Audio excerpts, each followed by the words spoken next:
Welcome to Jennings, Louisiana, where this weekend the longest-running stop on the National STOL circuit returns to kick off the 2025 season. This is Swamp STOL. This weekend we're premiering 2 new classes as nearly 40 pilots return to the skies in what is forecasted to be one of the most beautiful weekends we've ever had in Louisiana. Look for increased competition in the wilderness and Cub classes this season. The competition was already heating up during practice yesterday, with the pressure pushing some pilots to the edge. Meanwhile, the legends of last year have returned with hopes of world records in their hearts.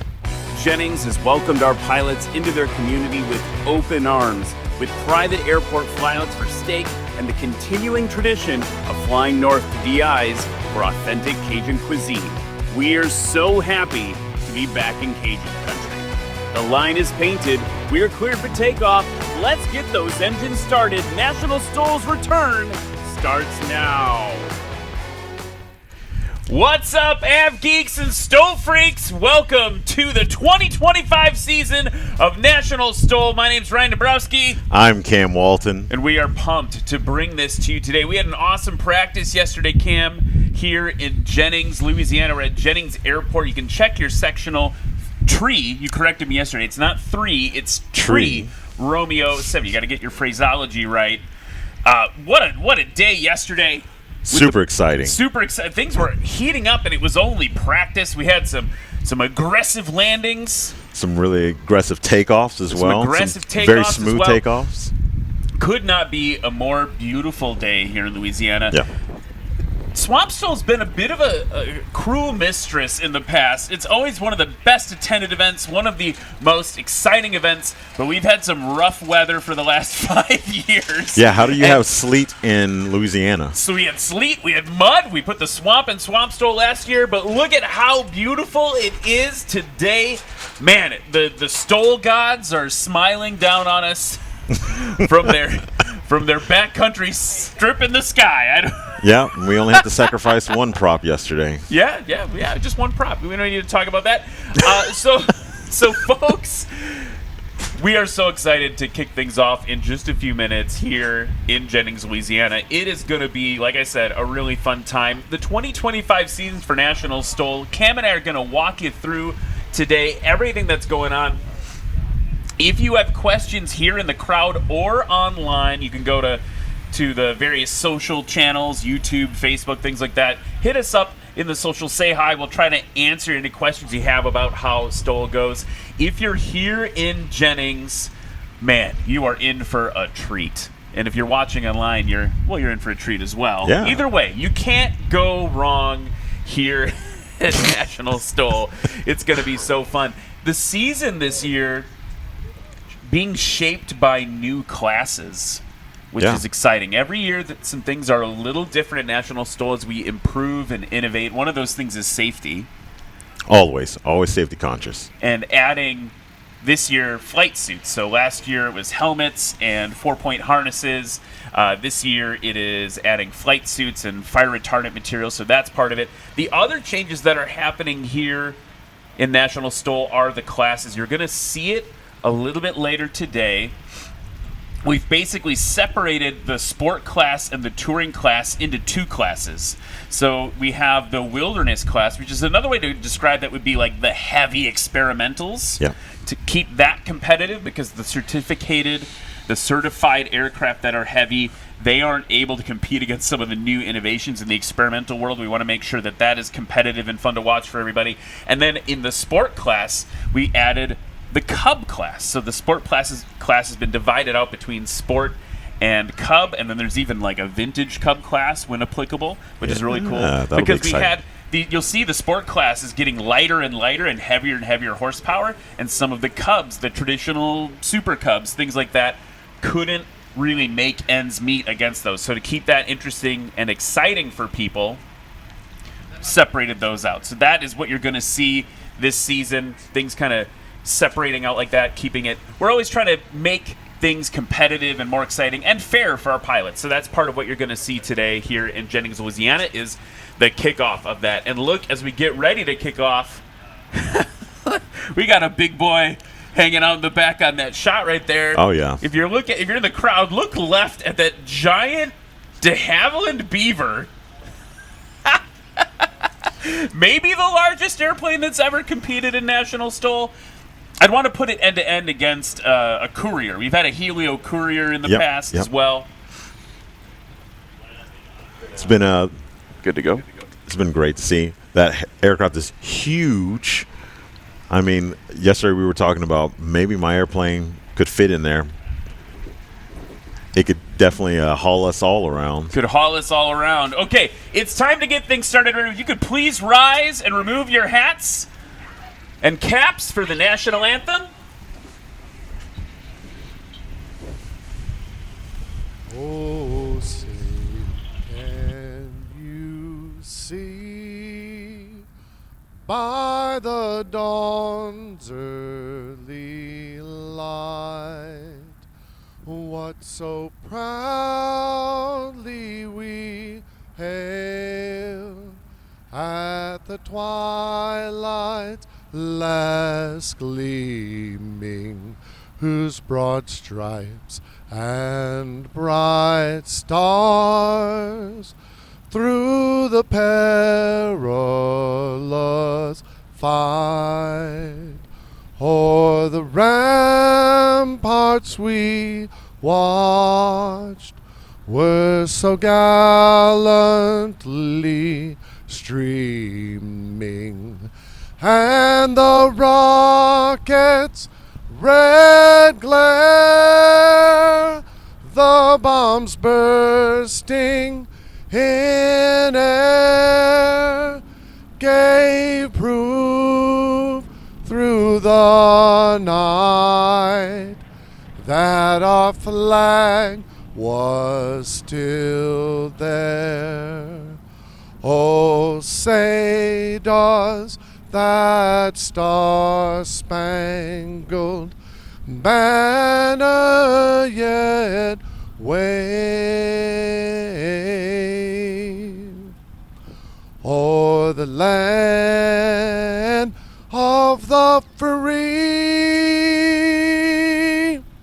and the home of the brave. God bless America. And with that beautiful rendition of the national anthem sung by Matt Peterson, another round of applause for Matt Peterson, everybody. You're going to be hearing more from him later today. He's going to be doing some sideline reporting for us. Such a great, wonderful person to have on the team. He's actually the reason we're all here as the original founder and host of Swamp STOL. So thanks, Matt, for bringing us all together. 5 years now. 5 nice years. This being the best one with the best weather. Best weather, and Adam Gordon, the current host, might be taking a little bit of credit for the weather, but we are getting ready to gear things up here. We've got the Beaver. God, it's just so big. It's pulling into position here in a second. Get some action started here with the touring class in a few minutes. So if you're following along at home or here in the crowd, maybe you've got an electronic flight book thing like iFly EFB, look up Tree Romeo 7 just off the Gulf of America here in Louisiana. Tree Romeo 7. Check that out. We're going to be competing today on runway 3517. Right now we're going to be competing on the 17.5 down to the south. You see the wind kind of shifted this morning, so that's turf in excellent condition. And we're going to be simulating some backcountry landings for you today. And a lot of people ask us, how does National STOL work? Well, let's go to our friend Reese Dockhand, who can explain that for us.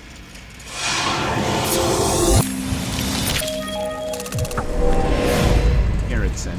Takeoff and landing competitions are simple. We have the pilots here competing in separate classes to get the lowest score possible. As you see behind me, we have the start-finish line, so let's start with the takeoff. This runway is marked with a start-finish line, and as a competitor parks their main gear on the line, They apply power and position their aircraft to get off the ground as soon as possible. Once their main gear leaves the ground, a line judge will mark their takeoff score using the measuring line along the side. This score will be added to the pilot's landing score on this heat. The landing is in two parts. It's either over the line and counted, or if the pilot's main gear touches down before the line, or even touches the line, this heat score is scratched and results on a landing disqualification, and the pilot will have to rely on another takeoff and landing score to get them on the podium. A quick look at our aircraft shows we have two types of landing gear, tricycle and tail draggers. On the tail dragger aircraft, the score is marked from the two main wheels toward the front of the airplane. And for tricycle landing gear, the score is marked by the two main gear in the rear of the aircraft. It's a fierce competition out here, but at the end of the day, it's all about building better and safer pilots in the skies. It's a great day for STOL competitions. Let's get it started.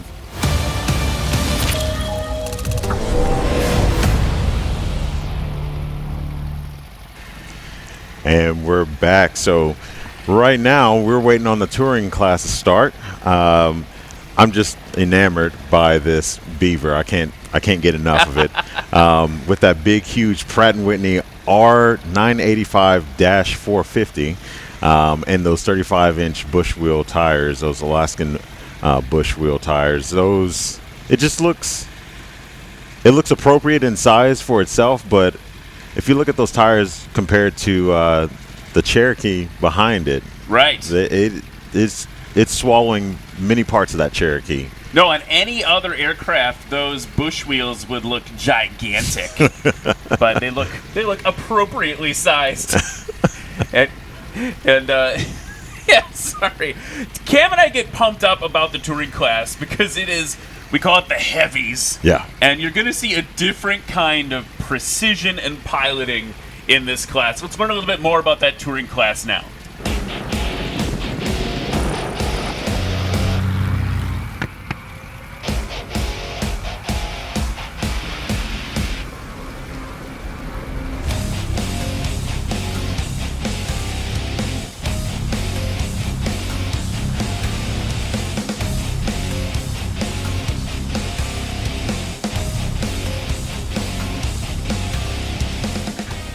Jeff Abrams from Ocala, Florida. Fly an aircraft called Piperzilla, 1965 Cherokee 180. Just enjoy it. It's a great experience, something different to do with the airplane versus just fly around the traffic pattern or go to nearby restaurants or whatever in the airplane, and gets me far away from home.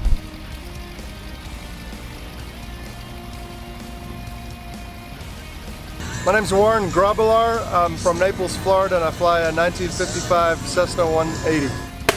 Action! It's a 1990 PZL 10480. It's a Wilga. It was designed as a STOL airplane, but it had a lot of different uses. They drop parachuters, and they've seen them with floats on them, and I think they tried to put rockets on them at one point. They're a pretty useful airplane. They didn't take off real big over here in the United States, but it's too bad because they're a pretty neat airplane. Hello, I'm Brandon Korn. I'm flying the Cessna 205 out of Hearne, Texas, and I'm in the heavy touring class. There's some tough competition out here. I got no expectations of winning anything here, just trying to have some fun and kind of get my feet wet.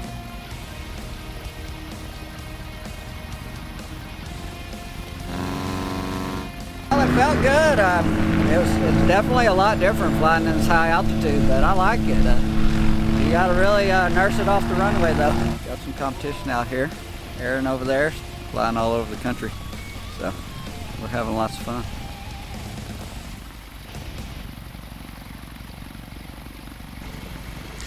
All right, so that was the touring class. We have the lineup coming to you in just a moment.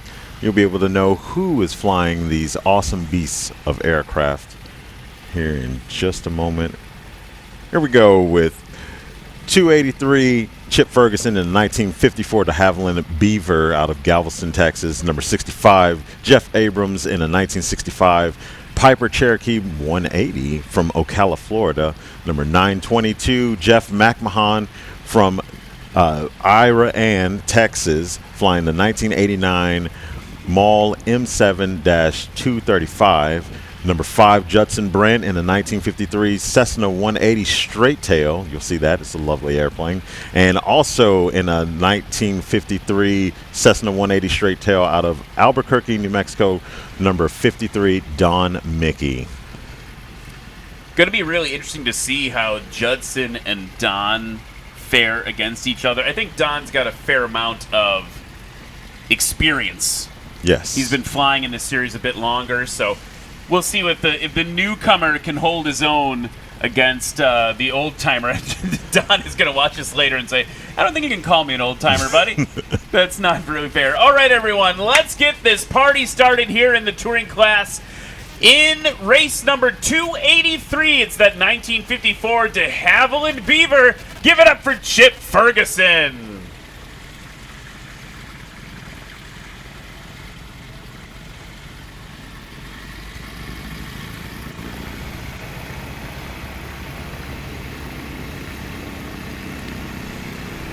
So Chip lives in Galveston, Texas, and in off-season with his family. Spends his summers in Alaska. Runs Scallywag Air in Galveston, Texas with his wife Amanda, offering biplane rides. He's an experienced bush pilot with aircraft like the Husky and the Cessna 185, and of course the de Havilland Beaver. And Beavers are his favorite airplane to fly. Oh, it's a beautiful thing. Next up, speaking of beautiful things, in race number 65, which is a 1965 Piper Cherokee 180 Charlie model. Everyone give it up for Jeff Abrams. Jeff has over 60 years of flying with 26,500 plus hours and is an airline transport pilot. He's retired after 25 years at UPS and flew for 3 airlines over a 35-year airline career. Holds numerous jet type ratings, helicopter license, and is a 50-plus year flight instructor. Next up, in race number 922 from Iraon, Texas, it's a 1989 Mall M7 that was recently refurbished by Legend Aircraft. Everyone give it up for Jeff McMahon.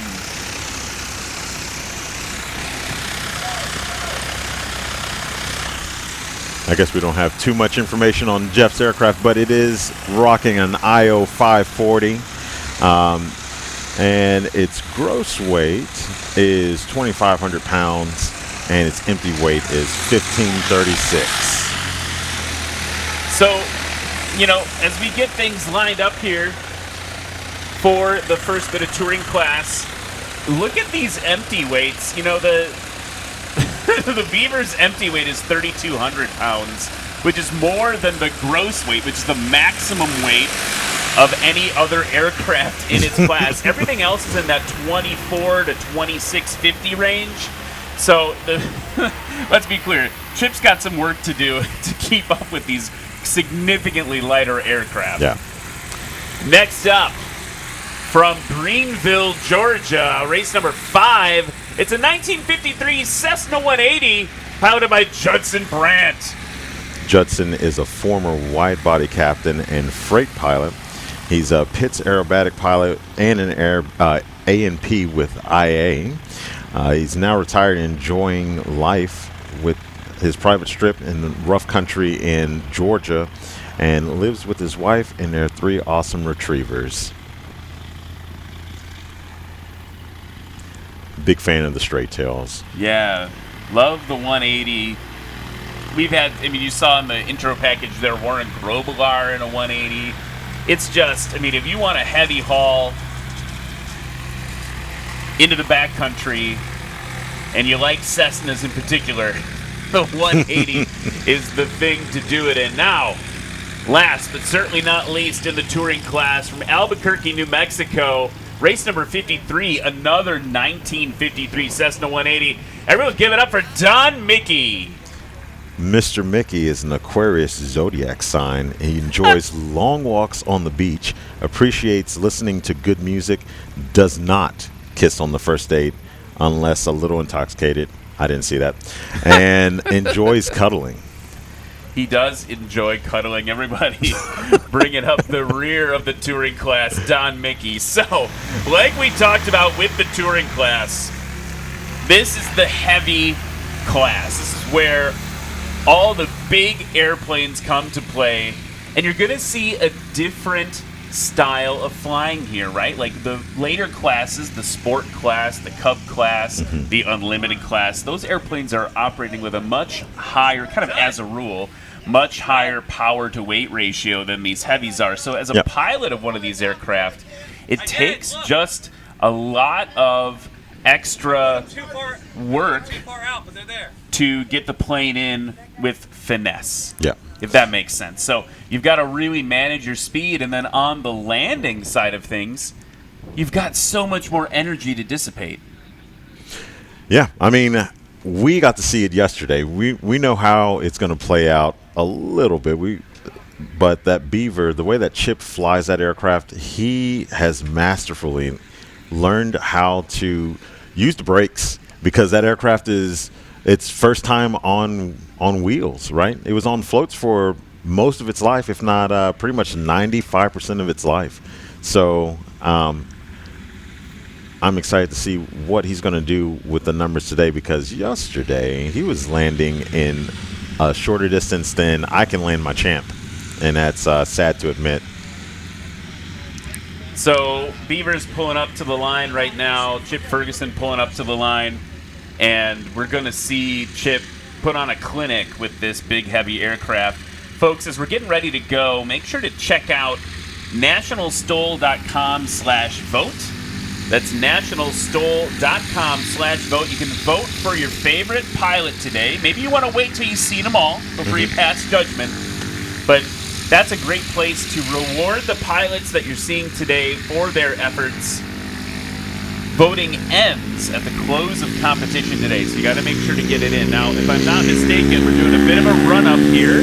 Nope, he's on the roll. Chip Ferguson, first takeoff of Swamp STOL 2025, getting that tail up, getting that beast into the air. It's just lumbering into the sky, Cam.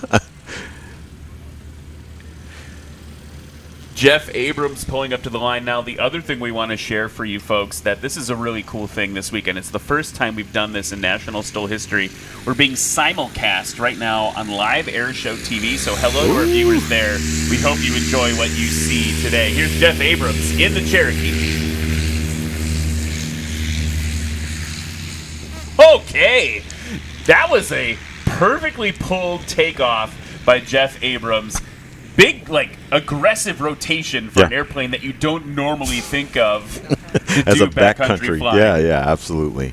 I mean, a perfect example of a short field takeoff from Jeff Abrams. Jeff McMahon in the Mall M7. Fresh out of restoration. Ooh, okay, nice and smooth and off. And notice he got it off in ground effect, put that nose down a little bit to recapture some flying speed before he went up above the obstacle. The obstacle being the trees and power lines way, way off in the distance.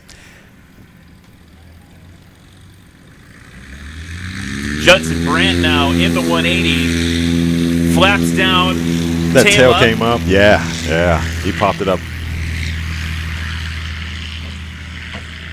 And yesterday in practice, Cam, you were making some interesting observations about Judson and how he was dialing it in. Yeah. Getting it dialed in, especially when we have Don Mickey to compare it to, because Don has been on the STOL circuit for at least 3 or 4 years now. And, we could see Judson just dialing it in and getting his landings a little bit shorter and his takeoffs a lot shorter. Now we see Don Mickey on the roll with his tail high up. Always makes me nervous, but that is appropriate for that aircraft. It is 100% the correct way to do it.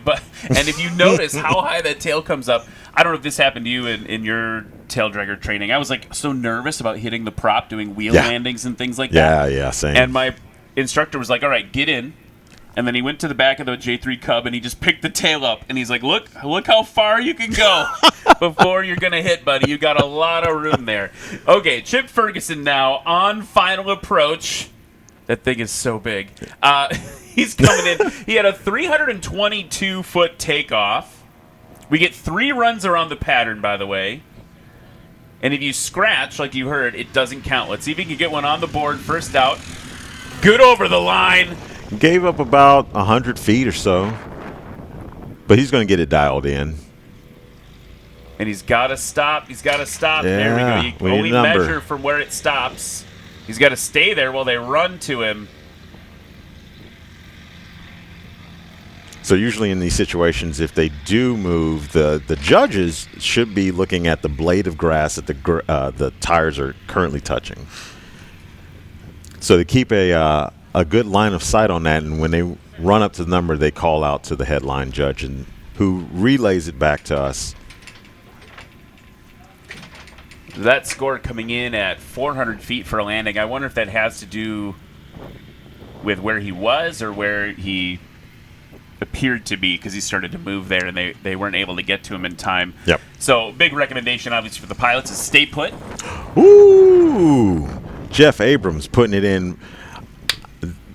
Lexi doesn't know, but it looked good from my perspective. He looked like he crossed the line. We're going to get a replay and see that here in a moment. Here we go. Jeff Abrams, we're rewinding that camera. Meanwhile, Jeff McMahon on final. Here we go with Jeff Abrams on the replay. Let's watch that approach. Oh, it is close. Oh, that's a scratch. Yeah, about a tire length or width. I guess length, a tire length too early. Yeah. So let's be real. He's probably a foot. Yeah. A foot too early for Jeff Abrams for a scratch. McMahon now with a scratch as well. And our scratch horn in the background. Line judge Lexi Duncan with a hard job there.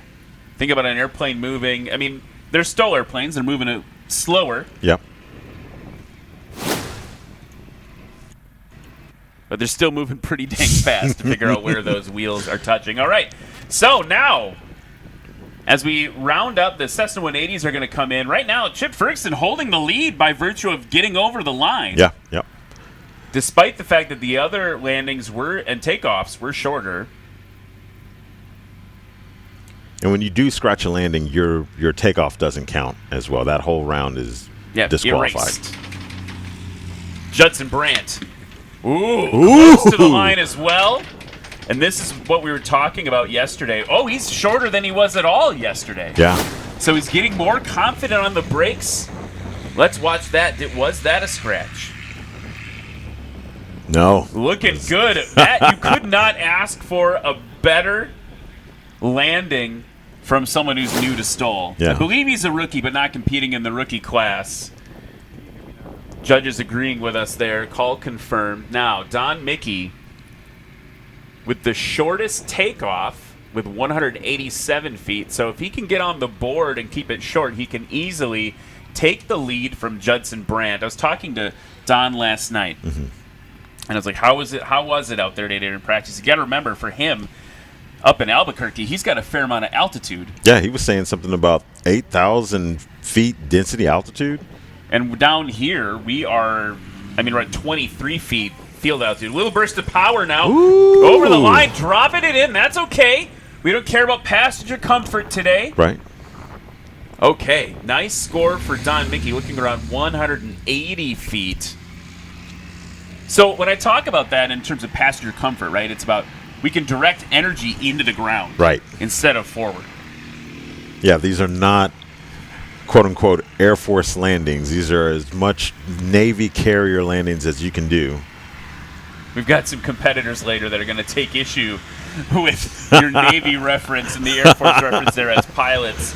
Hey, everyone, if you are here in Jennings, make sure to go visit the merch booths. Also, go visit those food vendors. all these people that can help make this possible for us at National STOL. We've got some great merch. You can get one of these pattern op shirts. Cam and I are both twinning in today. Yes. They've got those. Look at these. You got these nice pattern. I was a little chilly, so I put on my sweatshirt. But it is a little chilly. We've got the pattern op shirts there. We've got shirts for the season. Go check those out at the National STOL merch booth. Also, big thanks to Aeroplex Labs. They're a great local sponsor. You can see them here. You can check out their products for your airplane. It's a really great thing that they're doing to be here. Go say hi to them and thank them for their support to help bring National STOL to you. And as we're getting lined back up, the weather right now is winds are out of the 120 at 10 knots. Visibility is 10 miles. Clouds are clear below 12,000 feet. And the temperature is a nice, crisp 68 degrees Fahrenheit. Yeah, so we talk about Don Mickey's 8,000-foot density altitude at home. We're only at 420 feet density altitude. Yeah. Folks, density altitude, maybe the shorthand way I like to think of it is what altitude does the airplane think it's at, or what will it perform like it's at based on the temperature, the humidity, the actual field elevation. We're only 23 feet above sea level here. Here's Chip Ferguson now. On the go in the Beaver. Just a little bit. Might be rattling my chair.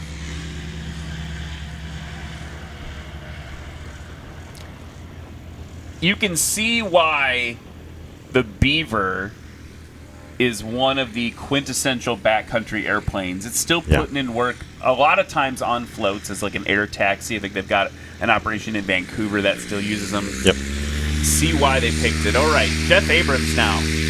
In the Cherokee 180. Technically a training aircraft. Oh, just yanking it off. Jeff Abrams is not messing around. Now, look, he yanked it off into ground effect, and you saw the airplane start to settle down a little bit. So he puts the nose down, gets some speed, starts to build speed up, retracts those flaps as he climbs out. Textbook. Textbook. Exactly. Jeff McMahon in the Legend Aircraft Restored Mall.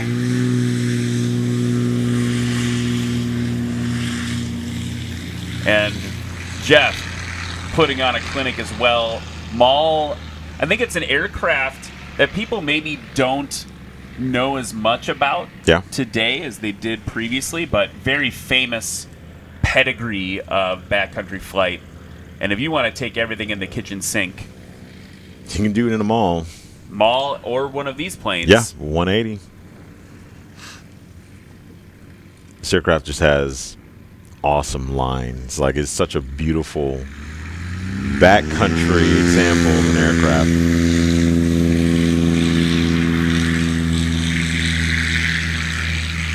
Very smooth takeoff for Judson Brandt. They're currently in second place with a combined score of 459.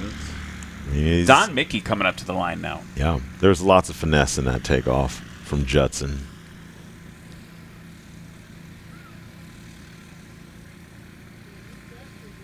And on socials, we've got Cthulhu 420 asking, how does a third shifter sleep when this is going on? I don't know. Here's Don Mickey. Now watch this more aggressive takeoff. Pulling back on the tail, coming around. That was well timed. Yeah. The airplane was definitely ready to fly when Don pulled back. I think yesterday he was pulling a little early during practice. Had to get that dialed in. I think, again, because the air, let's be real, the air is legit just thicker. Yeah, for him. Yeah. For him compared to than where he normally flies. Chip Ferguson off to your right on final approach there, coming in for his second landing of the touring class at Swamp STOL. Stable. Yeah, perfect example of a stabilized approach. Close on the line. I think I saw a checkered flag from Lexi, though. I saw a checkered flag. Close. One way to talk about this, folks, we talk about scratching. Actually, let's go to the replay, then I'll explain. It's under review right now with the judges, holding it off. I Chip, think it was good. Let's see what they say. They're literally going frame by frame. Called scratch. Touched the line by like an inch. Oh, the judges are out for blood today. Yeah. Here at National STOL. On the blades of the grass. So imagine Jeff's coming in here on final, right? Imagine he is landing that Cherokee in the backcountry on a sandbar. I don't know if you'd take a Cherokee in. He can't land short because he's going to be in the drink. Ooh. Good over the line for Jeff Abrams. Landed on the sandbar successfully. Now we can go fly fishing. Yeah. I don't know if Jeff does that, but that's kind of Maybe. what we're simulating today. I'm seeing. Going frame by frame. The judges wondering if we called it correctly for Jeff Abrams. Under review, and that is called a scratch as well. We are getting into a heavy scratch situation here in the touring class.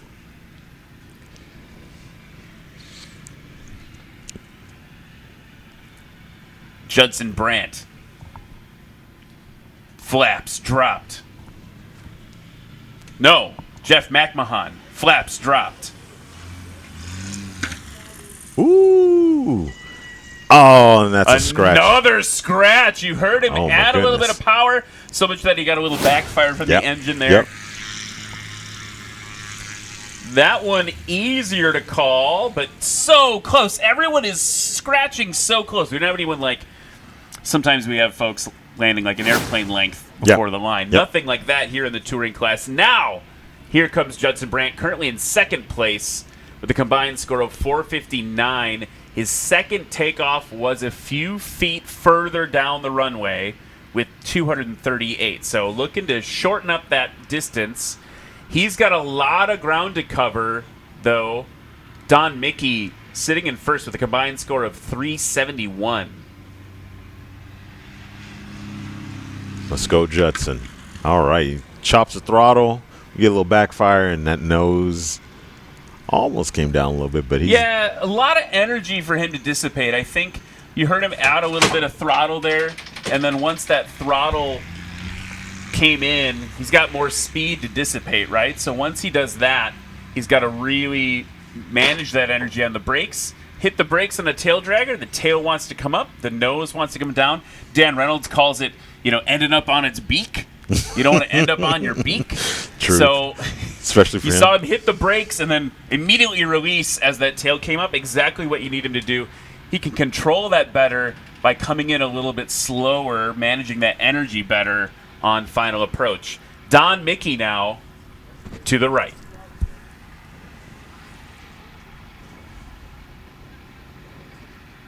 And we see Don's stabilized approach. He's got those barn doors open, a.k.a. flaps, and that's a scratch. Another scratch in the touring class. The only person that got one on the board that run was Judson Brandt, who will continue to hold in second place. Chip Ferguson in third place with a combined score of 722. Surprisingly, Jeff Abrams and Jeff McMahon, the Jeffs, not on the board at all yet, with one more run to go.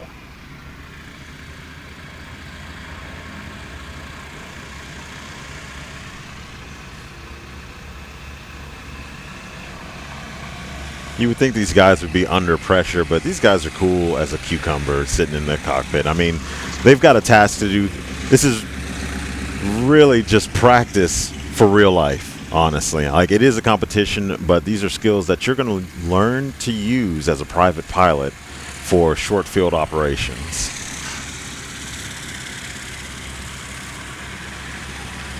Notice that Jeff has a bit of a co-pilot.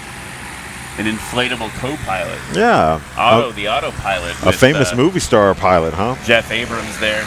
Hey, while we're taxiing back, folks, don't forget to check out the rest of the STOL series. This is just stop one in 2025. We have a lot of exciting stops planned for you. We're going to be next in Virginia Beach, Virginia, May 2nd and 3rd for Heritage STOL at their private airstrip at the Military Aviation Museum. And then later in May, Pony Express STOL, new one on the circuit. Yep. St. Joe, Missouri. C-130 squadron base there. Yes, sir. Air Wing Squadron, what do they call it? I guess you could have a squadron. Squadron at C-130s. And then May 30th and 31st, we're all the way on the west side of the country with Oregon Trail STOL at Ontario, Oregon. And then into June, Moses Lake, Washington for that air show, June 20th and 21st. We're going to continue to round out the rest of the season, but you can go to nationalstol.com to see the whole thing, everywhere from Wisconsin to Pinedale, Pennsylvania, Oklahoma. We're headed everywhere. Here is Chip Ferguson.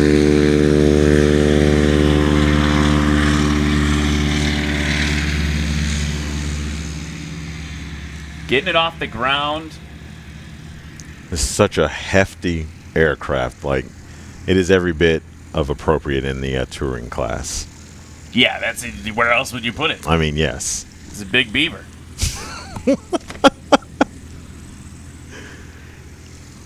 Jeff Abrams looking to get on the board here for the first time this season. Piperzilla on the go with Otto in the back.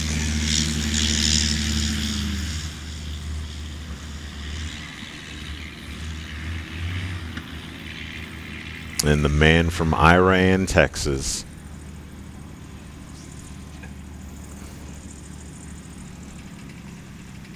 Jeff McMahon in the mall. Also, pretty rare to have such a short N number. Yeah. 1 Romeo Whiskey. And look at that. So graceful. The judges. Oh, he is flying. There he goes. Yeah, he's in the air. Just a graceful man. Graceful man flying gracefully in his graceful plane. Now, Judson Brandt, second place. First run was his best so far with 4:59. His best takeoff was 233. So that's the distance he's going to try to beat here.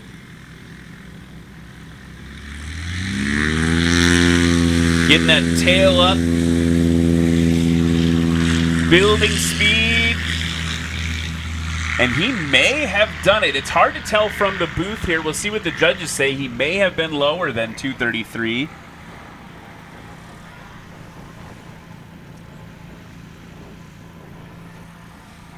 Don Mickey up on the line.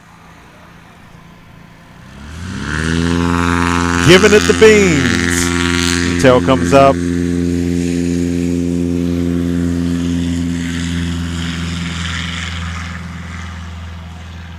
What would you say? Is that just a? I mean, I really don't want to say that that was early, but it might have just been just a hair. I mean, you and I are certainly qualified to judge in every capacity, being hotshot Bush pilots that they brought in to do the announcing. Yes, absolutely. You and I do a lot of backcountry flying. Yeah, 100% all the time. Always. Mountaintops, that's me. They call me Mountaintop Dombrowski. Oh, they call me Ice Caps. Okay. Yeah. The two of us, together on mountains. Okay, check it out. Judson Brandt with 209, so that is his shortest takeoff. He's got some, actually a fairly bit of improvement there. Don Mickey's score about to come in as well, while Chip Ferguson in on short final. Ooh, good over the line for Chip Ferguson. Smooth. And think about, we talk a lot about the tail draggers. You're hitting those brakes, the tail comes up. When the tail comes up on a beaver, you're braking. Yeah. You're braking hard. Got someone in the chat there, Heli Pilot, saying Beaver and Piperzilla should not be a scratch. They didn't agree with the judge's call. I believe Heli Pilot is a competitor of ours, an older competitor of ours, and a straight tail 180 as well. Chip Ferguson's final landing coming in with 600 feet combined. Now, to get on the board, Jeff Abrams. Good over the line. You saw him hold it off a little bit longer there. He's got to get a score in the books. Get heavy on those brakes.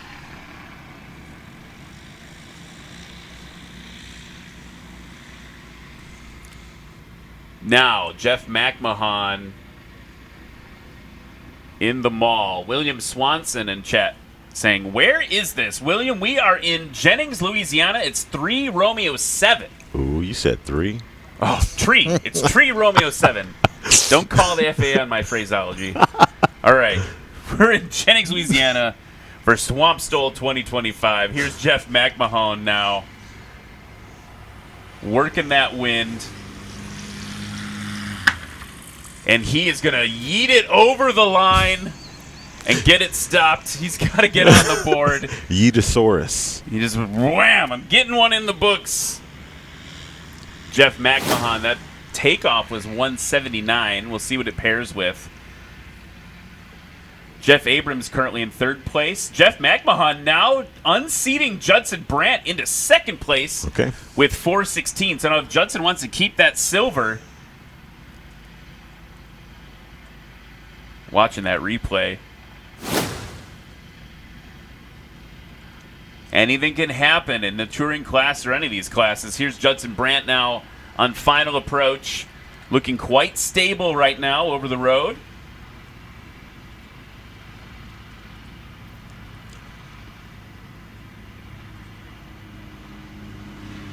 .416 the combined distance to beat.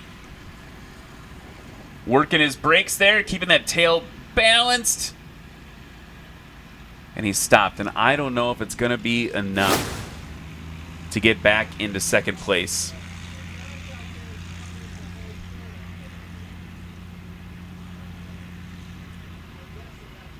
Don Mickey on final.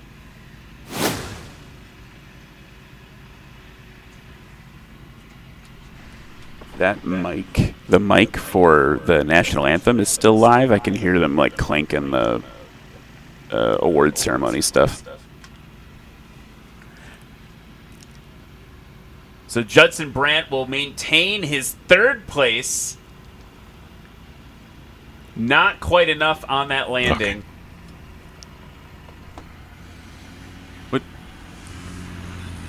Which means Don Mickey can do whatever he wants here to maintain his 1st place. He only gave up about 25 feet or so, which doesn't matter because once we get this number in. Yeah, in 1st place there with a combined score of 371 is going to be enough to keep Don Mickey at the top of the board. Folks, as we get ready to wrap up the touring class, don't forget to visit our friends at Legendary Aviation Coffee. There were passion... I love this copy they sent us. Where aviation passion flirts shamelessly with the seduction of coffee roasting. Specialty grade, direct trade with a promise of never bitter, always better. Bougie coffee. They've been keeping us caffeinated all season last year, and they will be keeping us caffeinated all season this year. Use code STOL10 for 10% off your order of Legendary Aviation Coffee. It's delicious.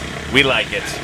We are going to be right back after a few messages from our sponsors. We're just getting started here at Swamp STOL 2025.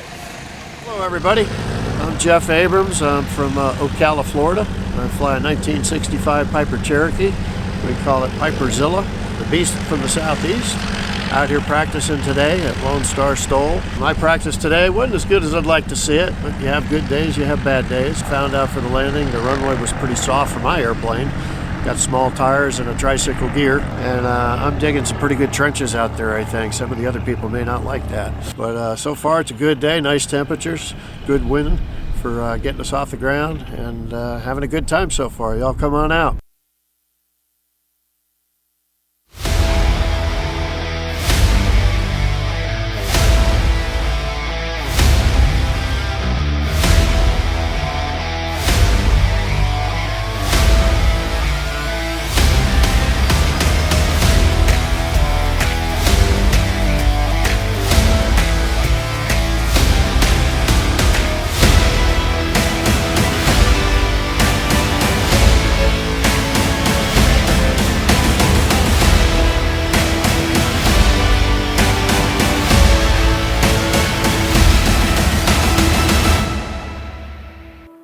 Looking for a more affordable entry into bush plane flying?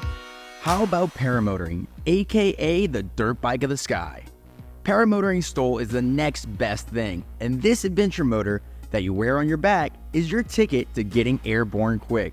At Aviator Paramotor, our 2-week training takes you from zero to hero. Sunrise this morning, it was beautiful. There was a thin layer of fog flying. It's just like all the stress and all that kind of just floats away. It's really peaceful.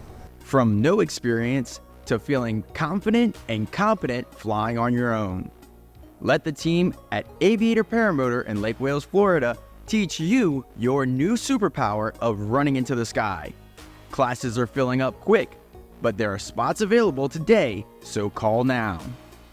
Side effects include, but not limited to, significant life changes, foot drags, ear-to-ear smiles. Find the extreme freedoms of ripping around the skies in your new adventure motor with friends.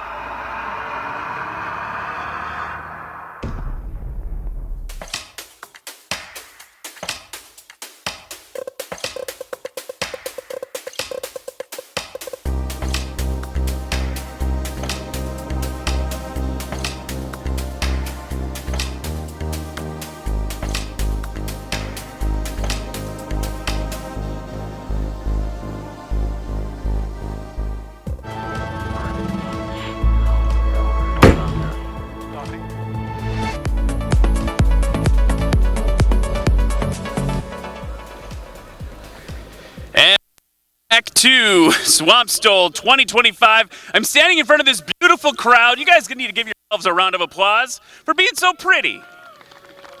This beautiful day in Louisiana. Man, it's nice here. How do you guys do that? It's way nicer than Wisconsin. We just saw the first class of the National STOL 2025 season here at Swamp STOL 2025. The touring class. Let's give it up for our touring competitors. We got most of them. We got 2 more running in. Let's cheer for them awkwardly while they jog. More cheering. There they are. Okay, should we talk about how this ended up? They might not know. I think you guys figured it out, but they might not know. All right. Great flying today, gentlemen. In 3rd place, with a combined score of 459 feet. Let's give it up for Judson Brandt.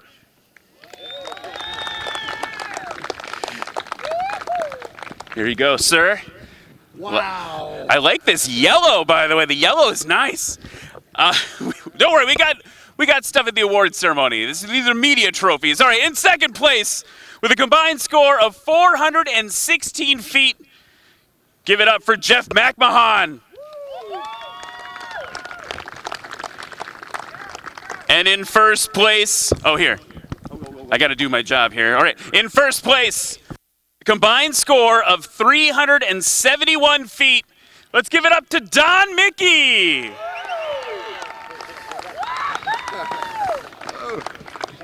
This is your Swamp STOL 2025. 1st, 2nd, and 3rd place. Touring class. The heavies. And I don't know if you noticed, guys, there's some stuff down there. I'm going to walk away. I got to get out of here. Oh, it's 1st class. I'm going to be sticky for about 6 more hours. You don't have to drink out of the cup. All right, let's give it up one more time for the touring class. We will be back with more STOL action right after this.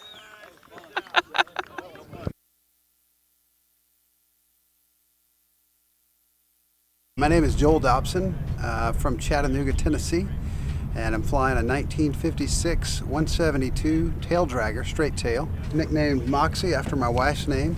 Do you have any modifications on your airplane? Yeah, there's a couple. 83-inch Hartzell Trailblazer composite carbon prop, Lycoming 0360, 180 horsepower motors. This airplane started out as a nose wheel airplane, so it used to have a nose wheel. That conversion gives it higher AOA, beefed up with these 31-inch Alaska bush wheels that I'm sitting on here with some double piston brakes to provide good braking when you touch down and land. You got a leading edge short takeoff and landing cuff kit on the wing. And on top of that, there's some vortex generators to help the air attach to the wing better. It's a great flying airplane, lots of things going on with it. And there's some tough competitors across the ramp here from me, some of my good friends. Jeff Pohl and Michael Lindstrom. Those guys are pretty good at pulling down first and second between each other. But you never know what tomorrow might bring. Gunning for first, hoping to place, and just have some fun and fly safe, that's for sure. Is there anybody you want to thank? Yeah, my wife Christy, my daughter Allie, my son Connor. They're back in Chattanooga, and I'm out here with my mom. She's just down the ramp a little bit. Having a good time out here at Lone Star STOL. How'd practice go today? Well, it went better for the champ here. What was in your favor today? Just the pilot is the main thing. No, I scratched. I mean, I flew fine and just scratched good. I am consistent. That's the main thing. What are we going to change for tomorrow? I'm gonna land on the other side of the line. What's your game plan for tomorrow? Take home first. Let you boys get Bye. back to it.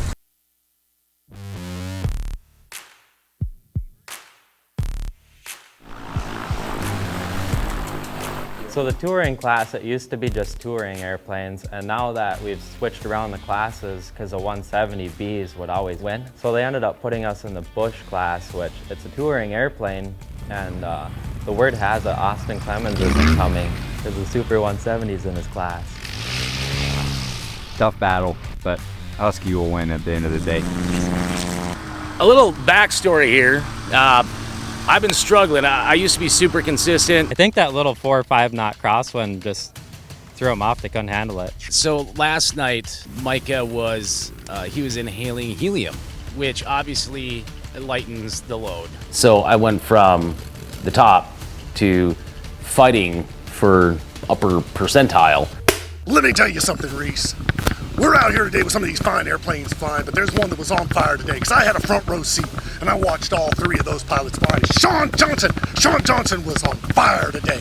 He was flying his best game, and he got to bring his best game because he's flying against Michael Lindstrom and Jeff Pohl, 2 of the best pilots in the lower 48. Let me tell you, brother, they're awesome out here today with this beautiful weather. It's so good to be out here. Well, I did a pull test on my airplane. I was only pulling 745 pounds, and so I had them deburr the cylinders, and now I'm pulling 815 pounds of thrust.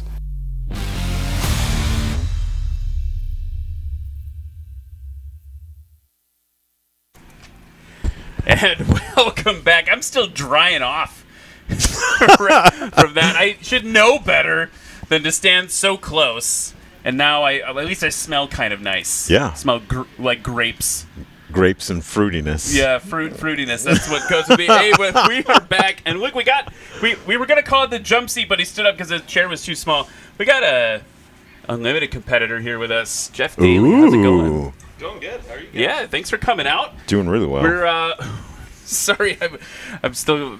I gotta run faster with the next class. I think so. But so we're getting ready to kick off the Backcountry class. You're gonna see some great aircraft lining up right now. These are your Scouts, your 172 with a tail dragger mod, Ooh. Huskies, 170B, a lot of Huskies, kind of Huskies versus everyone else. Yeah, pretty much. So that's going to be the Backcountry class coming up. Jeff, as they taxi out, what should we look for with you a little bit later today? Oh, I don't know. I think that it's going to be pretty exciting if we keep this little bit of breeze that we have. Dan Reynolds is going to show us what his Chinook will do, and got a couple Cubs out there. Brian Stack, Pat McIntyre in his S7. It's going to be fun to watch. So let's get the lineup of the Backcountry class right now. You're going to see a bunch of cool airplanes. First, Corey Sloan, 2020 Aviat Husky, all the way from Waller, Texas. Scott Sweet, I don't believe he could attend in the Blanca Scout. We're going to see Joel Dobson in a 170 Cessna 172. Jeff Pohl in a 170 Bravo. Brad Crawford in a 2011 Aviat Husky. And Jerry Clemens in a 2008 Aviat Husky coming over from Kansas. So that's going to be your lineup for the Backcountry class. There's lots of really usable aircraft in this class. These airplanes are fast enough to cross country really well, and all of them haul a pretty good load. Some of them are 4 seats. It's pretty impressive what they can do for what those airplanes weigh and what they're capable of. Yeah, and we've seen some improvement already since last season now with, for instance, Jeff Harrell in the Scout just big changes Yeah. from last season for him. New 82-inch Cincinnati prop. Cut all of his takeoffs in half, pretty much. I mean, as far as distance goes, he's sub 100, around 125 feet. Like, it's phenomenal performance for a scout. You want me to start running intros?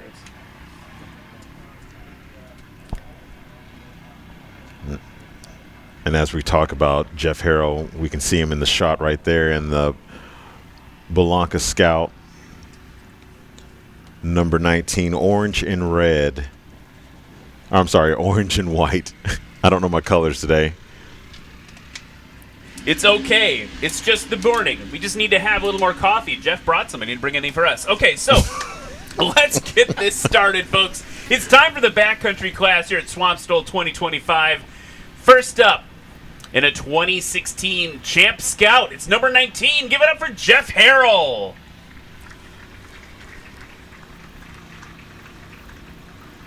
Jeff is a crop duster pilot with Plunkett Aviation in Northeast Louisiana, flies an Air Tractor 602, logging 700 hours per season, loves flying the Scout to land on the Mississippi River sandbars, and his favorite flying spots are North Arkansas, Bird's Adventure Center, which is one of my favorite flying spots, and Gaston's White River Resort, which has arguably the best fried cheese curds on this planet.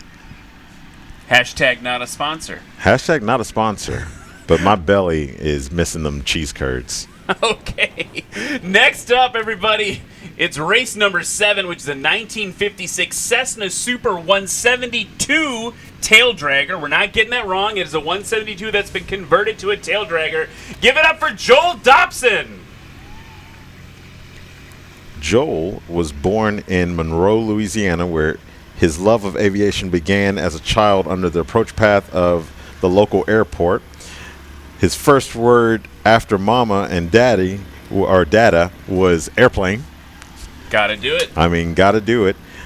Majored in aviation at Louisiana Tech, a.k.a. Law Tech, and was a ROTC pilot candidate. He was selected to fly the F-16 and flew combat missions in Operation Southern Watch in Iraq in 2021. He was awarded the Air Medal and became a JTAC, a Joint Terminal Air Controller, and served in ground combat during Operation Iraqi Freedom, where he earned the Bronze Star. We should give another round of applause for Joel Dobson, probably.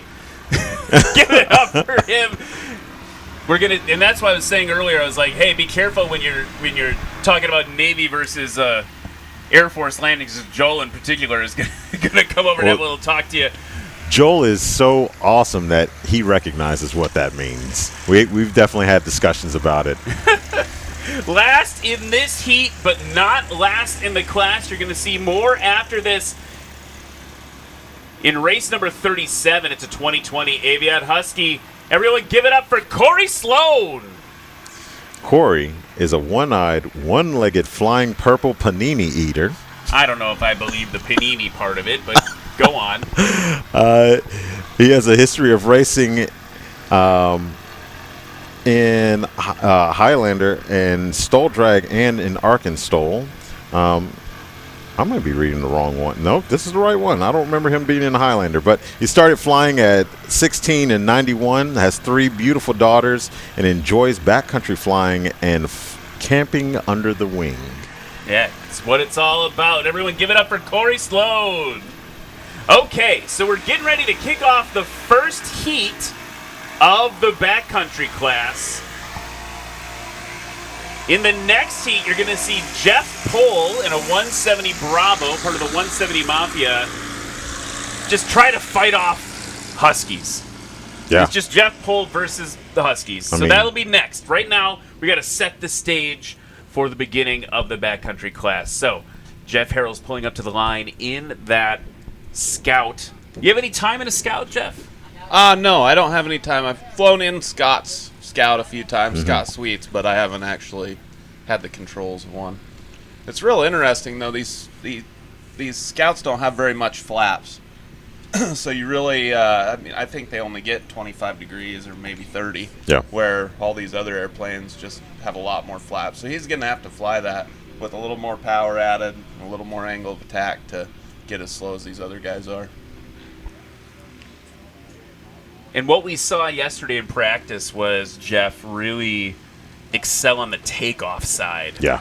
Just so much extra thrust going on there with those modifications. He was real happy with it. We were all hanging out by the hotel pool last night, and he was like, Ryan, what'd you think? And I was like, yeah, that's pretty sweet, dude. That's pretty sweet. He's real happy with it. So he's pulling up to the line right now for the first takeoff of the backcountry class here at Swamp STOL. And we're just going to be a slight delay for transient aircraft traffic. Back to a green flag. Power up, tail up.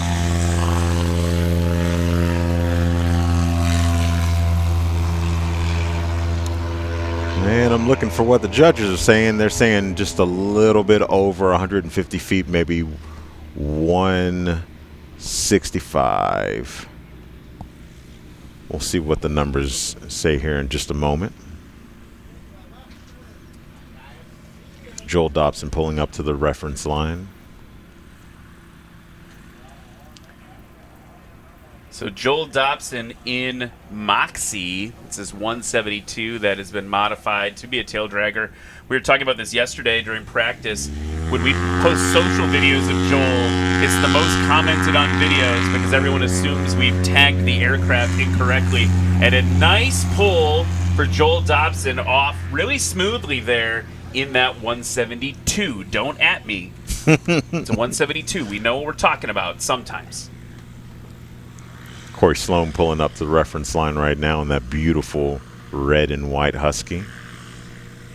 It's fun flying at this event, being at sea level. We really get to see about as good a performance as we can possibly get out of these airplanes. Yeah, the density altitude is 420 feet, or at least it was at the beginning of the broadcast. So, I mean, that's... Well, these guys, like in this class, when we get out to Pinedale, it's 10,000 density altitude. They can't pick their tail up for the first 100 feet, you know? So this is really cool. Absolutely. How does that affect your actual piloting, right? I think when I'm flying my 172, I'm just hanging out longer when I'm at high density altitude, right? I just have to, like, be patient. But when you're doing STOL stuff, I mean, I know you got to be patient, but what's the functional change to your piloting? I think most of these guys could relate to the fact that we all know our airplanes well enough. You just feel it. The airplane's everything's gonna happen faster. You're gonna move faster across the ground, but you can feel when that wing's ready to quit flying, and just try to keep it going faster than that. Really, it just makes all your speeds higher. You touch down faster. Oh, there's Jeff. Yeah, a little burst of power to get him over the line. Sounds like a scratch from Lexi.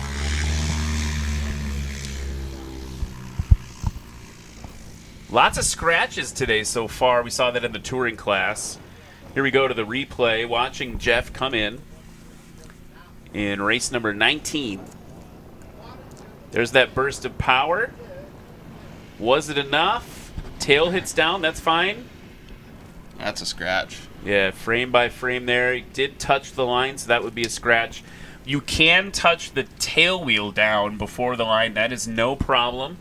You'll actually see some competitors plop that thing down and drag it for 50 feet or more. Here comes Joel Dobson now in the 172. Ooh, was that a scratch too? Yeah. Joel's real smooth. If you watch him fly, I mean, for putting that thing inside of 150 feet, that was a pretty nice landing. No, I mean, let's be clear. All these landings are insane. They're insanely short, insanely capable. We are being very particular about that line. Yes. Some of us are a little harder on our airplanes than Joel, though. That's fair. And, competitive nature can some of us, some of you? No, I'm not going to say that. That's probably me. Oh, long one for Corey. Yeah. He definitely didn't scratch. He's not going to like that one. can be ready to shorten that up on the next one. But being on the books is being in the books. That'll put him in first place. Well, they reset for the next run of the heat. Let's go over to Matt Peterson with Don Mickey. Thanks, guys. This is Colonel Local Matthew. I'm here with Don Mickey, who came in all the way from Albuquerque, New Mexico to win first place in his class. Congratulations, Don. Feels good, doesn't it? Feels great. Feels great. So you've been to Swamp STOL before, but you've never come in first. I haven't. I've been holding off. I've been holding back, letting some other guys get it for the last several years. But when you're the best, you're the best. It's very gracious of you. And from what I hear, if you're not first, you're last. That's true. If you're not first, you are last. That's right. And I don't know what to do with my hands. Yeah. Back to you, Ryan. I never know what to do with my hands, so it's okay. Yeah, you're okay, Don. It's fine. All right, we're getting ready for the second heat of the second run of the first heat of the backcountry class. If you're just joining us, we're at Swamp STOL in Jennings, Louisiana. I'm Ryan Dabrowski, Cam Walton, and we're joined by Unlimited Pilot in the BLT, Jeff Daly. He's also do a little ad for Starbucks there. You got to get your Starbies to be competitive. Yeah, get a Starbucks plug in here. So Corey Sloan's currently in first place with a combined score of 361. Here comes Jeff Harrell. Got that tail up really high, trying to get that drag down as much as possible on his rollout. Worked out good for him. 150 foot is pretty good for that airplane. Yeah, especially compared to some of his numbers last year. It's really interesting to watch pilots. They'll start in the rookie class, and you'll have them 1 year. The one that really comes to mind, I'll let you go with Joel here. Ooh, just got it off and just hung out a few inches above the grass. He really is quite smooth. He's real smooth. Yeah. Yeah, Joel's very smooth. That's what happens when you're an Air Force pilot. Corey Sloan. Corey Sloan, you're trying to get back in his good graces, Cam. Corey Sloan on the line now in race 37.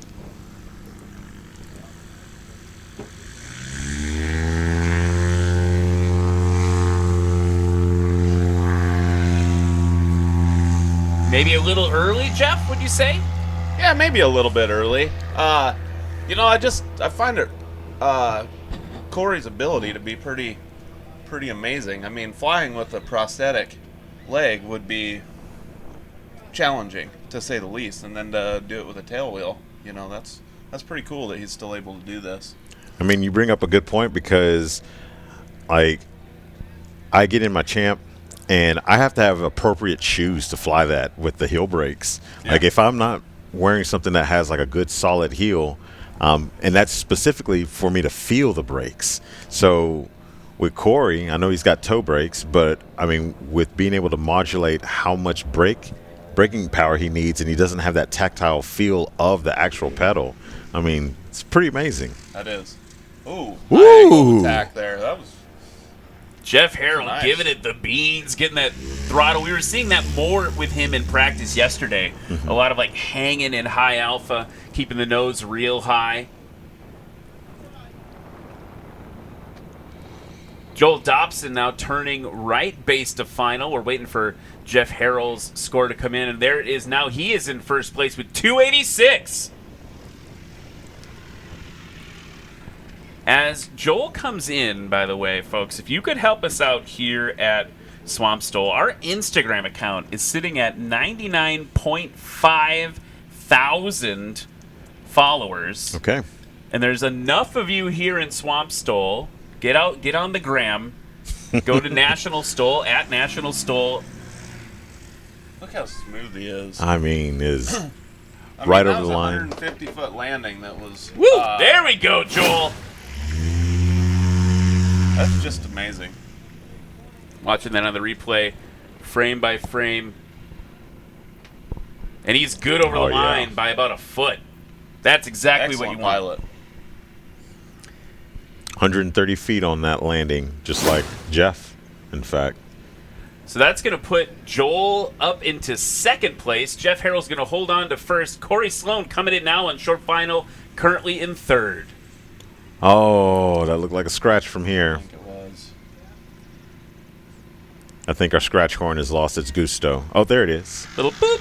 So, back to what's important, and that is my National STOL's, not mine, National STOL's Instagram account. Yes. 500 of you, go follow that. We'll hit 100K today, and I'll probably get hit with more sparkling grape juice.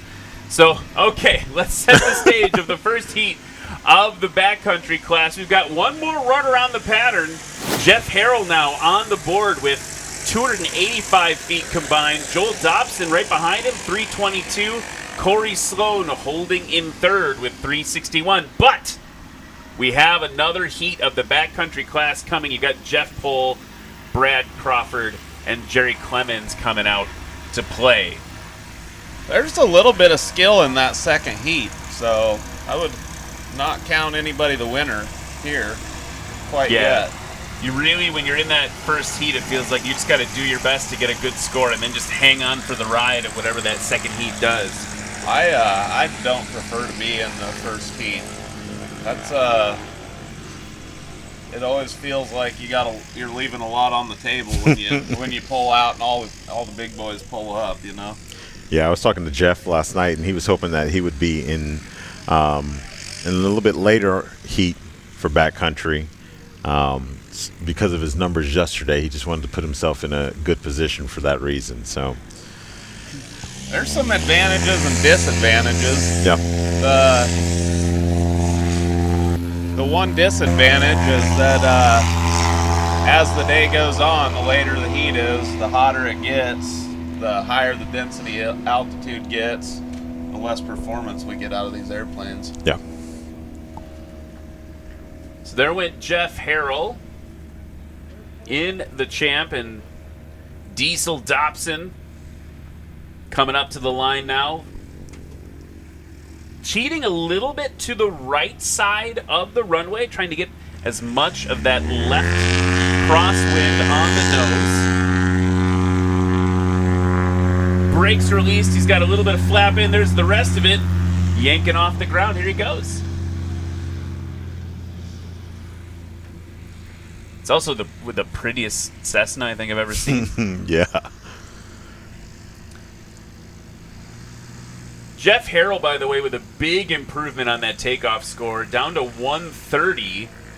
That will not be Joel's best takeoff. His first one combined with that scratch was his best, but he still improved over the second one with 174. Let's see what Corey Sloan can do.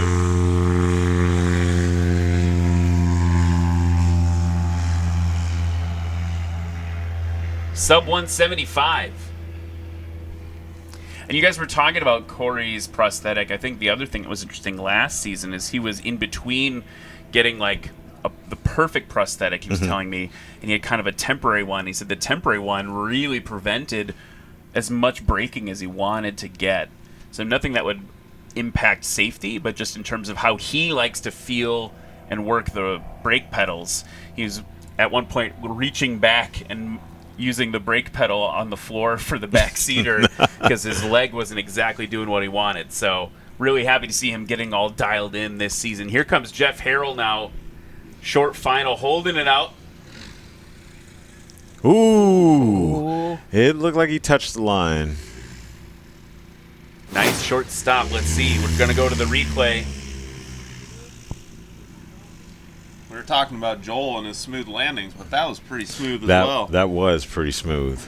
And after review, that will be a scratch. So look at that. Jeff Harrell with only one run on the board, currently hanging on to first place in the backcountry class with a combined score of 285. Joel Dobson now turning right base to final. We had one of the markers over there blew out onto the runway.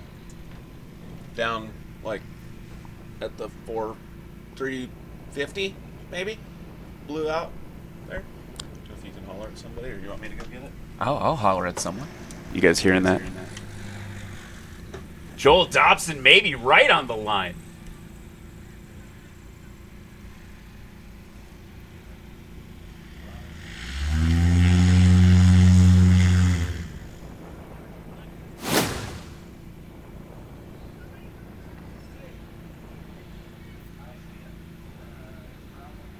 Yellow flag now on the course for that distance marker that is blown onto the race course. Joel Dobson down and stopped. Currently second place with 3:22, a DQ for him as well on that third and final run for him here at Swamp STOL. Corey Sloan coming in. Ooh, that was, you got a checkered flag, but had to have been about perfect. Yeah.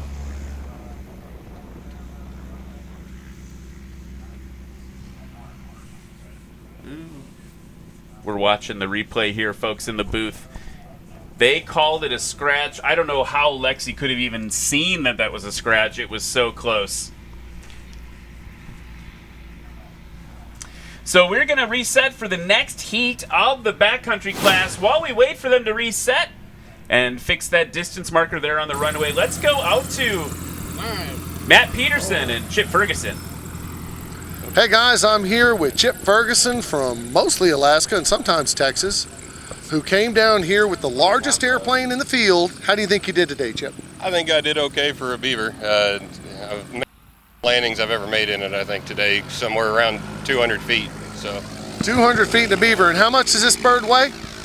It's over 3,000 pounds empty.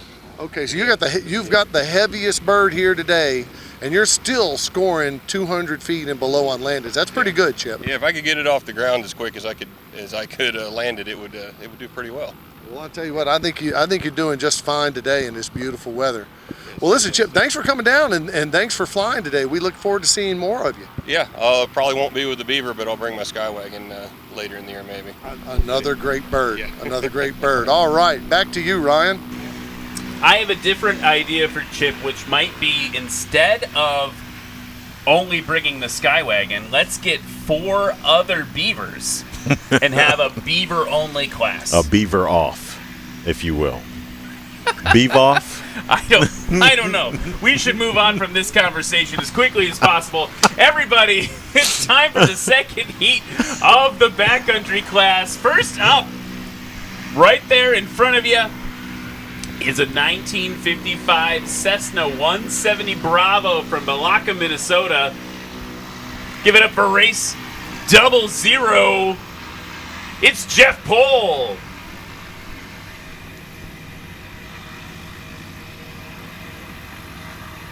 Jeff Pohl in that beautiful 170B.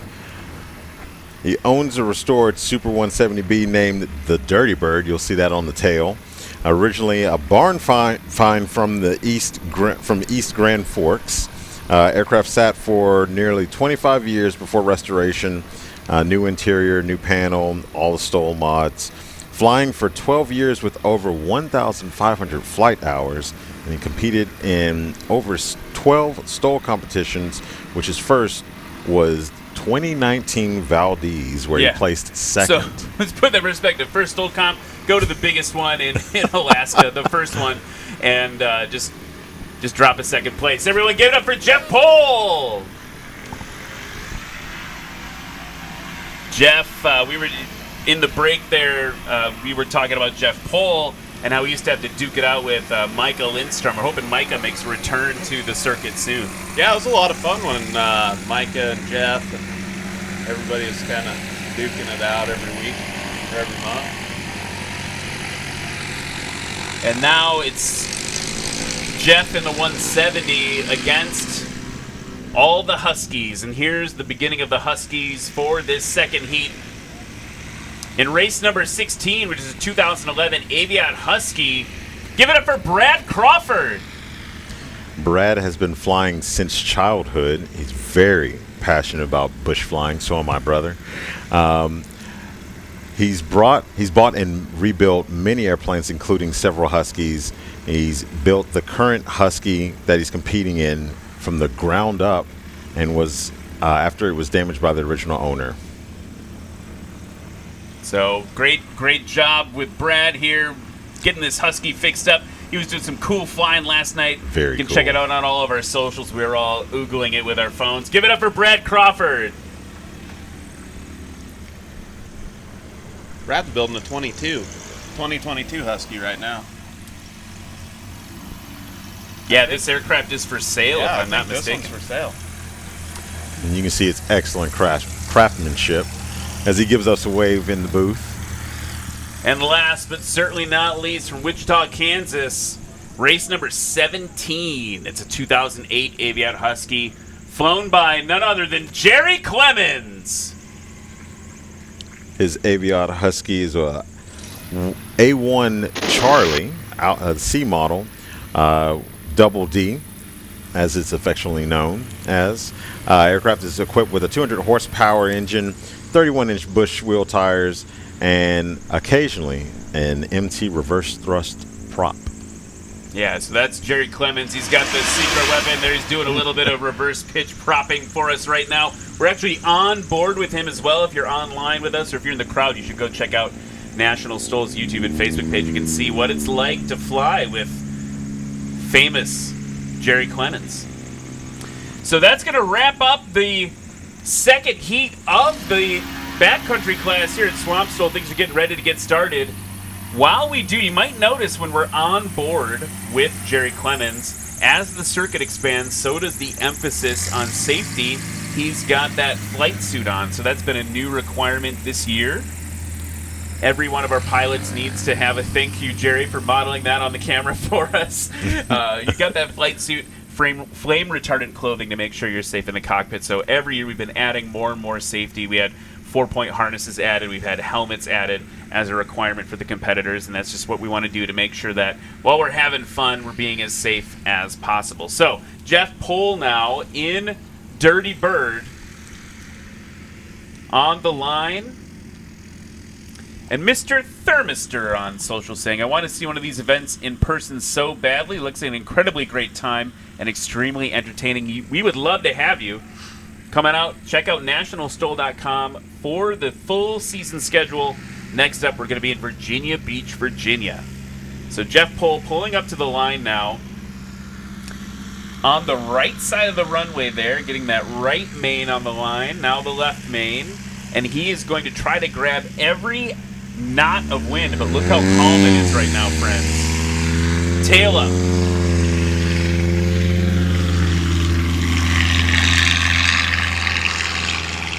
He was definitely playing it safe there. I think maybe a little late pull. I think he can get that even shorter. Brad Crawford now on the line in that beautiful quintessential aircraft of backcountry flying.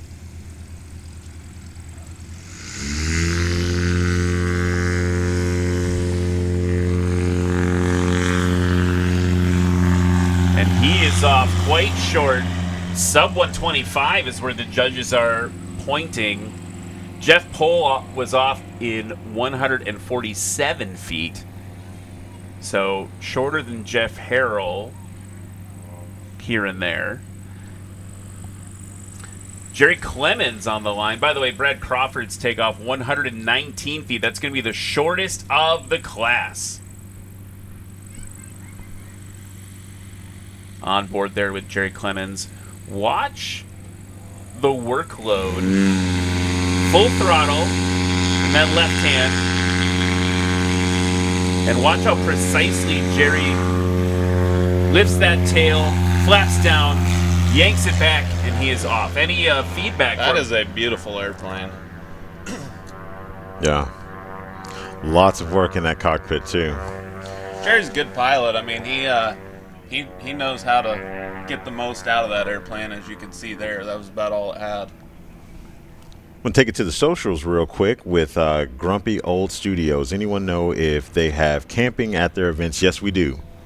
Come volunteer, come camp, come hang out, come meet the pilots. We'd love to have you. Robbie Staten, our buddy Robbie. What's up, Robbie? Saying he's watching from his canoe here at home. I'm super jealous, even though I am watching it live in the booth. Oh, look, Glenn says you're looking good, Cam. Oh, why, thank you, Glenn. It's them glasses, I'm telling you. It is the glasses. It is these flying eyes glasses. Here comes Jeff Pohl. Good over the line, dropping it in, working those gears. He's going to keep that tail down. Yep.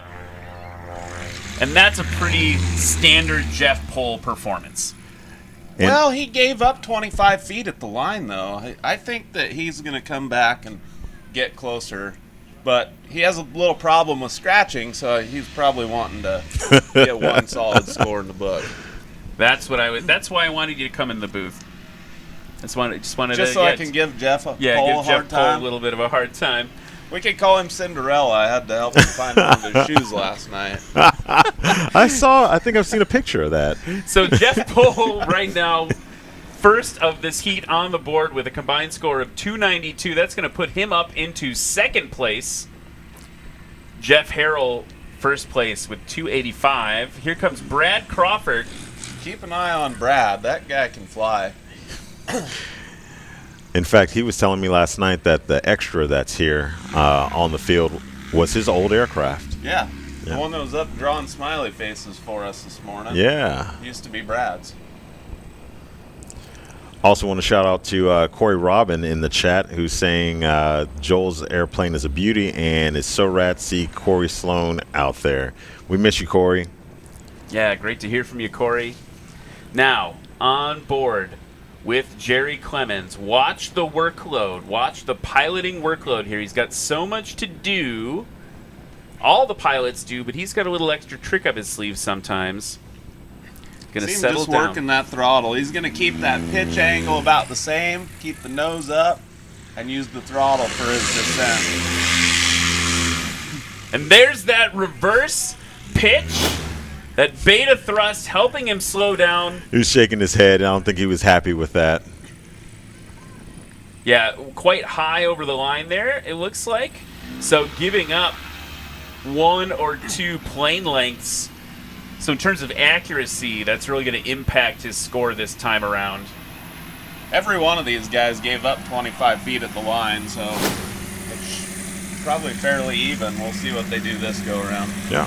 So while they taxi back to the line, let's go into one of our first heat competitors, see how it went for Jeff Harrell. Thanks, guys. I'm here with kind of a local boy, Jeff Harrell. Now, Jeff, yesterday in practice, you kind of set up what was going to happen today.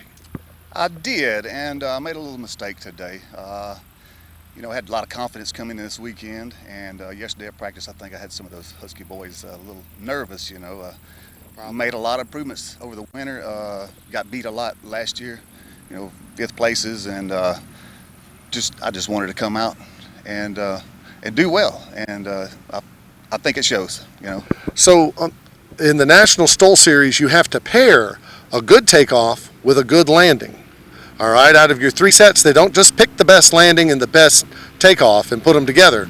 You got to pair them, and that kind of messes with your head a little bit if you make a good takeoff, doesn't it? It does. I got the second one I got in the books, and the third one I had a really good takeoff, and I said, don't screw this landing up. You got a lot of pressure on you coming downwind. Make a good landing, make it get across the line. But I'm going to cut it close, and I cut it a little too close. It's a game of inches. Back to you, Ryan. Awesome. Thanks so much for that sideline reporting there, Matt. We just had Jeff Pohl take off, putting down an improved score of 136. Brad Crawford now at the line. He's currently in 3rd place with a combined score of, it's tight between 3rd and 4th by an extra foot. He's in front of Jeff Pohl with 291. Here he is, getting that tail super high, mowing the lawn, nursing it off.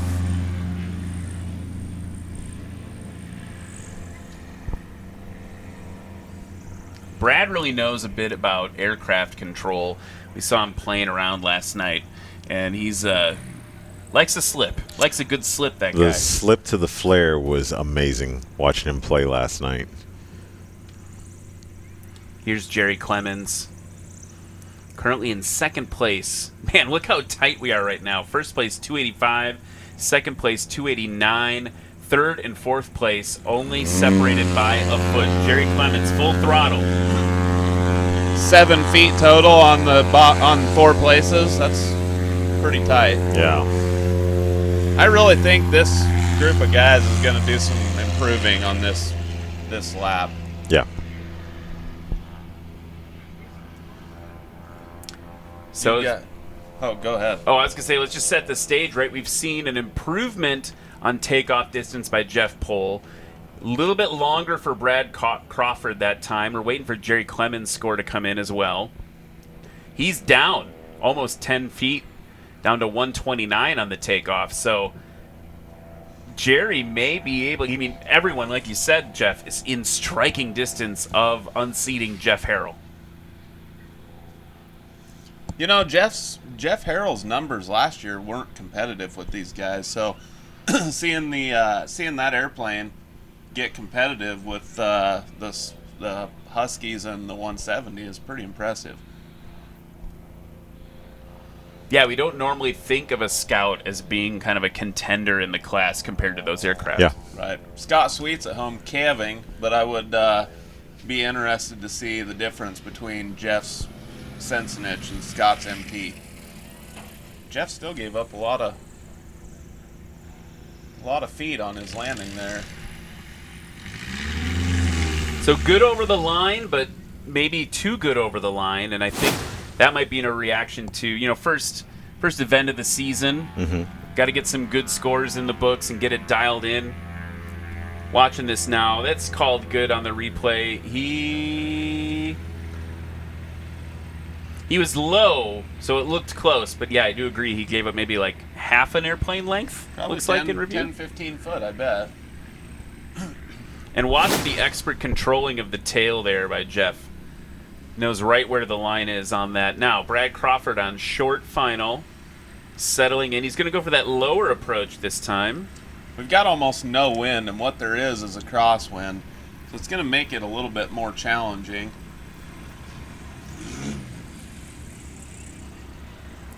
Little burst of power to get over the line. Now he's heavy on those brakes, keeping it balanced.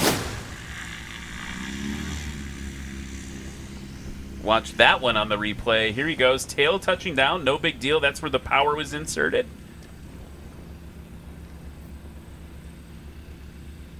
Yeah, it's definitely across the line. Yeah. Yep, good over the line by a handful of inches. Want to say hi to Glenn R. in the chat. He says he loves our matching shirts. Thanks, Glenn. Yes. Appreciate you. Thanks for noticing. Yeah, they are available in the merch shop. The Pattern Ops shirt. Here's Jerry Clemens. A lot of power. Gets over the line. Big burst of reverse. That was good. He really got on that beta quick. Yeah. He gave up a lot at the line, but he was still short of the 125-foot mark. And we talk about that beta being, it's not a silver bullet, right? Yeah. I think people watching the first time think like, oh, it's too competitive, right? But I think it is balanced based on the amount of workload the pilot has to do. You're adding an order of magnitude more of things your body has to do on the landing to effectually use it. Yeah. So it's not always a silver bullet. Yeah, there's a certain RPM range that you have to be in to get that thing to switch into beta. So first thing, you have to get the airplane to the right, or your engine to the right RPM to get the prop to go into beta. And then you have a whole nother step of going ahead once it's in and giving it throttle, making sure that it's in so you don't drag yourself down the course even further if it doesn't go in, which we've seen happen before. Yeah, it's a thing that happens a lot to the reverse pitch pilots. Yeah. Okay, we've had a bit of a resetting of the podium here. Jerry Clemens now in first place with 246. Second place, Brad Crawford with 278. Jeff Pohl just a little bit behind him in third place with 280. That's going to bounce Jeff Harrell all the way down in fourth, just like that. Here comes Jeff Pohl now. Full throttle, giving it the beans. Nice pull off real cleanly for Jeff Pohl. In the Dirty Bird. 170s are such an impressive airplane. I mean, they'll do this backcountry stuff, but you can still pack a load in them. Yeah, you're speaking from experience. Yeah. I have a few 100 hours in 170. One of my favorite airplanes, for sure. Brad Crawford wagging his tail, getting those ailerons all figured out, little pre-flighting.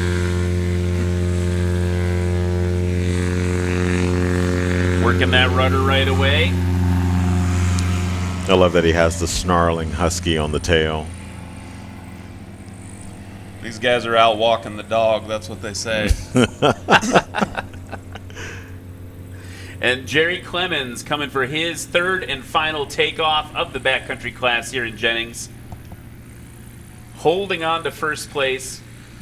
For this class, I would say healthily, but anything can happen in these final 3 landings. Yep. You've got 2 really good pilots in the air right now. I mean, there's a lot left in this class that maybe you haven't seen yet.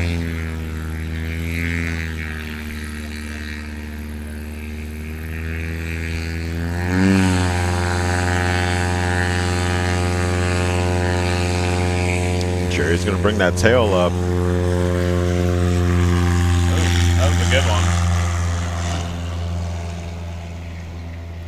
So he is off to make right traffic, which means that Jeff Pohl should be getting ready to turn base. No, he's watching the cameras here. Yeah, he's coming around the pattern there. While they do that, I want to talk about one of our sponsors. We got to talk about our friends over at Lift Aviation. Lift's love for flying drives them to deliver only the finest in aviation products to market.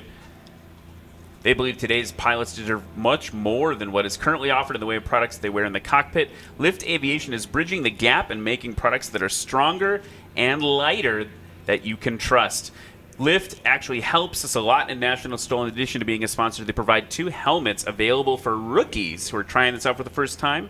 They have helmets to help keep them safe. They offer gift certificates to every class winner at every regular season event, and then the helmet shells to the annual points winner at the end of the year. So big thank you to Lift Aviation for their support. Here is Jeff Pohl now. Got it right in over the line. That's much more Jeff Pohl's style. Yeah. We've seen events where he scratches 3 times because he's a super competitive pilot. Yeah. I mean, in terms of competitive pilots, honestly, I would say he is one of the most competitive on the circuit. I would also say sometimes you're aggressive, Maybe. man, and you're really good at letting people know when you've done a good job. What? Yeah. All right. But in like a fun way. Carry my trophy around all night. Yeah. No, You know, I've at the never war, seen you just do that. I've never seen you shouting do that. champion all night long. Your plane's number is 24/7. Yeah, and my N number is 365 BS. So it's 24/7, 365 BS. Here comes Brad Crawford now. Using that throttle to hold it off. 1 extra shot of power there. Still a very short landing.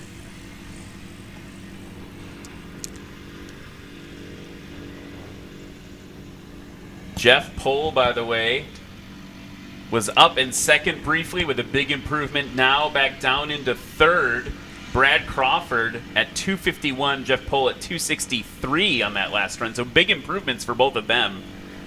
You know, I think that Aviation can just go ahead and put that number in their PO8. I mean, these guys 250. That seems like a pretty round number.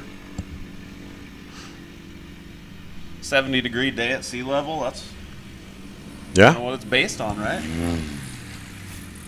Jerry Here's coming gonna in. be a good one. 90 feet?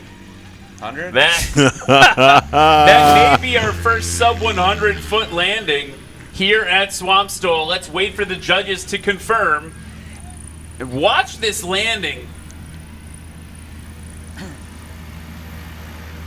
Really working to just drop. You can see it right there. Dropping all that energy onto the gear. And well over the line on replay. The more energy you put into the ground, the less you have to worry about moving forward. That is confirmed as our first landing. Sub 100 feet here at Swamp STOL 2025. Let's get ready to wrap this class up. We will be back in just a few minutes. Looking for a more affordable entry into bush plane flying? How about paramotoring, aka the dirt bike of the sky? Paramotoring STOL is the next best thing, and this adventure motor that you wear on your back is your ticket to getting airborne quick. At Aviator Paramotor, our 2-week training takes you from zero to hero. Sunrise this morning, it was beautiful. There was a thin layer of fog flying. It's just like all the stress and all that kind of just floats away. It's really peaceful. From no experience to feeling confident and competent flying on your own. Let the team at Aviator Paramotor in Lake Wales, Florida teach you your new superpower of running into the sky. Classes are filling up quick, but there are spots available today, so call now. Side effects include, but not limited to, significant life changes, foot drags, ear-to-ear smiles. Find the extreme freedoms of ripping around the skies in your new adventure motor with friends.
Well, a friend of mine, actually it was Corey Robin, told me about these flying eyes glasses while we were at Oshkosh. We went and checked them out, and they're awesome.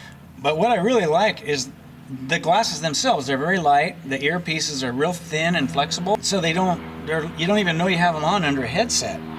If I put my headset on, I mean, they're just as comfortable as could be, and they're so thin, I can actually take them on and off without removing my headset. I couldn't do that with my other glasses. Then the other really cool thing about these, they make some awesome sunglasses, but they have these cool sunglass lenses that just snap on. So now instead of having to carry a big extra glass case in my pocket, that's all I got to carry to take my sunglasses with me. So there's several things about them that I'm really, really liking. Flying eyes. Awesome glasses. And welcome back, everybody, to Swamp STOL 2025. Here we go. Everything's working now. Welcome back to Swamp STOL 2025, everybody. Let's give it up for that backcountry class behind me right now. They're like a pretty good-looking bunch of pilots. They're not even paying attention. I'm trying to pay them compliments. They're ignoring me. Okay, let's get the scores in to see how it finished up. That was tight. I don't know if you guys know this, but you were switching positions the whole time. First place, second place to third place. Everyone's moving around. It was really exciting. In third place, with a combined score of 263 feet, give it up for Jeff Pohl.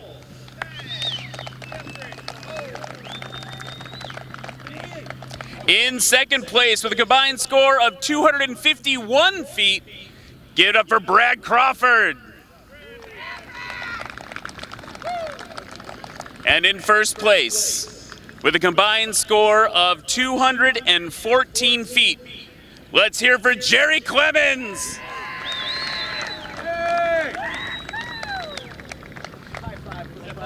Jerry, they're all cheering for you back there. Let's talk a little bit about your runs today. How were they? It was a lot of fun. It looked fun in the cockpit. Thanks for sharing that with us. Any advice for any kids out there who want to be the next Jerry Clemens? Oh, I wouldn't recommend that. I'd rather be Jeff Pohl or Brad Crawford. All right, I'm going to get out of the way. Let's hear it for that backcountry class again.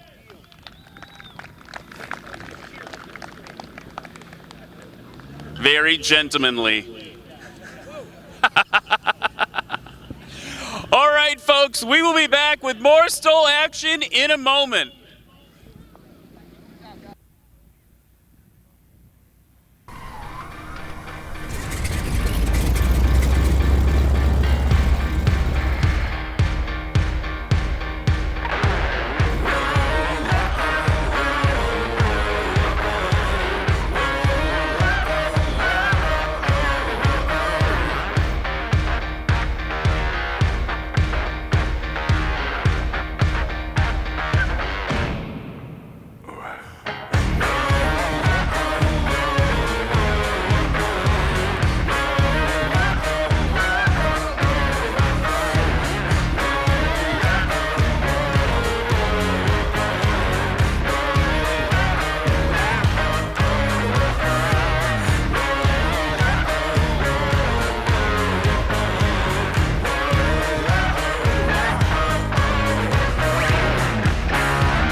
I heard you wanted me to talk quieter, and I guess I probably talked louder. I tried to hold the mic further away, though.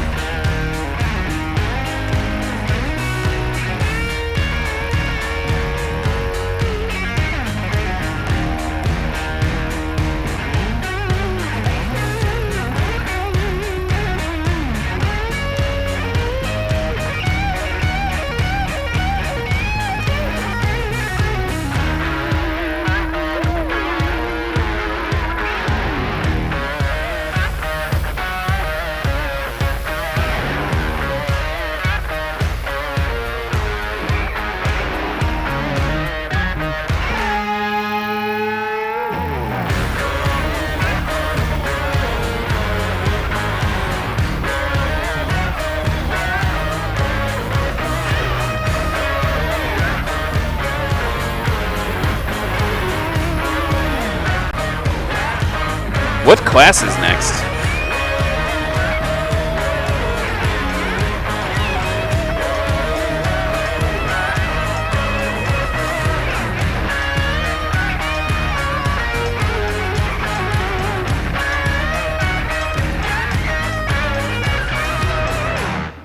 Yeah, I'm Adam Gordon from Oakdale, Louisiana, and we're flying a Cubcrafters Carbon Cub EX2 here today. CC 340 engine there with a Kato prop, running the bush wheels and Agmero suspension today.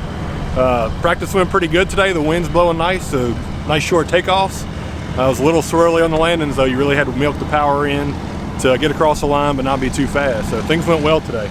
I don't think anybody comes that doesn't win. We're all red-blooded American males and we want to win, but we're here to have a good time. We're all a big group of friends, so we just enjoy coming out and being able to see each other and see some amazing airplanes and see who has some bragging rights at the end of the day. All right, anybody want to say hello to back home? Anybody want to thank? Oh, just wife and kids. They're at home holding down the fort, so Dad's out playing for the weekend, having fun.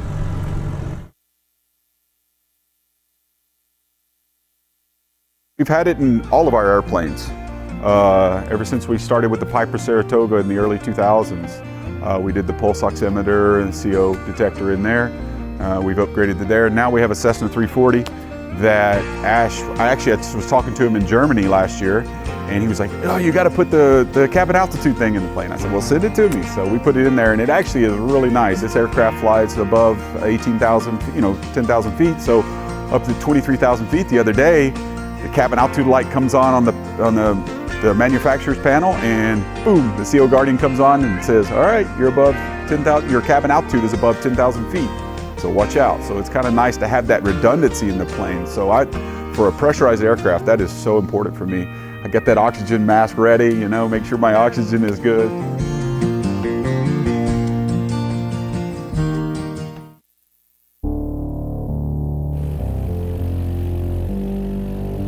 My name is Brian Stack. I'm from Mineola, Texas. This is my 2020 Legend MOAC. Box 1, go.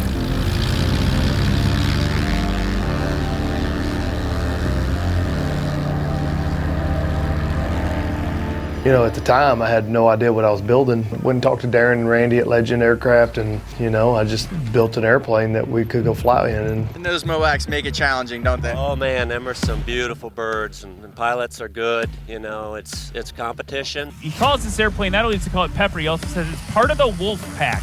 You can tell why he says that beautiful wolf on the front. For STOL, it's hard to beat a Super Cub. It's called a Lycoming 0290. It's only 125 horsepower. Being as lightweight as it does, it seems to compete pretty good, especially in the STOL stuff compared to the bigger guys.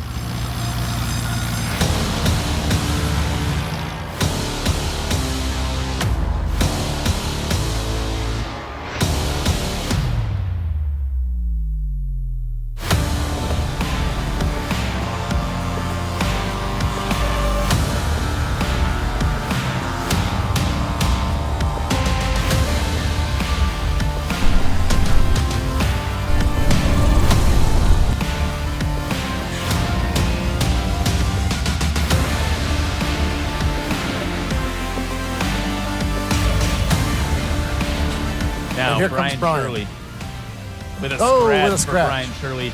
Now I kind of had time to regroup myself, because it does kind of get in your mind a little bit that you got off your routine a little bit, and I was off my routine today altogether. Brand new airplane, just got it done. I've had it in the mountains. At my home airport up there is at 8,000. I've had it at Leadville, which is 10,000. Where I'm actually from is Dodge City, Kansas, and I've had it there is 2,600. So yeah, I've had all over the country. It's performing well. Yep.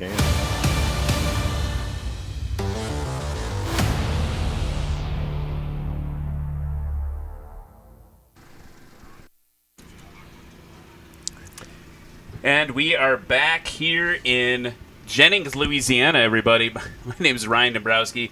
Cam Walton here next to me. And Hola. In between us in the jump seat is Russ Keith. Here's a mic for you, sir. We are getting some things figured out here in the booth as we get ready for the rookie class here at Swamp STOL 2025. The rookie class, kind of a cool one. That you used to play there, but very briefly. I had one stint. Yeah. So and then they kicked me out. Yeah, once you win the rookie class, you can't compete in the class anymore. So what about that last class that just finished? Wasn't that amazing? That was so That tight. was so fun. So fun to watch. I was out on the line judging and just watching these guys come in. And when Jerry came in and he hit that takeoff, we looked at each other and said, if he can stick this landing, he's going to win this hands down. And man, he just did it. It was come in. It was just so much fun to watch. So much fun. Very exciting. Jeff Daly was in the booth with us for that class, and he was talking about how it's one of his favorite classes from a competitive standpoint. Everyone's always trading. Everyone's really close. Everything's really tight together. Let's learn a little bit more about this class, the rookie class. This is the first National STOL event. I vowed I would never compete. I'm like, it's not for me. And I still say I'm not competing. I'm in the rookie class, just the most laid-back class. There's no regulation on what kind of plane you have or anything else. It's just kind of the newer people that are just kind of getting into it as an introductory lesson. I'm Rod Hewitt. This is my dad, Steve Hewitt, world's greatest pilot, C5II. Take note of this thing. This is the winning plane here. If I finish the day, I'll be happy. So, you know, if I finish last, it's a win.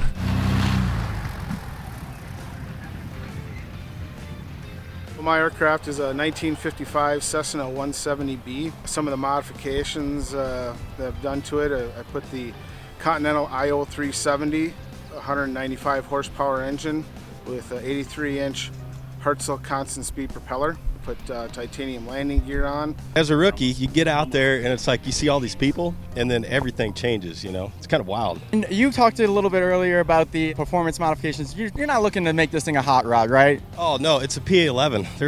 There's nothing hot rod about it. Pat McIntyre, I'm from Lincoln, Nebraska. I'm in the rookie class. This is my first time competing at one of these events. I've attended many of them, but first time being a participant. It's wonderful.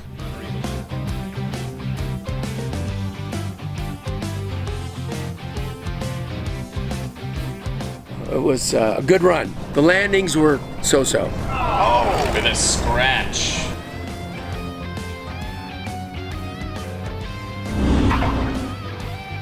So just go out there and, you know, energy power management, that kind of stuff, figure out where the line is, find out what the wind's doing.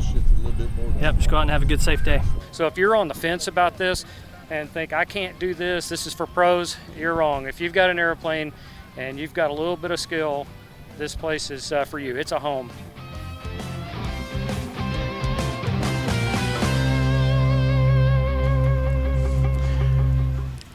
And welcome back to Jennings, Louisiana. Tree Romeo 7 is the airport identifier. My name is Cam Walton. I'm joined by Ryan Dombrowski and the very awesome Russ Keith. We're going to jump into the rookie class today with some special pilots, right? Some guys that decided to come out and compete and throw it all out on the line and see where they're going to place, what they're going to do today. Get to their extent of their capabilities as a competitor and compete for the very first time for themselves, but here at National STOL. Yeah, so the rookie class is a great place for folks to come out and test their mettle in a low-impact environment compared to regular competition. There's a little bit of mentoring that happens and just a lot of reduced stress. Let's get you to the lineup, and then Russ, you can tell us a little bit more about what your experience was in your very brief stint in the rookie class. So let's look at who's going to be competing today for you folks. We have, I see 4 aircraft turning and burning. Yeah, we've got race number 151, Andrew Bennett in the 2022 Legend MOAC, the mother of all Cubs. We got race number 491, Brooks Strength in a 1962 Piper PA-18 from Brandon, Mississippi. Race number 918, Scott Tyree in the 1990 Kit Fox from Princeton, Texas. And race number 471, Brandon Winfrey in the 2014 Rans S7 from Oakdale, Louisiana. And right there on the line for you is your first competitor in race number 151, a 2022 Legend Cub AL-18, one of the MOACs, formerly owned by Colin Caneva, yes, if I'm not mistaken. Let's get it up for Andrew Bennett.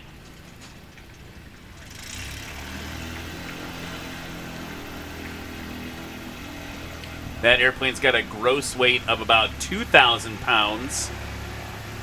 Built by series sponsor Legend Aircraft.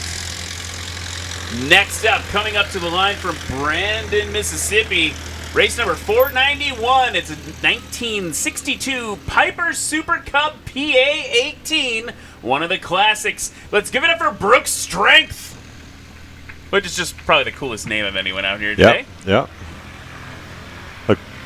As you would say, a quintessential bush plane, the PA-18 Super Cub, one of the most popular planes in the backcountry.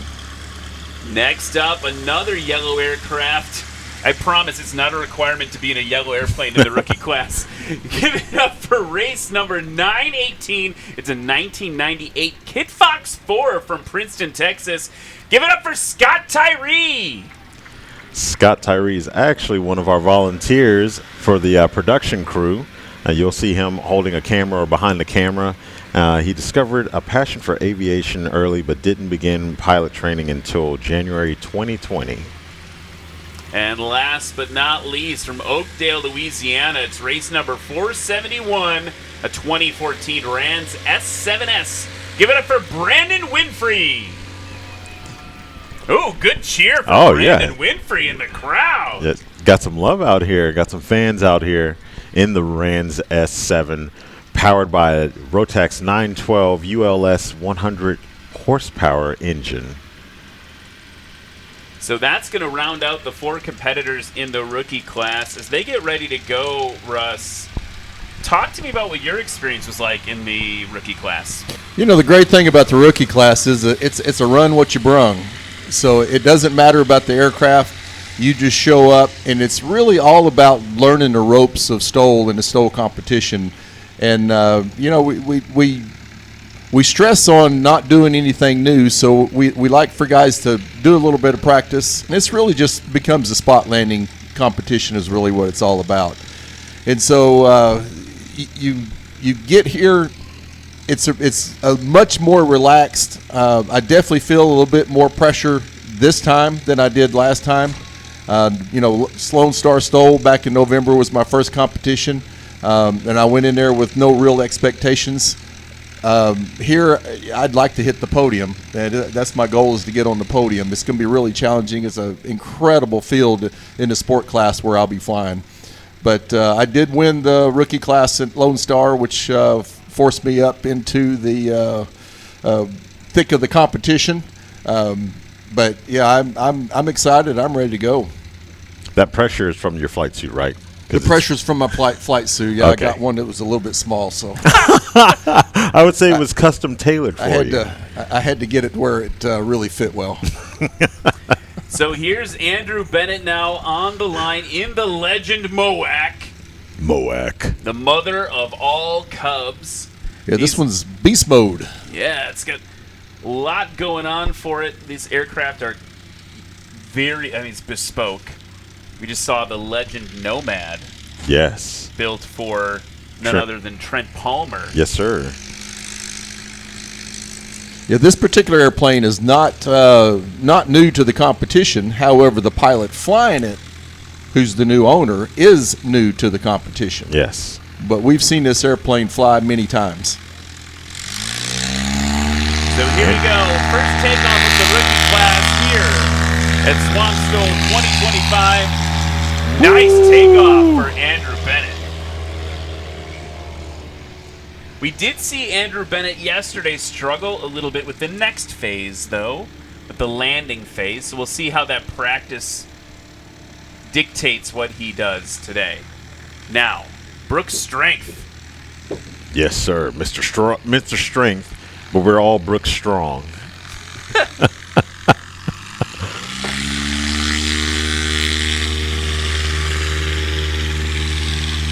Brooks in 491, waiting for it, easing that left main off first. I ran into Brooks. He was in the crowd waiting for his turn to fly, and one of his friends said, you know, maybe based on yesterday, you should change his name to Brooks Scratch. And I was like, ooh, that's harsh. That was, oh, are man. you a friend or an enemy? A frenemy. Here comes the Kit Fox, flown by Scott Tyree. He was telling me a couple of days ago that he's brand new to this. Obviously, he's in a rookie class, and he said, don't go too harsh on him. He's just here to have fun and enjoy himself. Yeah, I flew down with him he's up there near the Dallas area where I come from, so we flew down together, and he talked about how he was just here really to learn more. He wanted to get into STOL to become a better pilot. He's got an absolutely gorgeous little Kit Fox. That thing is really nice. And another home-built just took to the skies.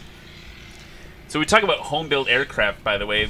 We're talking about experimental aircraft. You're going to see more and more of those as the day goes on. We've been in the certified realm of airplanes. Russ, you've got an experimental airplane. We just saw this Rands and this Kit Fox taking off. These are airplanes that you can build at your own house. You can buy a kit. They'll ship it to you. You spend a couple years wrenching on it, popping rivets, stretching fabric, whatever the tools of the trade may be. And here comes Andrew Bennett. Burst of power to get him over the line, working those brakes. And he didn't give up too much. Did a nice job. He's a little long on the across the line, but put one in the books and see if he can tighten it up a little bit. His takeoff, by the way, the best of the bunch so far with 108. Combine that with his landing score. He's at 237, which, unsurprisingly, at least for now, will put him in first place. Brooks Strength now in the vintage Super Cub. And give us a textbook Cub landing. Ooh. A little short, a little heavy on the brakes for a second there. Keeping that tail down for Brooks. And Lexi sounds the horn for a scratch. As we see on the replay, he touched the line. Close, though. Very close. Close to the line, though. Very close. So he won't be on the board yet. Next up, Scott Tyree in the Kit Fox. Race number 918. You can see there on the beautiful camera shot with Brandon Winfrey coming up behind him in another yellow airplane, turning base to final.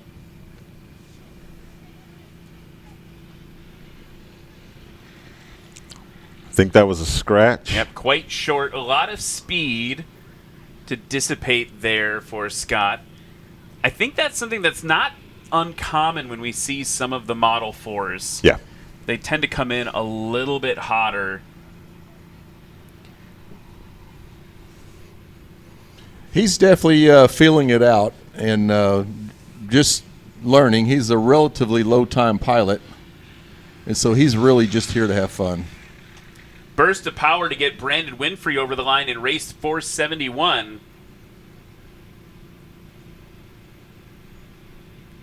As he gets it stopped.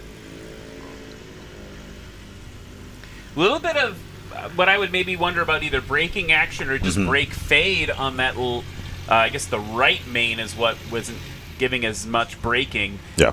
in that situation, since I don't know if we've seen it yet today, we measure from the main tire that is furthest away from the line. So they're going to cycle back around for another run around in the pattern. We want to talk about one of our sponsors. This is actually a sponsor that we saw fly in the last class, Clemens Insurance. Jerry Clemens, of course, the competitor in the Husky there. Clemens Insurance is the most affordable and best insurance coverage available, and they will maintain the highest standard of excellence when they work with you. And we hear that time and time again, folks that have been insured by Clemens Insurance really feeling like they're getting that white glove treatment from them. I do feel like I get the white glove treatment from Jerry and the team. Absolutely. So thank you to Jerry and the team at Clemens Insurance for helping us out at National STOL. Here is Andrew Bennett now, full throttle, nice takeoff. Oh man, seeing him take off does not look like rookie class. Not by any means imaginable. Let's just talk about the paint job on this Super Cub coming to line. Yeah. That thing is clean. It is ultra clean. I feel like I've seen that same paint scheme in red and white, but it's striking in the yellow and black, honestly. And Brooks Strength going to give us a little bit over 125 on that takeoff. We're going to say, I'm going to guess 127. We'll get the official number here in just a moment. Well, it looks like the judges have confirmed just short of 125. It's okay. Let's see what they come back with. Yeah, 117. You are correct, sir. They're checking the camera.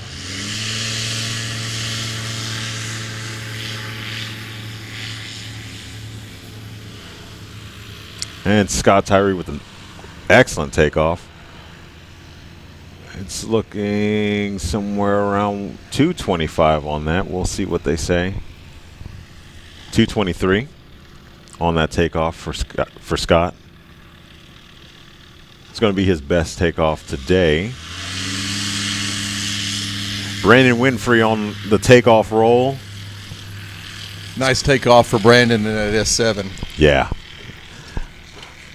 You can see everybody slowly dialing it in as they take off. We're going to see more dialed in landings here in just a moment when they finish the pattern. Andrew Bennett on final with the wig-wag lights and his barn door flaps down. You can see he's arresting his descent, giving it a little power. Definitely has it slowed up. Got the high alpha. Nice that recovery. Was awesome. Keep it straight. There we go. Yeah. Good job. That was incredible. That was really nice. Well done. He really saved that one. He was going to land probably 10 feet short, and that burst of power, it was able to hold it off and come right across. They did a really good job. Yeah. It's excellent flying. Got me excited in the booth. It's going to be 123 on that landing. Yeah, that extra power definitely cost him a little distance. Yeah. But, man, what a nice recovery. But that is his best run at 222 there's a really good one. Combined total. Brooks Strength bringing it to a stop in the Super Cub. Giving a little round of applause from the crowd there here in Jennings for Brooks Strength. Yeah. Well earned, too. I mean, he was probably 7 feet past the line. That is not bad at all. He's going to be in second place now with a combined score of 264. Here comes Scott Tyree. A little hot. Gave up about 50 or so feet. Getting it slowed down. It's probably just going to keep rolling, it looks like. Always got to stop. That's always one got thing to stop. Even if you think you scratch or you just went too far, you always got to stop. There are some of the awards that are given out at the awards dinner for the pilots that are based on accuracy or consistency of distance, and those, if you don't stop, you're just immediately disqualified for those. So even if you think you have a bad one, It's worth stopping to get that score in the books. Now, here comes Brandon Winfrey. He's hopping on those brakes a little bit, getting the elevator work put in, flaps coming up. Did a really good job with the pitch control as he rolled out on that to keep that airplane level.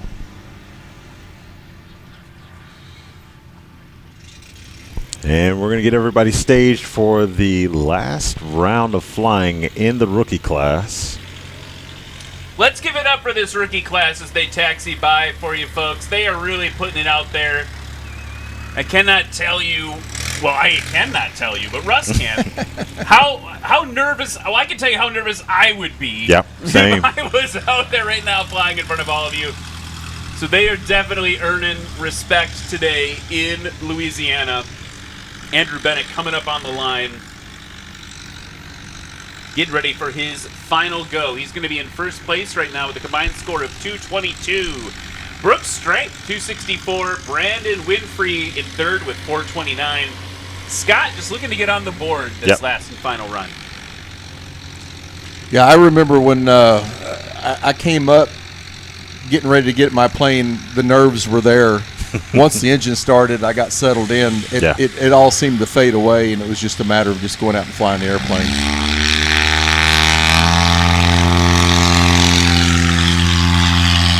Another really nice takeoff.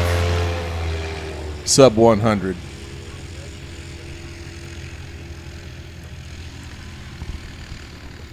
Brooks Strength now coming to the line in that vintage Super Cup, currently holding second place. He only Brooks scratched once so far. Got that tail up. Yeah, way high.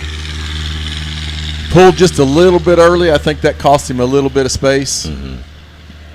Definitely added some distance to his takeoff roll.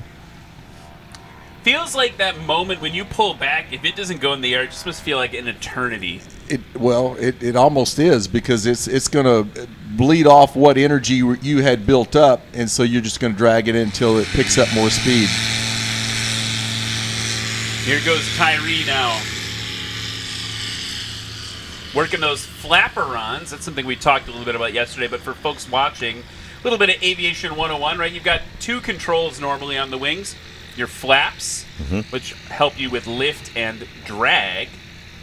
Your descent rates are controlled by that, on landing in particular. Also some takeoff technique.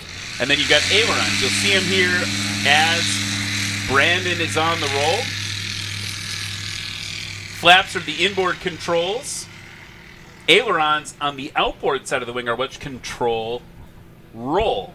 On the Kit Fox that Scott is flying, it's all one control surface that is blended together mechanically. We call them flaperons.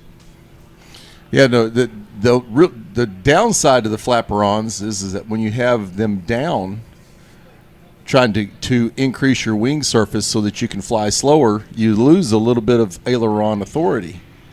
And so that's something I was dealing with yesterday. Another good job. Get that tail down.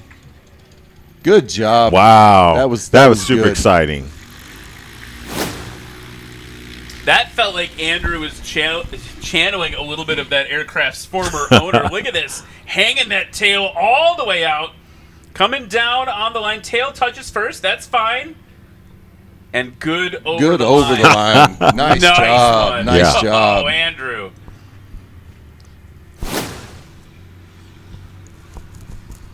Brooks Strength. Also another one that I believe is going to be good over the line. Let's see what. I don't. No. Oh. And we do have a prop strike there for Brooks Strength. I just stay in. Yeah, they're just going to keep him in the cockpit there. That's going to mean Scott and Brandon are going to have to go around and stay safe in the pattern. We're going to get the aircraft rebalanced back on its tail there. That happened in slow motion. Yeah. At least he was at idle power, it looks like. At least he was trying to shut her down at least, or at least, not put too much damage on the engine. They're going to have to break that down and give it a good old once over now. Yeah. Yeah, that's just something we just absolutely hate to see. It's just heart-wrenching when you see one going up. It really is. Sitting here in the booth, and it's just a helpless feeling that you can't do anything to stop that from happening, but you see it happening, and it's just heart-wrenching. And a round of applause from the crowd for Brooks' strength there, getting them all set up off there. And looking at the prop right now, not seeing a ton of like evidence of damage, but obviously once a prop hits anything, you've got to dig the right. That sudden stop can certainly do some internal damage to the engine. Exactly. Got to do the right thing and get it all sorted out. But a bummer to go out on that for Brooks' strength. That's a scratch for him. He's still holding in second place. Our rookies now, this is interesting. This is something that they haven't had to deal with yet, right? Like, this happens a fair amount in competition, right? In terms of not nose overs necessarily, but like the runway will have a piece of FOD on it, some foreign object debris, or the spacing gets too tight, and the air bosses on top of this broadcast show say, hey, competitor, you need to go around for safety because we got a little too bunched up there. Maybe an airplane was really slow and the airplane behind it was coming up behind it. That happens a fair amount. And for rookies, this will be their first time. You got to wonder, are you getting in your head a little bit now? Because you had it all set up, you were ready to go, and now you've got to reset.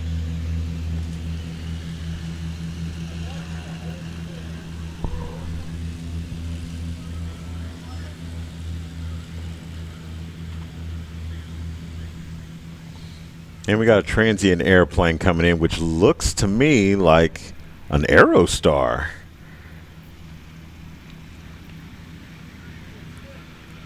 I believe that is an Aerostar, one of an awesome family hauler, if you want to call it a family hauler. It'll get you places very quickly. And here comes Scott, and he bounced way short of the line.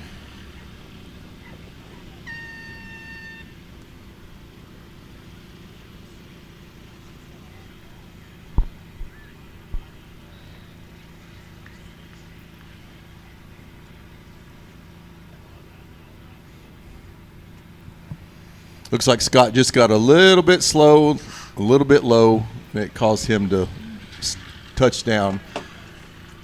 Oh, beautiful landing by Brandon Winfrey. And he basically did the same approach, very low, and then carried it right across the line. Did a good job. So that is going to wrap it up for the rookie class. Let's recap the scores for you. We got Andrew Bennett in first place with 219. Brooks Strength with the heartbreaking prop strike, but coming in at second place with 264. And Brandon Winfrey in third place with 371. We are going to take a short break here at Swamp STOL 2025, and we'll be back after this.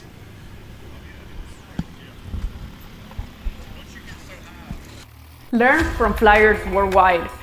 Watch your flights unfold with accurate terrain, scenery, altitude, ground speed, and ground track. Improving your wind situational awareness by reviewing your flight path with wind data. Invite friends to join you. Debriefing with peers is a blast. Seeing your skills improve fast by avoiding repeated mistakes. Never wasting a chance to document bragging rights, or continue to improve by connecting with pilots and instructors who inspire you. Just tap to record.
And we are back here in Louisiana, Jennings, Louisiana to be exact. Swamp STOL 2025. Everyone here in the crowd, let's give it up for this rookie class.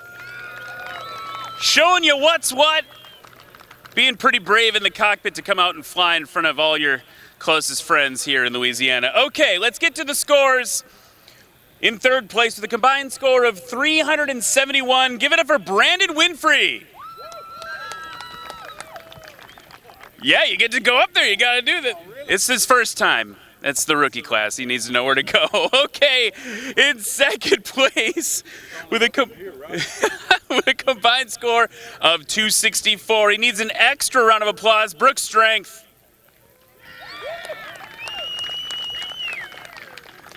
And in first place with a combined score of 219.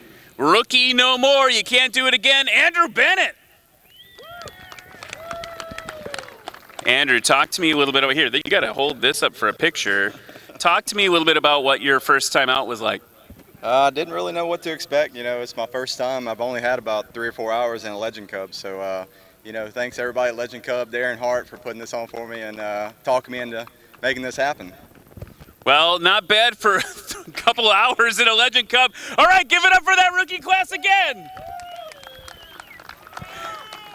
You got champagne, you got to use it. Yeah, you got to, yeah, there you go. Yeah, you got to celebrate that first time out. Oh, that was a good stream. Okay, on that note, we will be right back with more STOL action right after this.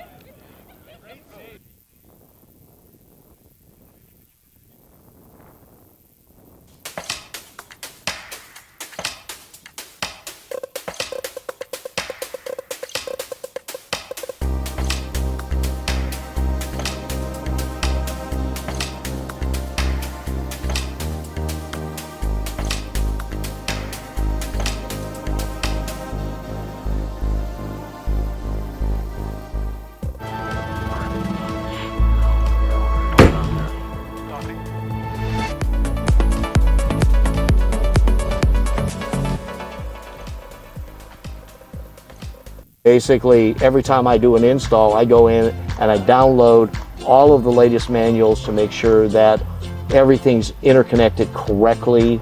We don't miss anything. We don't miss any on-off switches, any warning lights.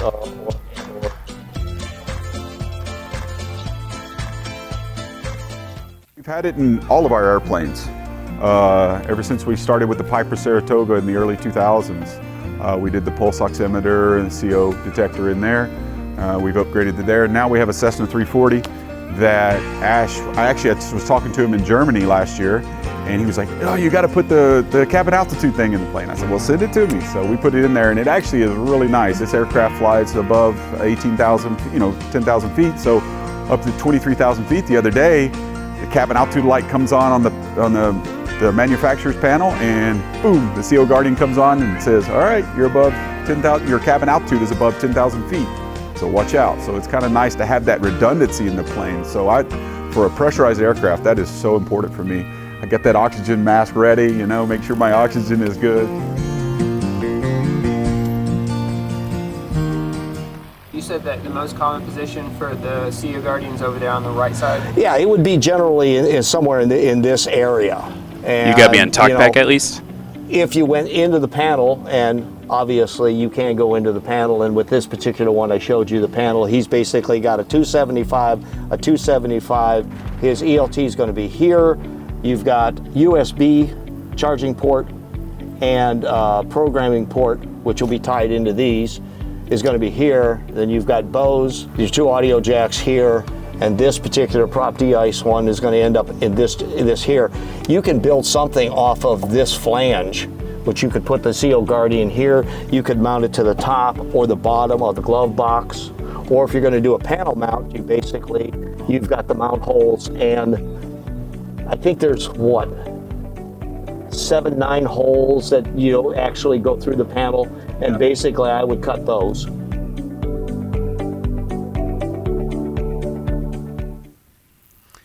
Well, welcome back to Swamp STOL 2025. My name is Ryan Dabrowski. I'm joined by Cam Walton, who, by the way, if you haven't seen his stuff. Aviation photographer extraordinaire.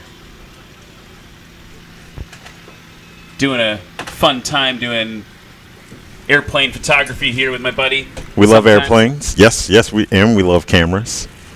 So that's we both like cameras. That's us. Anyway, we are here in Jennings, Louisiana for Swamp STOL 2025. And look at that T6 hanging out there. You can get a ride on that if you are here in Jennings. I don't know what it costs, but it doesn't matter. It'd be worth it. Yes, it's always nice to get into an old warbird, especially when you have the chance to sit behind the sound of round, any type of radio engine. So that's the Commemorative Air Force Gulf Coast Wing. Ooh. And they've got that T6 there. Looks like someone's loading up for a ride right now.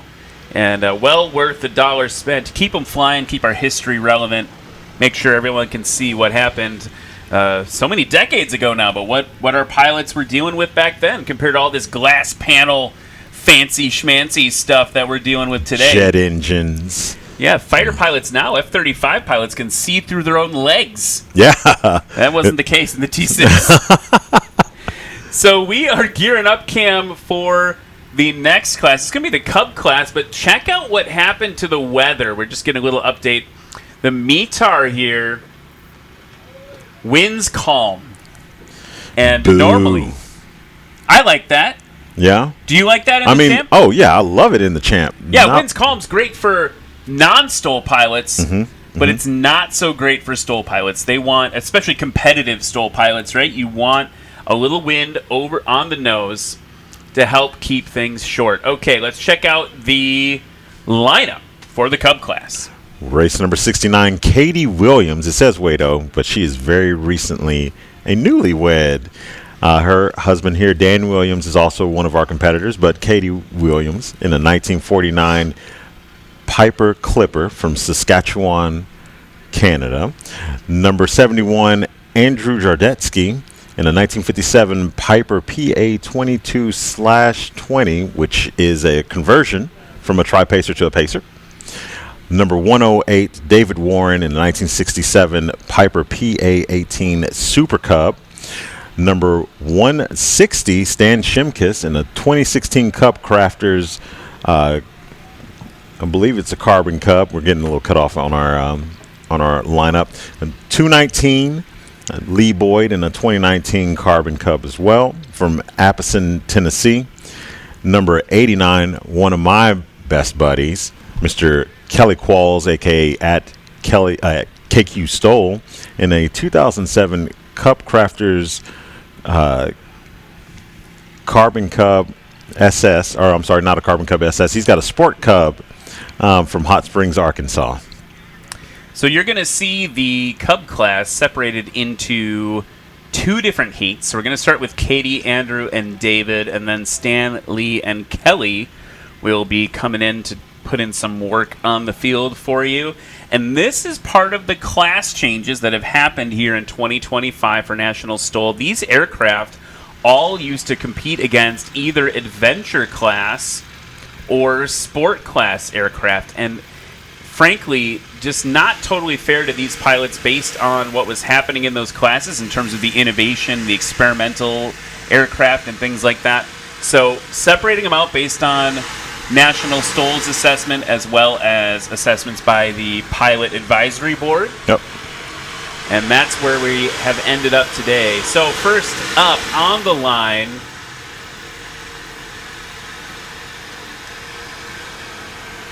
in race number 169, a 1949 Piper Clipper, give it up for Katie Williams. Katie's an ag pilot from Saskatchewan. As I mentioned, she's a fresh newlywed. Her husband is in the crowd right now. And that airplane I have had many rides in the Doodle Clipper, named for her puppy dogs that she loves flying in that aircraft.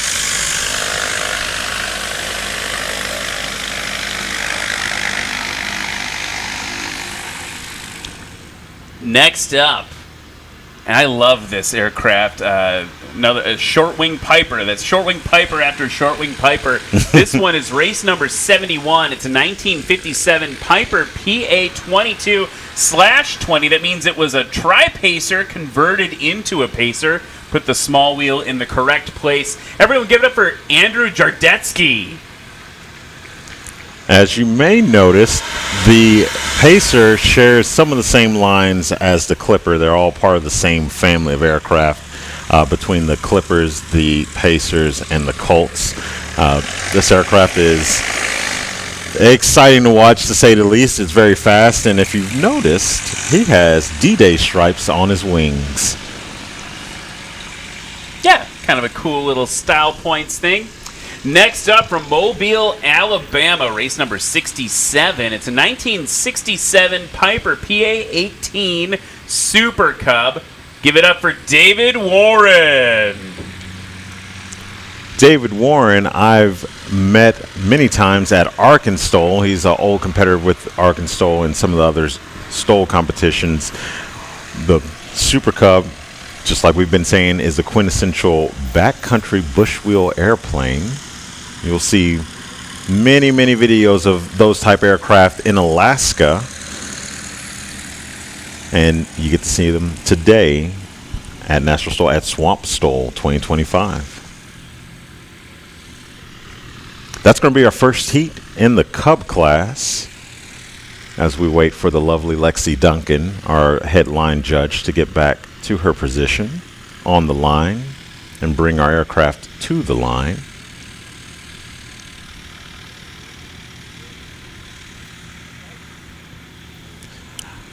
No one can see this, but I am watching that extra that just took off go straight ballistic on takeoff.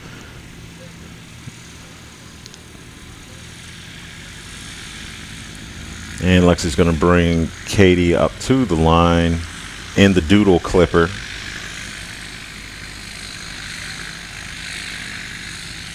In race number 69.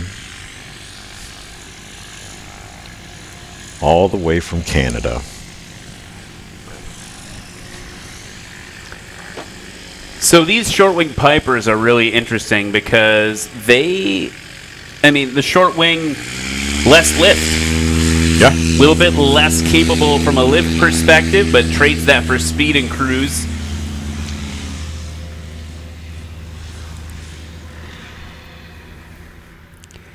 So there goes Katie Williams. Now, Andrew Jardetsky. In the converted Pacer.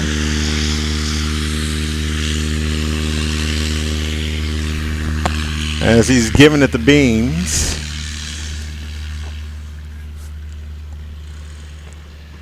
Now you may notice that the Pacer has flaps, whereas the Clipper does not. And that's an interesting difference that you'll see too in some of the events. We have different aircraft that are flapless. Yep. They can be in the vintage Cub class.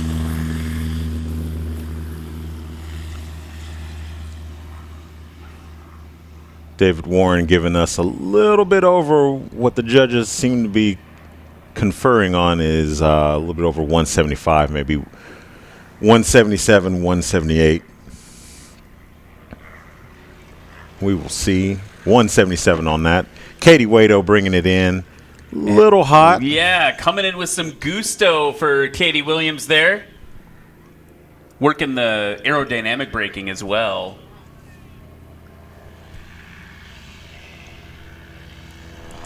Yeah, I'm obstructed by the booth, but I imagine she brought it in with a very nice slip, which is going to be her secret sauce to competing with some of these guys with flaps.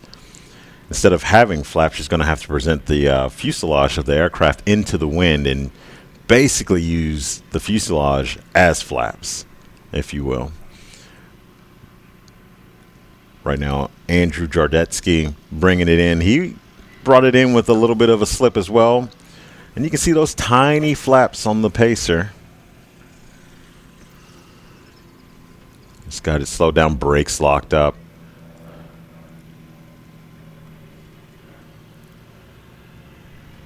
Katie Williams' first score combined 750 feet. Andrew Jardetsky with a 370-foot takeoff. We'll see what that landing is now.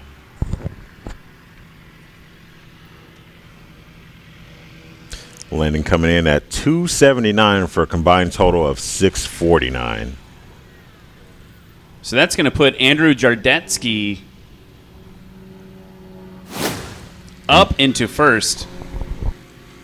David Warren just brought it in. The Super Cub, we'll see what his number is. His takeoff was 177.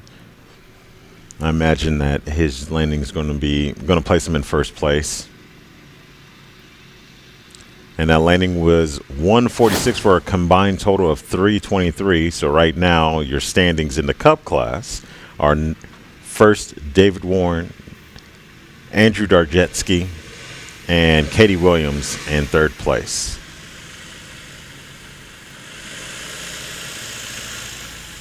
If you're here watching Katie taxi in front of you, give her a wave as she's goosing the throttle a little bit. And while they're getting set up, we're going to throw it to the pits with Brennan and the rookie class. Thanks, Ryan. Well, raise hail and praise Dale. Rookie no more. I'm here with Andrew Bennett. Andrew, how's it feel to come in first? Feels awesome, man. You know, coming out here and doing this for the first time is awesome feeling. Awesome feeling. We look forward to continuing competing.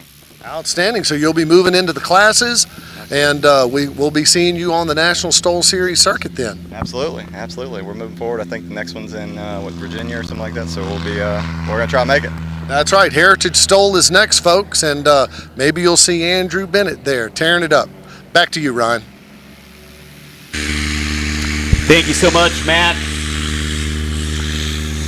And we've got Andrew on the takeoff roll.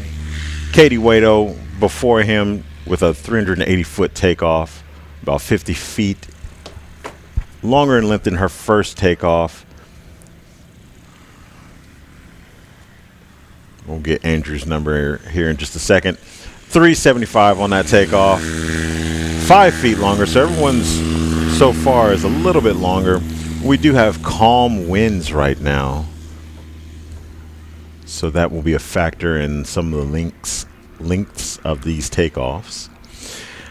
And if you're watching right now, you can see that beautiful Game Bird GB1 while we're waiting on Miss Williams to get back into the pattern with a fat slip. David Warren with 182 feet on that takeoff. Katie Williams with a little spicy of a landing. Lots of energy. Probably going to take that one all the way to the end. I would say so.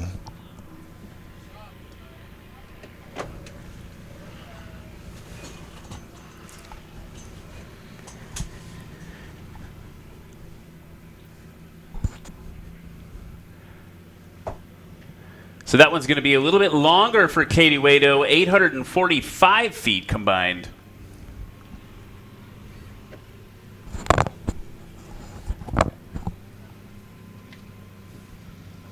Andrew Jardetsky bringing it in on short final, chopping the power, and applying those brakes.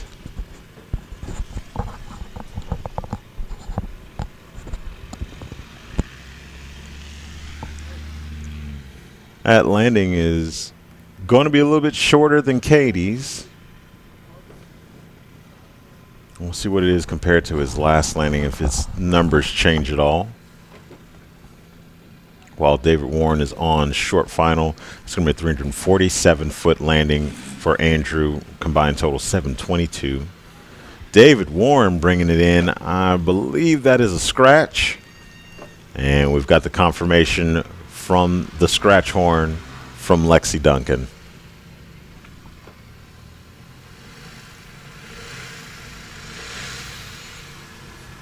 All right. First heat is almost done. We are on our third and last round for the first heat in the Cub class. Right now, The standings are first place David Warren, second place Andrew Jardetsky, third place Katie Williams. What's that? And we're going to peep at the weather real quick. It has been updated. So now the winds are out of the 200 at 4 knots, visibility 10 miles. We're still clear below 12,000 feet. Temperature is 73 degrees Fahrenheit. Altimeter is 30.20. Humidity 33%. And density altitude has gone up from 420 to 780. So very interesting to...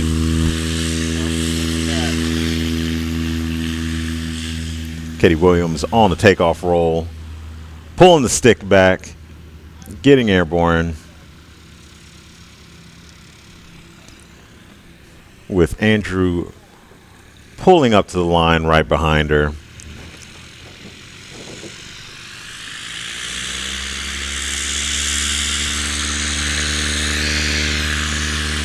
Right now the winds are dead.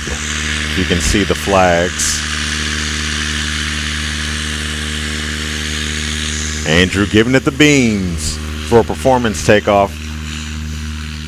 He was holding down the brakes, giving it power, and now he's dropping nice in flap the flaps. drop on that one. Oh, yeah.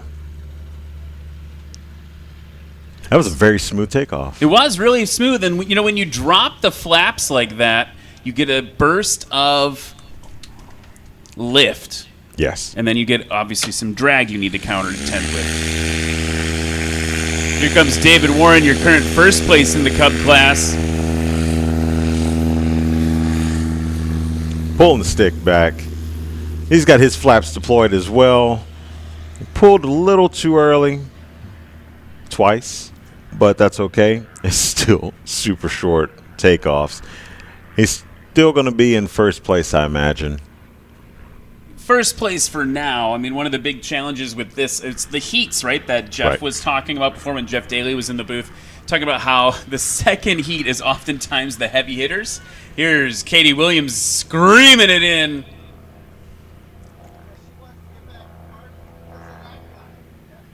And she comes in with no power. I mean, it's a lot of energy, but we can hear no power at all. Oh, yeah, no, this is maybe a function of the fact that she's flying a short wing, right? Mm-hmm. Like, it doesn't have the amount of lift. You can't slow it down the same way.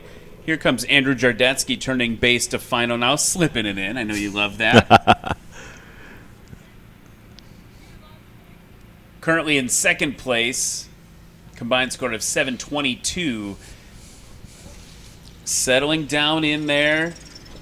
Ooh, like chirp of that prop. Yeah. I love it when they do that. That little whistle.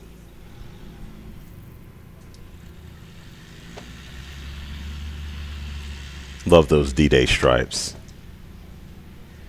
Second heat is getting ready to go here. We got Stan Shimkus, Lee Boyd's there idling. Kelly Qualls coming out as well to play. My buddy Kelly. Here comes David Warren to the right.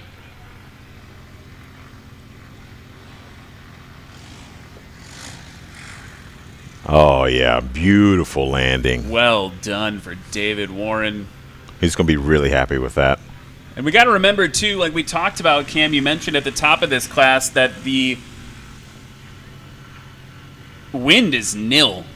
We are at full calm wind right now, Yeah. and that is working against the pilots, right? Especially, you know, we talk about what happened in the rookie class with Brooke's strength up on the nose. Like, part of the function of that is that we see those kind of very slow motion noseovers. Again, they're pretty rare when they happen, but when they do, oftentimes these conditions are where you'll find it because you don't have any wind to play with the elevator, right? Yep. Your tail, you have nothing helping you keep that tail down when you're at idle.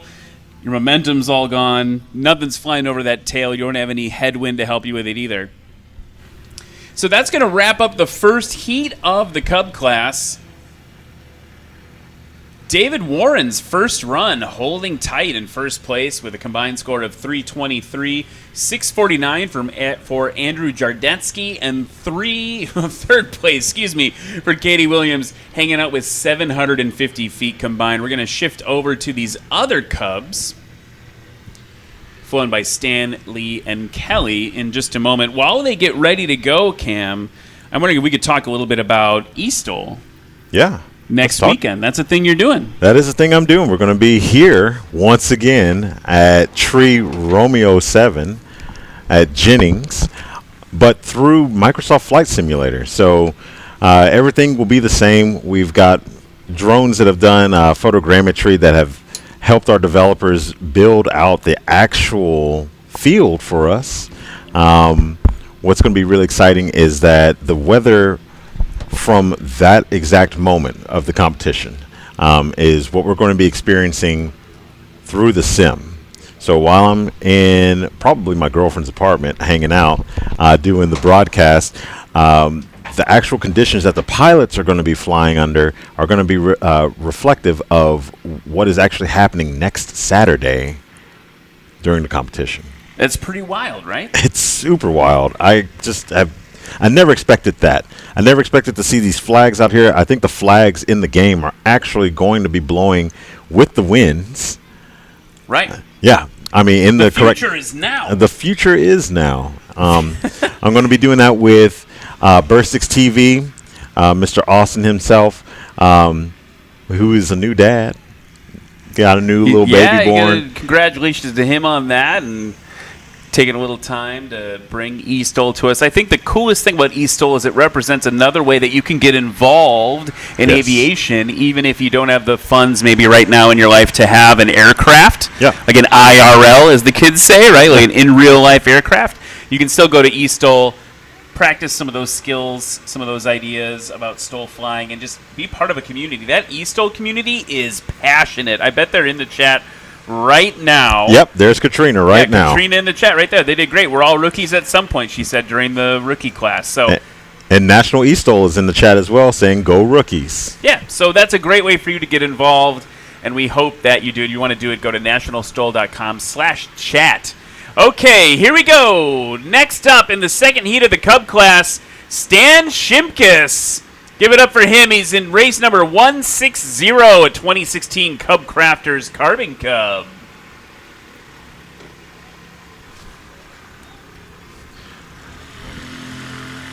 That Carbon Cub is... all the Carbon Cubs are really beautiful. I mean, we're going to see 3 of them back to back, except Kelly's is not exactly a Carbon Cub. It is a Cub Crafters Cub, but it is an S2, a Sport Cub. So there's a little difference in some of the components in the aircraft, but we're going to see how competitive each one of these Cubs are really going to be. Next up, from Appleton, Tennessee, race number 219. It's a 2012 Cub Crafters Carbon Cub flown by none other than Lee Boyd. As you can see on this aircraft is strikingly beautiful. This iridescent blue with the P-51 with the shark mouth on the side. I mean, it is an absolutely gorgeous bird. We've seen it a few years in a row, and every time it just takes my breath away looking at it. And last but certainly not least, we were talking about him last night and this morning, putting in real impressive numbers. You can see him at the Oshkosh STOL demonstration coming up in a few months from Malvern, Arkansas. Check out race number 86. It's a 2007 Cub Crafters Sport Cub flown by Kelly Qualls. Kelly Qualls is a really good friend of mine. We're in a flying group in Arkansas. First met at Arkansas. He's a very, very talented aviation photographer as well as a competitor, which this was his first competition 2 years ago where he was no longer a rookie because he won the rookie class. Just like Russ Keep, who you're going to see fly a little bit later in the sport class. And we're on board with Kelly Qualls right now as he taxis up to his position in the lineup. That's like a familiar those style sight. Points, by the way, taxiing Oh, the yeah. tail up. You got to do that. Absolutely. And he keeps saying it's only 100 horsepower, but then he admitted it's like maybe a little bit more than 100 horsepower. Right. But he does pretty amazing things in that airplane.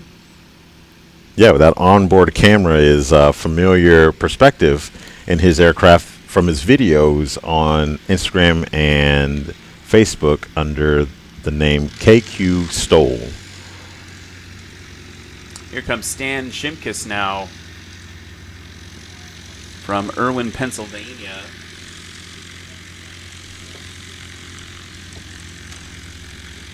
I want to say hi to a couple folks in the chat. Big thanks to Marty watching over in Milwaukee. Shimkus is giving it the beans, a little braking issue looks like, but he's getting it under control, trying to get into the wind. And Shimkus is off into the wild blue yonder. Next up, Lee Boyd in that beautiful blue aircraft.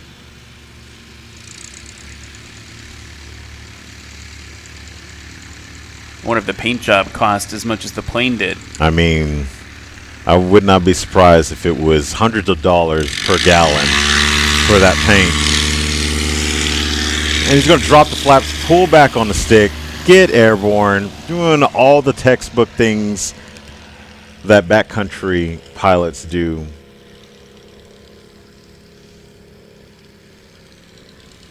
As we have Kelly Qualls pulling up to the line. On board with Kelly there. Notice the flap placement on these aircraft is a little different. You'll see that in some of the other ones. He's putting those flaps in right now for us. And reaching with his hand there and engaging them to get that little burst of lift to help him get up into ground effect.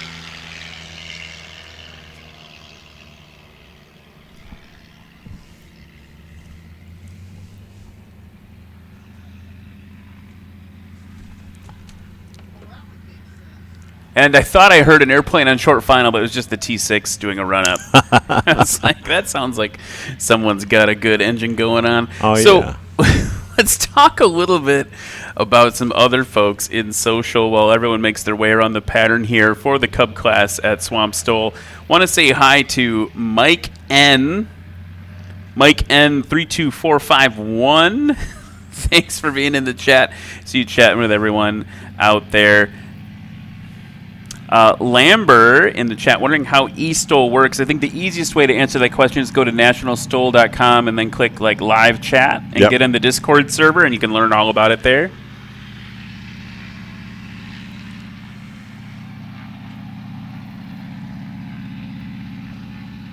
Frozen Alaska saying hi from Alaska. Thank you so much. And here comes Stan Shimkus.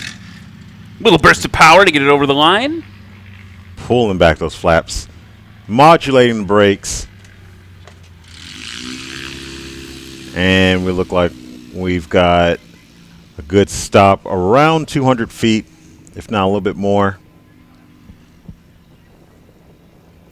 As we wait for Lee Boyd to bring in that beautiful iridescent Cub from Tennessee. Lee Boyd on short finals, settling down into that lower approach. This is something more seasoned competitors seem to do. They can balance it on the prop using that thrust to keep it off. And look at that. He did just that. Oh, yeah. Lexi was doing a call out, said, "Nice, Lee." It was very nice. Right over the line. And Lee, doing that technique we've talked about a few times today, the ability to drop the airplane down on those shocks. And some airplanes don't have properly like sprung shocks. They, you know, for instance, like the Scouts and some of the Citabrias, they actually have like spring gear like a Cessna would, right? You're using just aluminum that's bending to provide shock absorption. They can't necessarily drop it in like it's hot as much because it's going to spring them right back up into the air. There's Kelly Qualls with a scratch. Jinx, double jinx.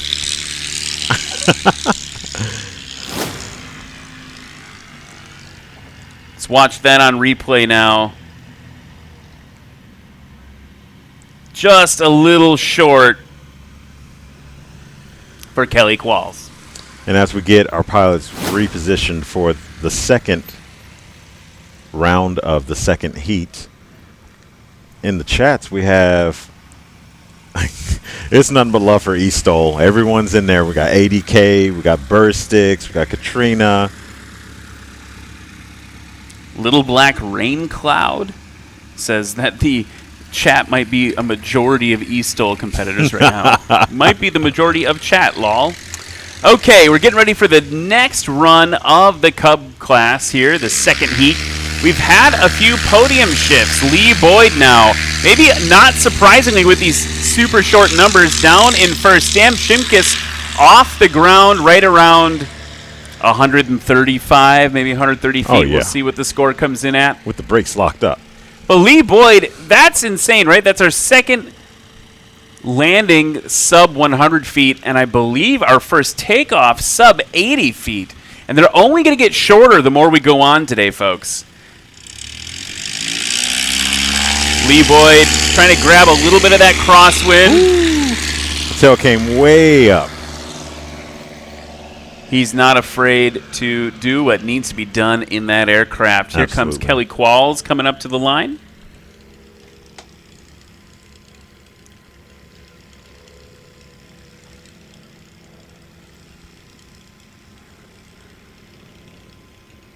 It's fun to see your friends compete. It's fun to see when your friends are doing well as well, just like my buddy Kelly. And he's going to pull back on the stick and get airborne. That was a really, really nice short field takeoff.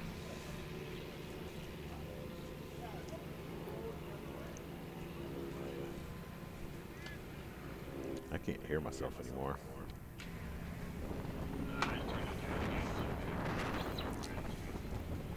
Gotcha. Okay, Cub class still underway here at Swamp STOL 2025. Folks, it's a little bit after 1 p.m. This is a good reminder if you're here in Jennings to throw on some of that sunscreen. Oof. Maybe make sure you're hydrated. It's not super hot here, I think, by Louisiana standards, but it is still quite warm, and you're getting cooked in the sun a little bit in the crowd there, so a little sunscreen, a little water never hurt you. Started to go dad mode on you, but that's something we got to do. If you need sunglasses, we know someone who can help you with that. Yeah. Flying Eyes. Flying Eyes. I got mine on right now. I got mine on right now, too. Yeah. I wear them as prescription glasses, and then I have the magnetic shade, so a big thank you to Flying Eyes for all of their support for National STOL. Let's cut over to Stan Shimkus now, who is coming in over the line. Good over the line. Checkered flag. All right. Looks like just a little bit over 175 feet on that landing. We'll see what the official number is momentarily as I can hear Lee Boyd coming in. Actually, that's going to be 174 feet for Stan Shimkus. Combined total 315.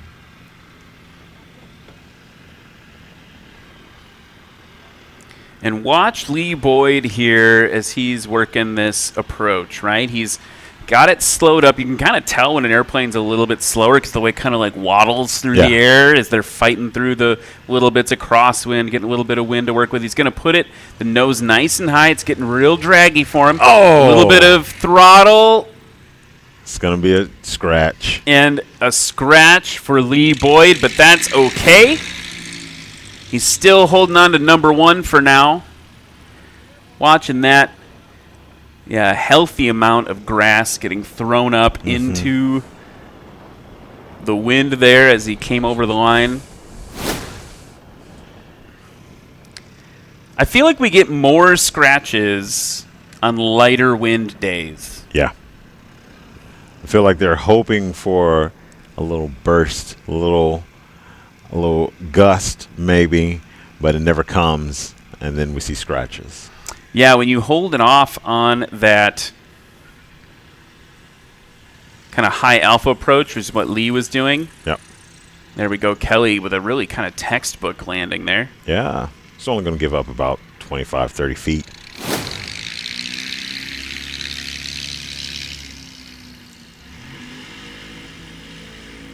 We'll see what that Yeah, number healthily is. over, like altitude-wise, over the line there. He could have cut that a little bit closer, but really well done by Kelly Qualls. That's going to be good enough to put him up into second place now that he's on the board without a scratch. So as they reset, Lee Boyd currently in first place with a combined score of 174. Kelly Qualls in second place with 288, and third place, Stam Shimkus with 315. He's the only one of this heat to get on the board both times around. That will push the first heat of the Cub class all down into 4th, 5th, and 6th, respectively. David Warren currently down in 4th place. Full throttle now for Stan Shimkus. Ooh, that was nicely a beautiful takeoff. done for Stan Shimkus. That's going to be sub 100 as we have a little bit of wind.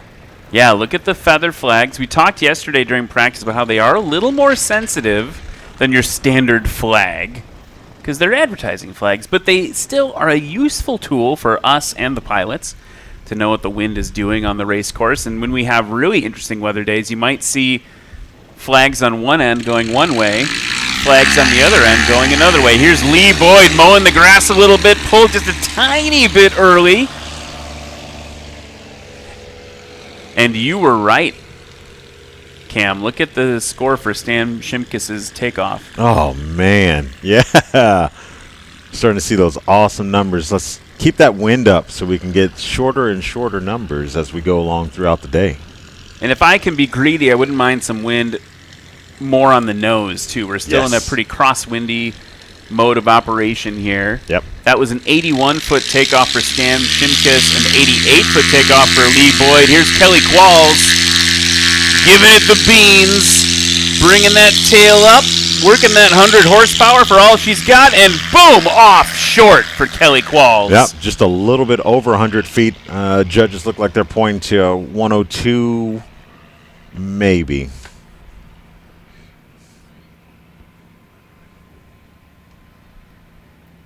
.102 for Mr. Kelly Qualls.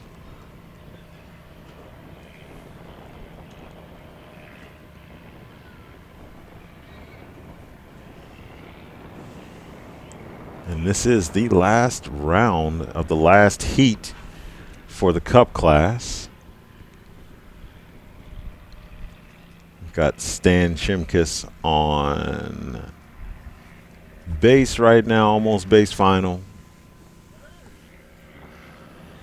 Lambert in the chat saying that sparkling grape juice dried yet?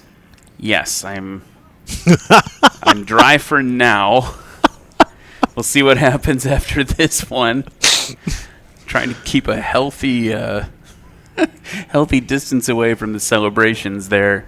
So we'll see what happens at the wrap up of the Cub class here. Here comes Stan Shimkus now on final approach.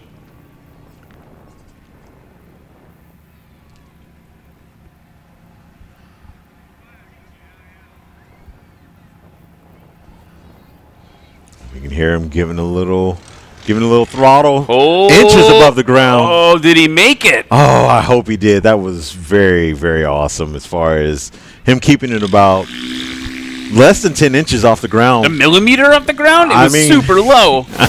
That's under review by the judges. Going to the replay now. Ooh. Yeah, that's...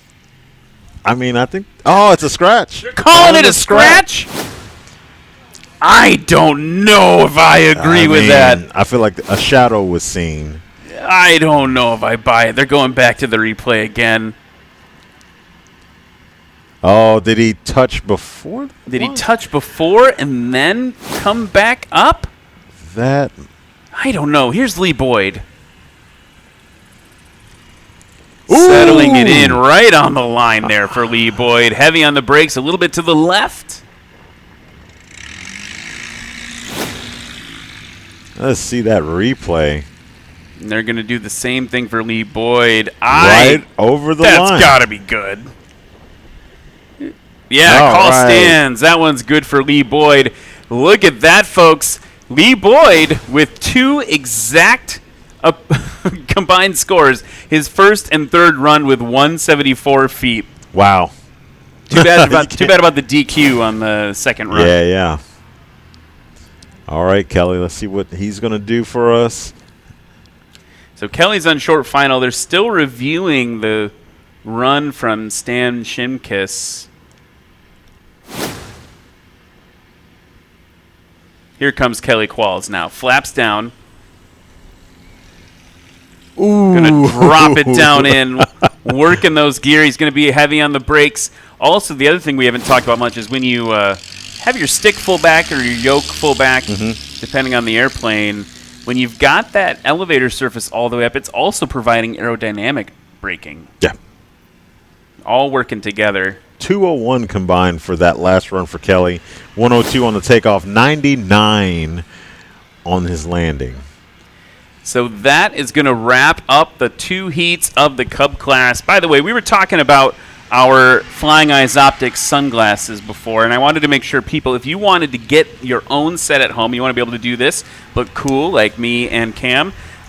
These are great, by the way, because I can use them all the time, and then bloop in the cockpit, and they fit under your, under your headset. It's pretty nice.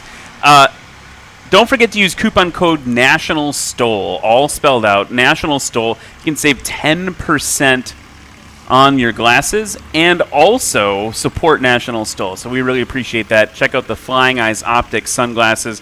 You see them on every pilot. Jeff Daly's walking by with a pair of Flying Eyes sunglasses right now as well. Yeah. So let's take a quick break. We're going to go wrap it up with the Cub class and see how wet I get with that sparkling cider in just a minute.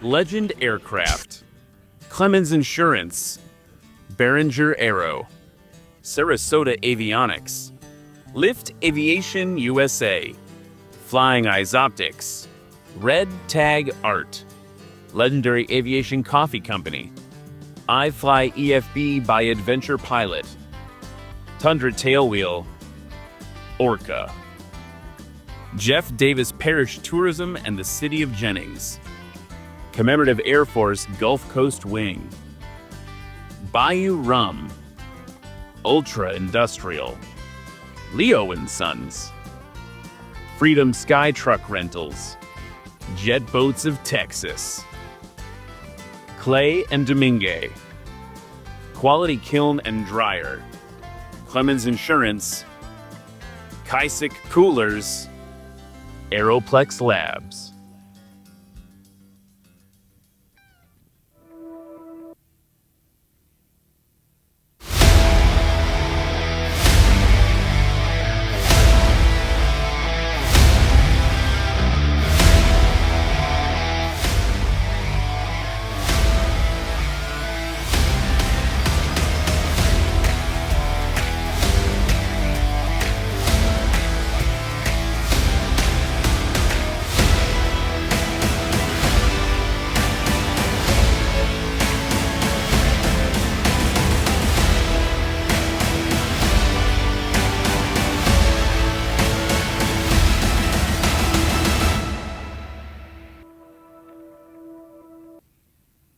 We've had it in all of our airplanes.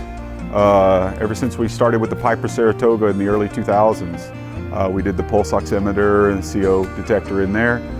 We've upgraded to there. Now we have a Cessna 340 that I was talking to him in Germany last year, and he was like, oh, you got to put the cabin altitude thing in the plane. I said, well, send it to me. So we put it in there, and it actually is really nice. This aircraft flies above 18,000, 10,000 feet, so up to 23,000 feet the other day.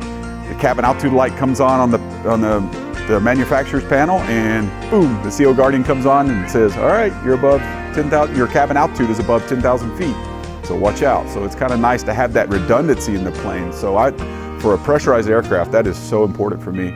I get that oxygen mask ready, make sure my oxygen is good.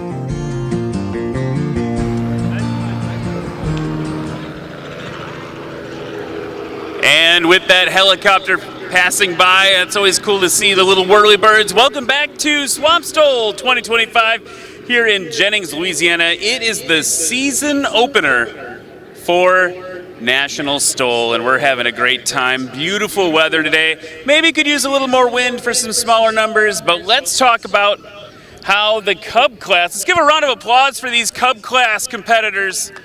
The inaugural running of the Cub class for National STOL in third place with a combined score of 315 feet. Give it up for Stan Shimkus. Get on up there, Stan. With a combined score of 201 feet. Give it up for Kelly Qualls.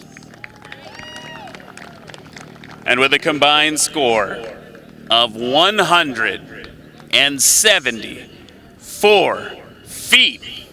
Give it up for Lee Boyd.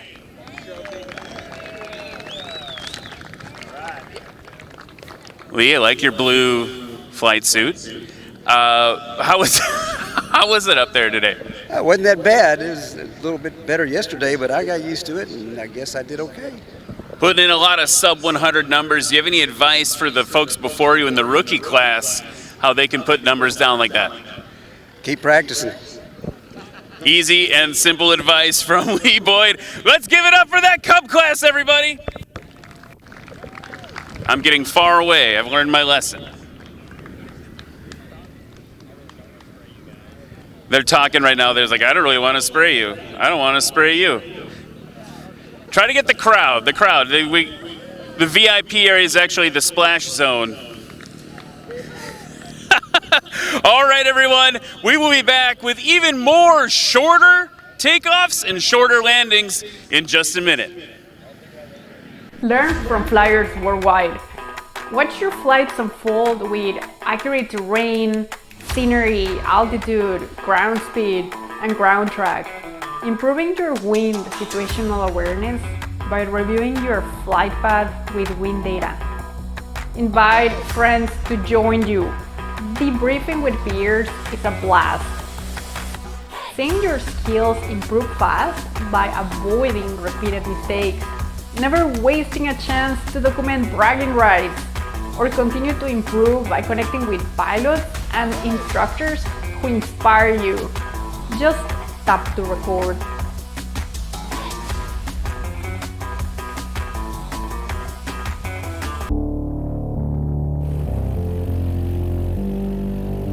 My name is Brian Stack. I'm from Mineola, Texas. This is my 2020 Legend MOAC. Box 1, go.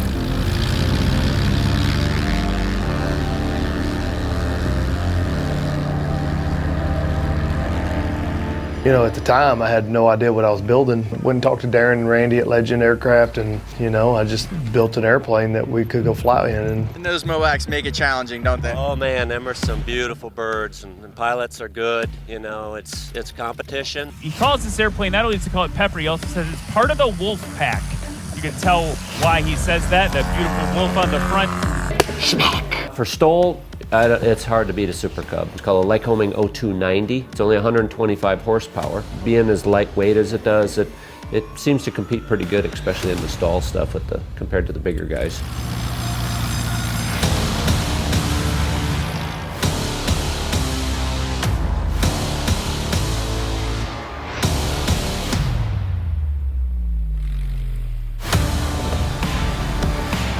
Hopefully it still works.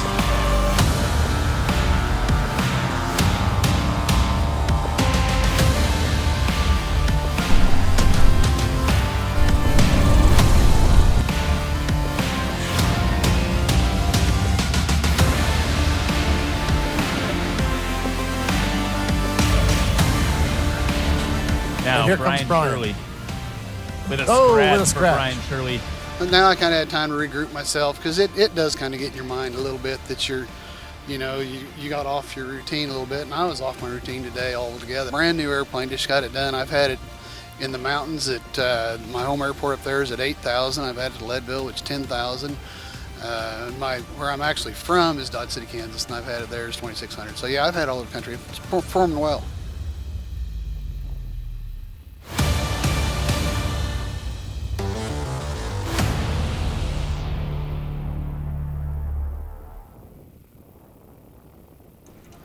And we are back here, folks, in Jennings, Louisiana. Check out that Sonics.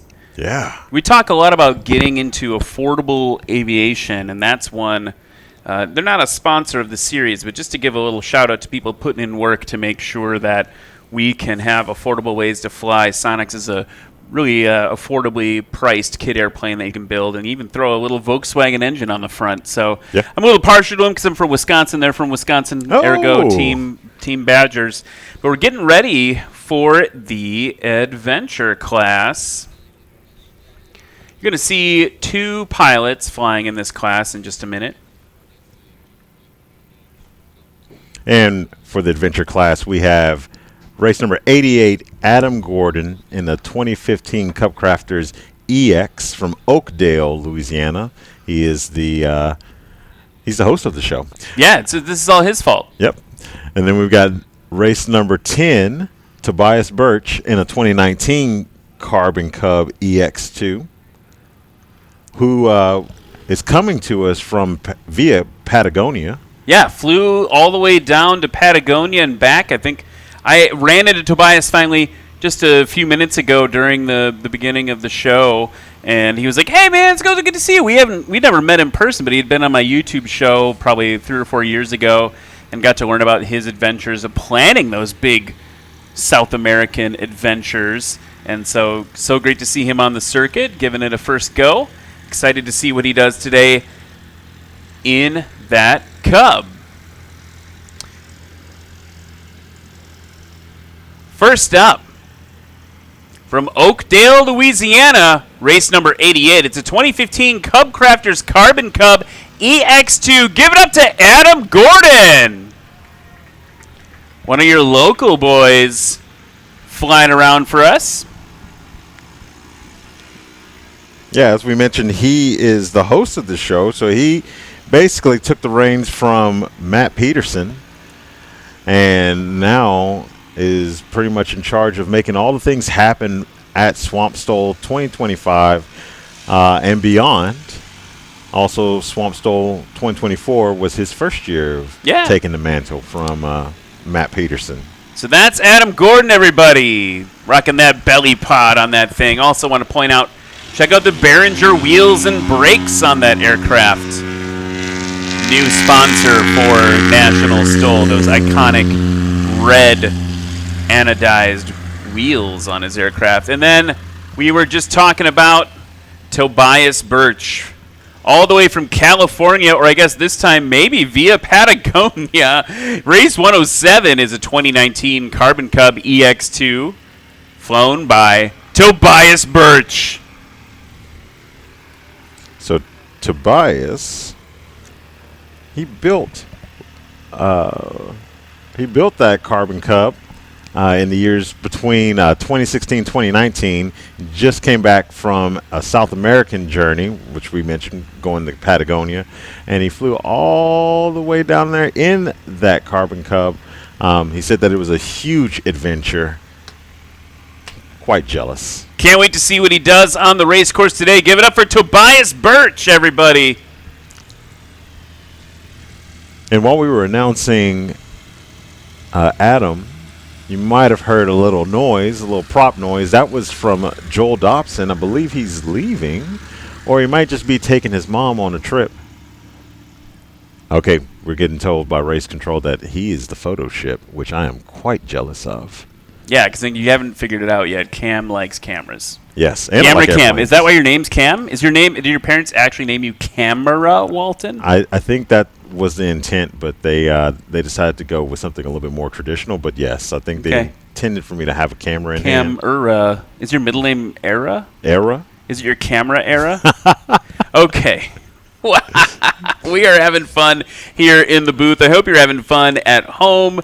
Don't forget, great time to mention nationalstol.com/vote. That's nationalstol.com/vote to vote for your favorite pilot. The pilot that gets the most votes gets some sweet prizes. Yeah. So you're doing it. It's not just about bragging rights. It's actually about sending them home with some hardware. Here comes Adam Gordon now, taxiing up to the line in that Cub. Just the two of them in the adventure class this time.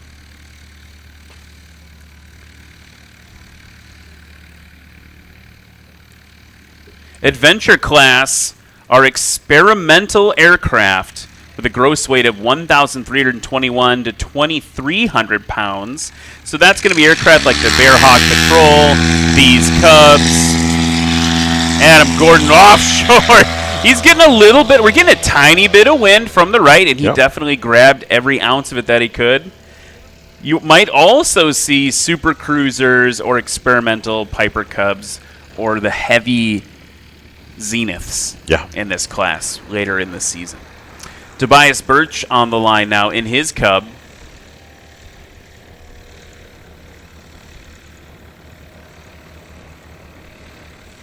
$108-foot takeoff for Adam Gordon now in the books.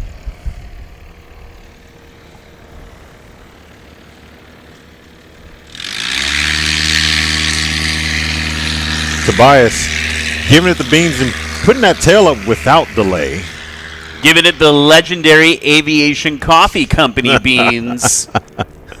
Sorry, shameless plug for our friends at Legendary Aviation Coffee Company.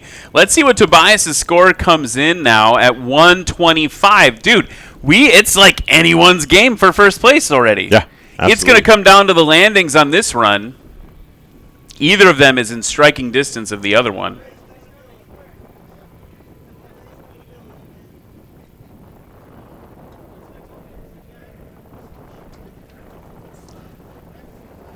And we've got a little bit of time we can talk, Cam, about one of our new sponsors. Actually here on the field today, and we're so grateful for them joining the National STOL team. I want to talk. Could you tell us a little bit about Orca? Yeah, so I met Adriana at Sun and Fun last week, and she gave me her spiel about pairing the right people with the right instructors, the right students with the right instructors. That's not only what the Fly Orca or the Orca app does, but basically they created the app to help you achieve your aviation goals, connect with the community, discover your training opportunities, and share your journey.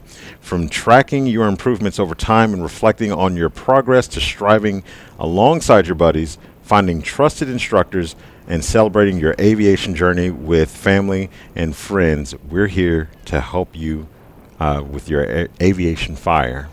Keep it burning strong. That is the Orca app. Oh, that was a good one for Adam Gordon. I heard Lexi Duncan yell, "Yeah, I like that!" That was a great one for Adam Gordon. Look at that textbook approach there. He's got the nose nice and high, using the power to keep him off the ground. Little bit of fade to the left at the end, trying to get it stopped. But now, okay, the number just came in. 81 feet for that landing. Lexi was right. I like that one too. 189 feet combined for Adam Gordon on that. So Tobias has got a little bit of work to do on this first run. You can see him coming in his Cub. Wing flaps down. Those are those inboard control surfaces. We talked a lot yesterday, Cam, about how as a pilot you need to start using the rudder a lot here, and you can see Tobias doing it. Yeah. Good over the line as well. Heavy on the brakes, but he's going to roll a little bit further. That's maybe around 120 feet for Tobias Birch. We'll see what it comes in at. Well done on the line, though, for Tobias, looking at that replay. Yeah. So right now it's a 1-2 punch. Adam Gordon with a combined score of 189. Tobias Birch with a combined score of 244. Notice the similarities between these aircraft. Both rocking the belly pod. Makes a lot of sense for Tobias. Going down to Patagonia, you need some room to put some stuff. Yeah. Whatever you need to go to Patagonia, probably a bunch of granola bar, like Cliff Bars, granola bars. You gotta eat. You know, I don't know. Yeah. Maybe some water. Maybe just tools, water. some tools, sleeping bag. I don't know. Was he camping? I mean, fire is nice. Little fire. He's kept some fire in there. Yeah. Nice. Adam Gordon, on the other hand, probably just keeping steaks, crawdads, steaks down there. Crawdads and pulling considerably earlier than last time. I think he's trying to get more aggressive. He's like, hey, I had 108 feet last time. Can I get it off the ground a little bit shorter this time? The answer to that question is no, Negative. unfortunately. Added about 11 feet to his takeoff. Let's be real, 11 feet is not a lot of feet, but he did go a little bit longer. Here's Tobias Birch now on the line.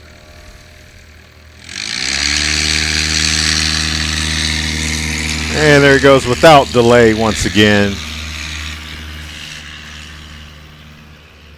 Judges look like they're saying somewhere under or around 125. I'm going under. And it was over. 127.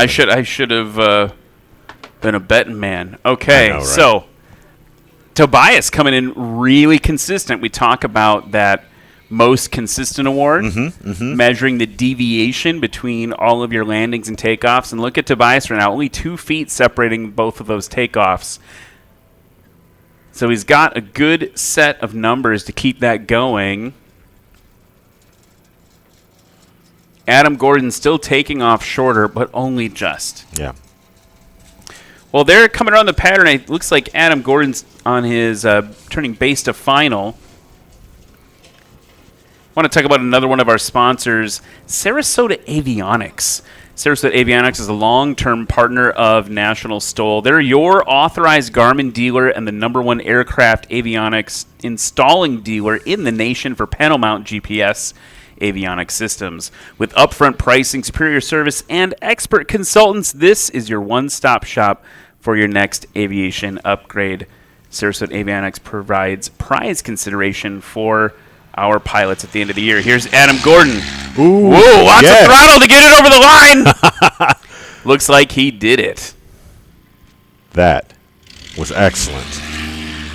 It seems like the guys flying the Carbon Cubs kind of have the same approach to that. Like we saw Lee Boyd doing that in the last round. Right. I mean, it all has to do with your comfort with power. Yeah. Like if you've got enough power to hang it on the prop behind the power curve. Yep. And you're low, right? You can't do that at altitude. You got to be low so that if you lose it, you just plop onto the grass. Yep. That's a way to be accurate. It really, I think, depends also on your comfort about visualizing the line and the flags. When you're lower like that, it's harder to actually see where the line is, right? Yeah. You got less visibility over the nose. Here comes Tobias. Oh, very nice. Lexi says she doesn't know. What do you guys think in the crowd? Did he get it? I think he got it. Here we go, frame by frame in the replay. Oh. I think that's a thumbs up from me. Yes, a good one. I don't know if it could have been closer, folks. Literally touched down exactly on the other side of the paint. So, did that change anything? No. But really good landings from Adam Gordon and Tobias Birch, putting on a show for you today in these Cubs. So they're going to go back around one more time.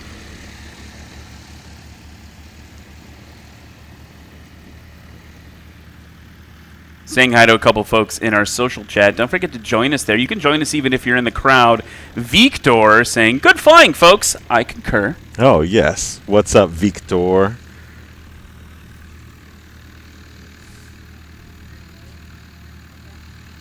Number 72, West Campbell STOL pilot. He's got a funny one. Let's watch Adam take off first.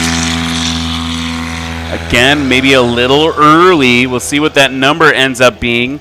He's got those. So, wait, if I'm not mistaken, Cam, those are the same size tires as are on the Beaver. Oh, my goodness. I mean, they are huge on his aircraft, so I don't think you're mistaken, sir. Those are rather large and in-charge tires. That's a lot of weight to be hauling around in a Cub, but they look super dope. And they make a great chair. They do make a great chair. You need to sit down in the backcountry, plop your booty on a big bush tire. I mean, I think the interview with Joel Dobson for the introduction to his class, he was sitting on his tires. Tobias now popping the flaps down, easing them off. I mean, folks, I got to be clear. These takeoff and landing distances are insane. Yeah. They're going to get even shorter as the day gets longer. And I fly a Cessna 172. Mm-hmm. I don't know. I can't take off anywhere or land anywhere near these distances, or even the distances of the touring class, the heavies. I fly a Champ, and I can't do that either. Like, I was celebrating somewhere around 300 feet. I mean, that's short. 300 feet is short. Yeah. Most general aviation runways are what, about 3,000 feet long? Yep. So these are really short numbers. Okay, back to Wes Campbell in the chat. He said, if I made it on the podium today, I'd get a whole bottle on Ryan for sure. I'd chase him and everything. And Joel Dobson's coming back home. And that pretty bird. Can't wait to see the photos that they got in that pretty bird. Also, if you're just joining us online, kind of a cool thing, and for the future reference for the season, Cam, is we are being simulcast right now on Live Airshow TV, which is eventually going to be dubbed into some other languages as the season goes on. So if you're part of that international audience, we're going to dub it into some of the other languages of the folks that like to watch this worldwide. So very exciting. I've been lucky enough to not only be on the mic with you here at National STOL, but also to anchor some Live Airshow TV broadcasts. It's a great team over there, and it's so cool to see my STOL broadcast life merge with my Live Airshow broadcast life, and such a great team over there at Live Airshow TV, and we really appreciate them partnering with us on that. So simulcast on Live Airshow TV right now and throughout the season, I believe. And again, another way you can check us out and just spread that STOL community love. Yeah, absolutely. I enjoyed watching you at Oceana. Oceana was a crazy show with the Blue Angels and all that stuff. Worth checking out. I can't wait to see what they do this year. Here comes Adam Gordon now, holding it off. A little bit of throttle, a little bit more throttle. Woo! Plopping it in over the line, working that elevator to keep that tail down. Number 88. Mr. Adam Gordon. Race number 107, just finishing turning base to final. That's Tobias Birch in a basically the same exact aircraft all the way down to the belly pod. The only differences between them really are the tire size, and I'm going to just pull up their info sheets here and figure out if there's any other performance differences. No, they're both running 180 horsepower. Oh, actually, I don't know if that's correct. Yeah, it's saying they both have the same size tires, which I don't believe that's right. Yeah, Adam Gordon's got the fatter tires. Tobias giving it the throttle, goosing that throttle to get over the line there. Let's see. We get a replay of that one.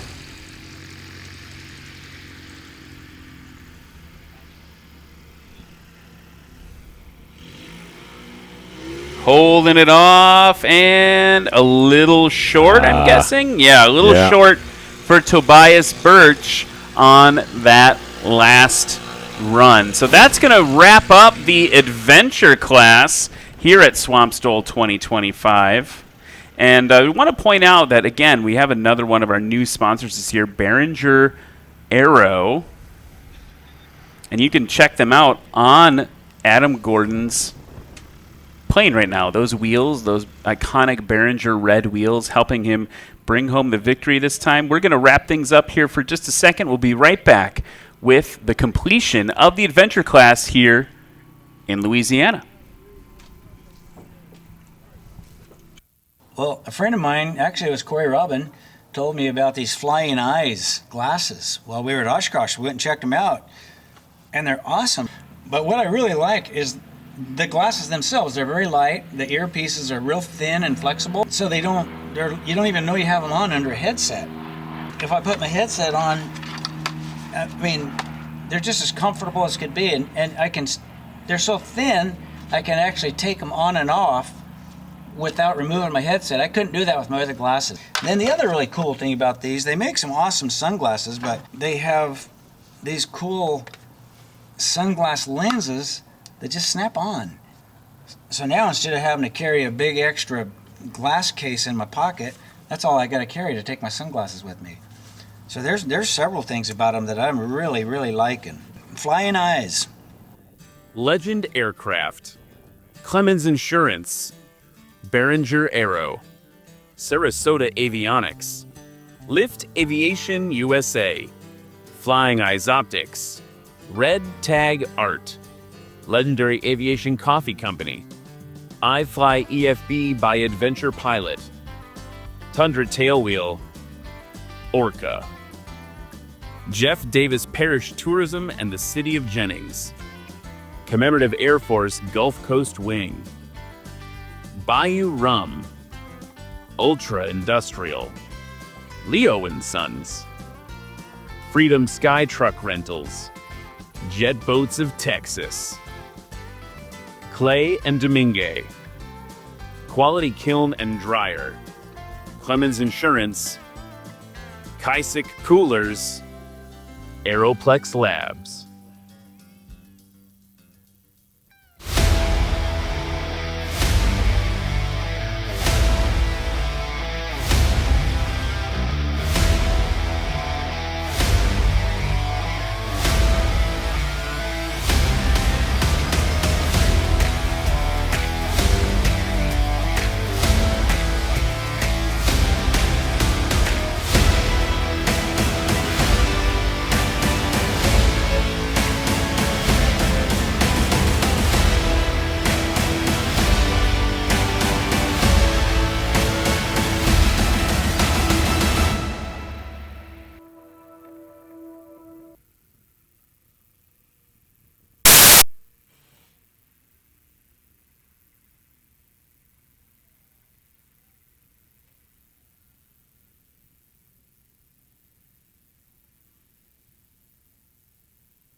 And welcome back to Swamp STOL 2025.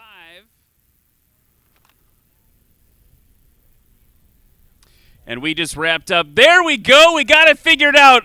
Big round of applause for the guys in the booth for sorting through that problem with the microphone. Everyone, how about that adventure class? You got two competitors throwing it all out for you in these Cubs. I got to ask Tobias, how much horsepower do you have? 180. So literally almost identical airplanes. Little fatter tires over here. But other than that, you both got the belly pods. You got the same horsepower. Okay, let's get this party started with a combined score of 244 feet. Give it up for Tobias Birch. And that leaves, I wonder who won, with 189 feet combined. Get up here, Adam. Give it up for Adam Gordon. So the real question is, because you are the host of this event, did you slip like $100 to Tobias so you could win and host the event at the same time? What we did is the other James that couldn't make it today, I just purposely sabotaged on him so he couldn't make it. So that's right. Yeah, James Barkheimer, notably missing, gave me a ride in his Cub last year. It was really amazing. Gentlemen, congratulations. Give it up for the adventure class again. I should be fair to you. Do you want to say something serious to anyone? Do you want to say hi to anyone in the crowd? The only thing I want to say to the crowd is I want to thank my family that let me go around the country doing this crazy stuff. My gorgeous wife and my beautiful children there. Thank y'all for coming out today. And thank you for hosting us, folks. We've got even more short landings and short takeoffs coming soon. We got sport class coming up. After that, the Unlimiteds are going to do just physics-defying things. So hang tight. We'll be right back after this. Oh, yeah.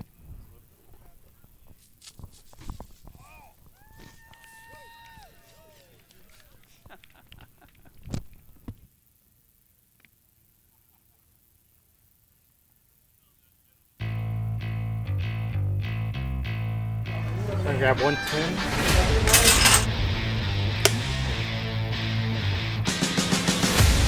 Glass Rick holding it. Making the big bounce. Okay. He's sliding. Came down and I was braking and it just shattered across the weld. My name's Justin Tisdale. I'm flying a Zenith 750, flying in the Spark class. My dad and I would always go to events and things like that, and I would always look up and just see people flying. And for me, it was something that I dreamed of doing. It's something that he dreamed of doing. We grew up like kind of poorish, and he was a cop and couldn't really afford to do that kind of stuff.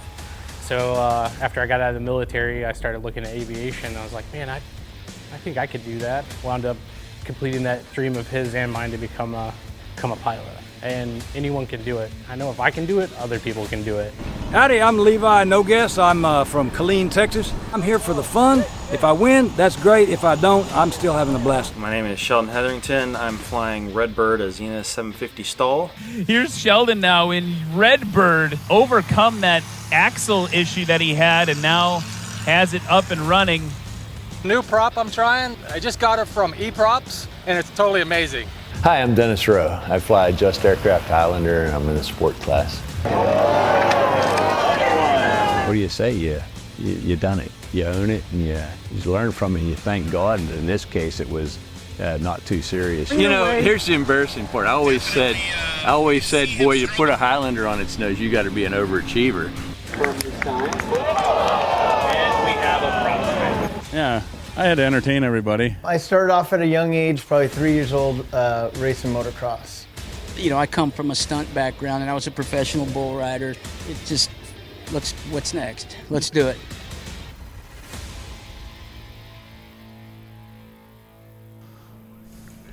And we're back in Jennings, Louisiana, Tree Romeo 7.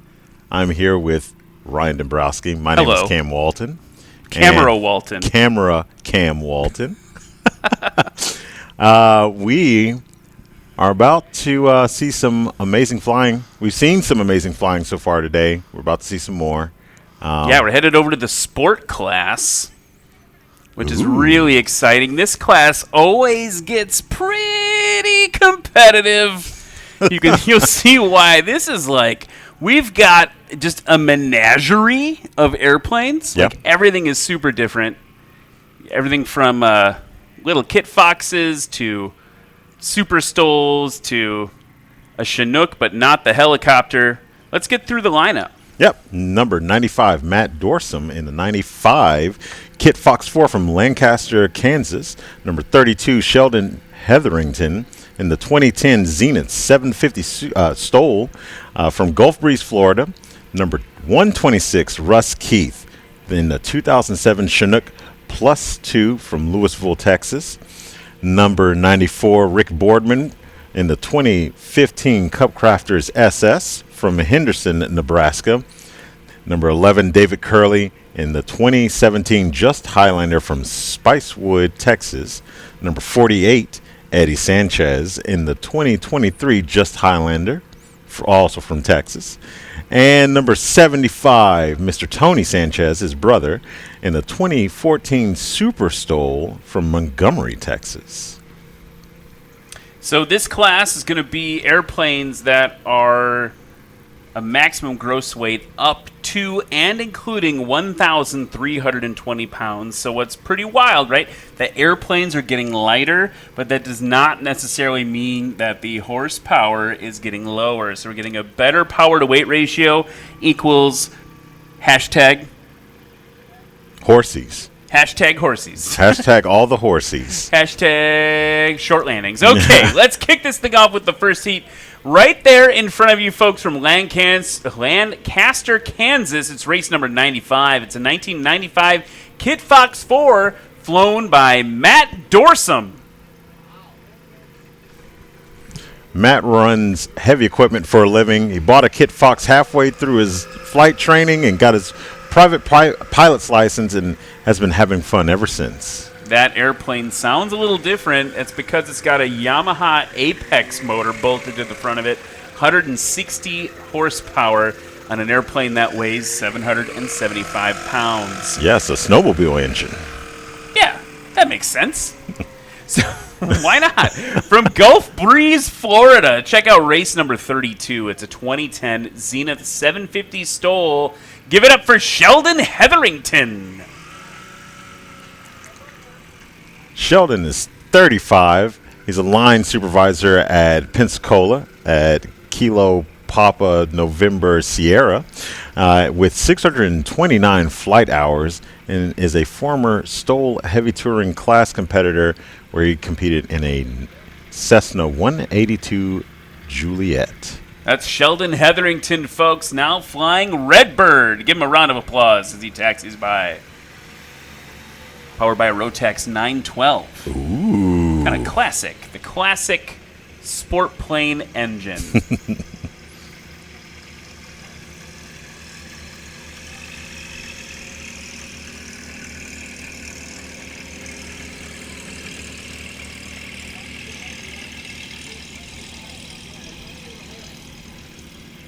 And on from one yellow airplane to the next yellow airplane.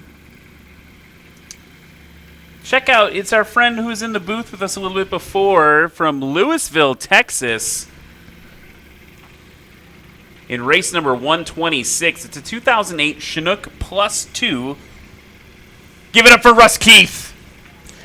Russ's claim to fame is getting his private instrument commercial, multi-engine commercial, CFI and CFII in 102 days in 2006, which trumps me, which took about 3 years to get my PPL just because of a multitude of reasons. And he's also a retired teacher and a high school principal. Yeah, so hopefully he won't. Well, sir, let me rewind that joke. Strike that, reverse it. He is going to send these guys to detention. Oh, yes. I'm eating that up.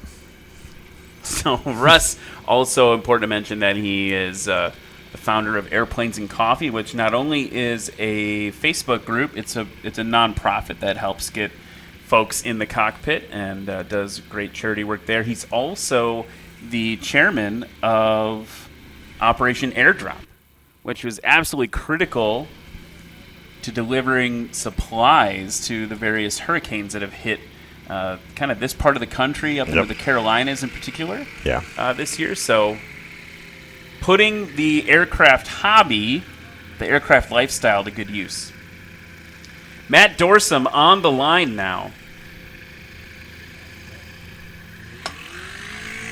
In that small experimental, look at how fast that thing accelerates off the line. There is so much power in that thing. Just kept going and going. Faster and faster.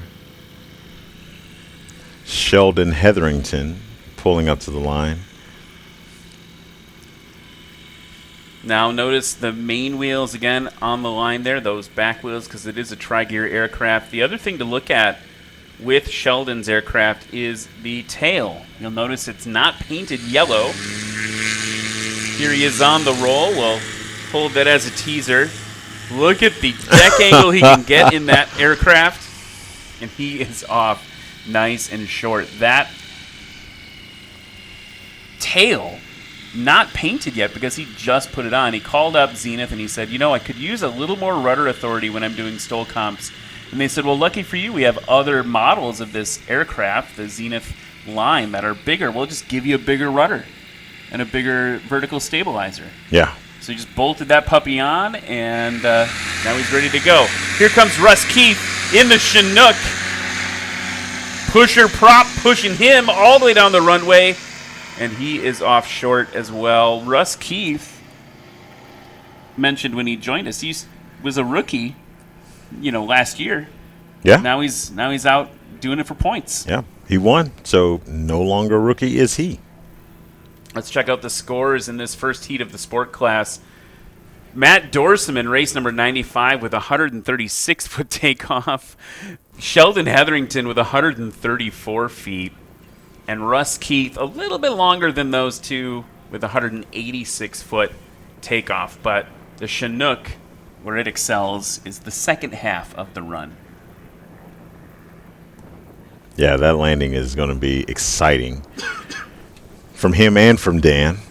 Yeah, if you like the Chinook, wait till the Unlimited class when Dan Reynolds comes out and does his best attempt at getting a world record. I don't know if we have the wind for it today. He was saying to me at Sun and Fun last week that with like 20 knots of wind on the nose, he starts to be in a place where he can hit the world record. He had a a landing at Swamp STOL last year that was shorter than his airplane is long. It was a 10-foot landing. Yeah, they were hoping in the pilot's briefing at Sun and Fun that someone was going to have the tape measure out there. Ooh! Matt Dorsum just throwing it over the line. I would like the score to count, please. Over the line he goes. Watch that on the replay. Huge angle of attack there. Taking a bite out of the air. Those flaperons working. Starts to lose it a little bit to the right. It's done flying. That right main taking the brunt of it. Healthily over the line there. Plopping it in. What a great run for Matt Dorsum. That's going to put him with that 87-foot landing cam. He's going to be at 223 feet combined. And Sheldon Hetherington plopping it in the zenith. That high angle of attack is awesome for that aircraft just because of the shape of the empennage, him being able to kind of have tail wheel performance out of a nose wheel aircraft. Yeah, you can really get that tail down low. Big differentiator for that aircraft. And it's crazy, too. When you look at these airplanes, look at the different construction techniques, right? Yeah. Kit Fox is a tube and fabric airplane, kind of classically built. So is the Chinook that's on final. Sheldon competing in something that's all riveted metal. And here comes Russ over the line. Very soft and smooth landing. It's just going to be over 150 feet. Well, they taxi back to the line. Let's go check in with Matt Peterson and Lee Boyd. Thanks, guys. I'm here with Lee Boyd. Congratulations, you won your class. Well, thank you, sir. Now, is that the first time you've won first in a division at a National STOL Series event? Well, I think I got first once last year, maybe second, but yeah, I think it was second. But this is your first at Swamp STOL, though, isn't it? No, I showed up here last year, coming down to be a rookie, and got here and had been flown for 3 months. My second landing in 3 months here. And I expected to fly rookie, and all of a sudden they looked and they right at the spot. So I was a little nervous with that, but I had a little guidance, and everything worked out. I think I got a team for my first event, so kind of got hooked, and here we go. All right, and now he's first in his class at Swamp STOL. Back to you, Ryan. Thank you so much, Matt. Speaking of Matt Dorsum took off during that interview with a jaw-dropping 87-foot takeoff. Here's Sheldon Hetherington now, hoping for more of the same. Look at that. You are onto something, Cam, with the way he can just wrench that thing into the sky. And when he gets that crazy angle of attack, right, the nose of the aircraft is really high. Suddenly those slats on the front of the wings are doing a ton of work. Yeah. Keeping the wind, the apparent wind, connected to the lifting surface of the wing. Yes, a wing in front of the wing. A wing in front of the wing. Here goes Russ Keith. Not quite ready to fly when he pulled there. But still, look at the incredible performance. That's how it made me feel. Yes. It made me feel that like I was having a stroke. But I'm fine now. Everything's good. I'm going to try again. I don't remember what I was saying, but it was good. Russ Keith was good. That's what I'm trying to say. Hashtag Russ Keith good. Okay. Matt Dorsum off in the pattern there in that Apex-powered tiny little beast. A couple folks in the chat we should say hi to. Paxton Prentice in Moses Lake saying hello. One of our competitors out there. We'll see him hopefully a little bit later this year on the circuit. Becky Sanchez saying, good luck, Sanchez brothers. That's right. You're going to see them in the second heat of the sport class. And I don't know if this is exactly what he's talking about, but Victor's like, game's rigged. Sanchez brothers, game's rigged. They do put on quite a show. We're excited to see them next. Victor, I'm guessing, is Victor Vosser, which is one of our STOL competitors. Might be talking about that game as well. Here comes Matt Dorsum on final approach here. Settling in low. We talked about this is a technique you use if you've got power, and he's got loads of it. For the weight of the airplane, he has so much power. Here he is using that throttle. Big burst, big burst. Oh, yeah. Holding it off. Watch how he balanced it on the tail. That's a round of applause worthy one. Holy cow, Matt Dorsum. Tail touching down right there, and he's just giving it all the beans to get it over the line. Did he make it? Oh, watching it frame by frame, I think they might call that a scratch. Oh. They may. Look at the deformation on the right main right there. We'll see what the judges say to confirm, but yes, they just called it a scratch. I don't care. It was super dope. Ultra dope. Ultra dope Matt Dorsum with that landing there. Here comes Sheldon Hetherington. Look at the deck angle of that aircraft right now. Can't see anything over the nose. Plopping it in. That's the word of the day, by the way. Yes. Plop and drop it. Let's see where they're saying just a little bit over 175 on that. I'm going to guess 179. So a huge bummer for Matt Dorsum. Yeah, it is a huge bummer on that run. 87-foot takeoff would have been great to pair with the 112 had he not scratched. Sheldon's combined score for run number 2, 293. Here comes Russ Keith in the Chinook. He's already working that rudder back and forth, adding the power, and it just was not enough. The wind straight up died. Yeah, and that's what happens, right? If you're doing the low approach like that, using power to your advantage, if the wind dies out from you, it just changes the entire equation in terms of lift. Yep. So they're going to come back around for one more go. Let's talk about our friends at Red Tag Art. Red Tag Art features innovative and handcrafted art and home goods from red-tagged aircraft parts, which are no longer viable for use. Each new design starts with red-tagged aircraft parts, seeing them for not what they currently are, but what they could be. From bottle openers made from valve covers to turbine coffee tables, everything in between. Check out their designs or start your own custom project. I've been kind of flirting with them about doing something for me. Go to redtagart.com. They're actually going to make the trophies for the national championships at the end of this year. That's awesome. We love Kelsey. I've got some of his art hanging up at my house. He was gracious enough to give me one of those valve cover coat hangers for getting my PPL last year. Really appreciative of him and his work. A little over 100 feet for Matt Dorsum on that takeoff. Love the climb out for him.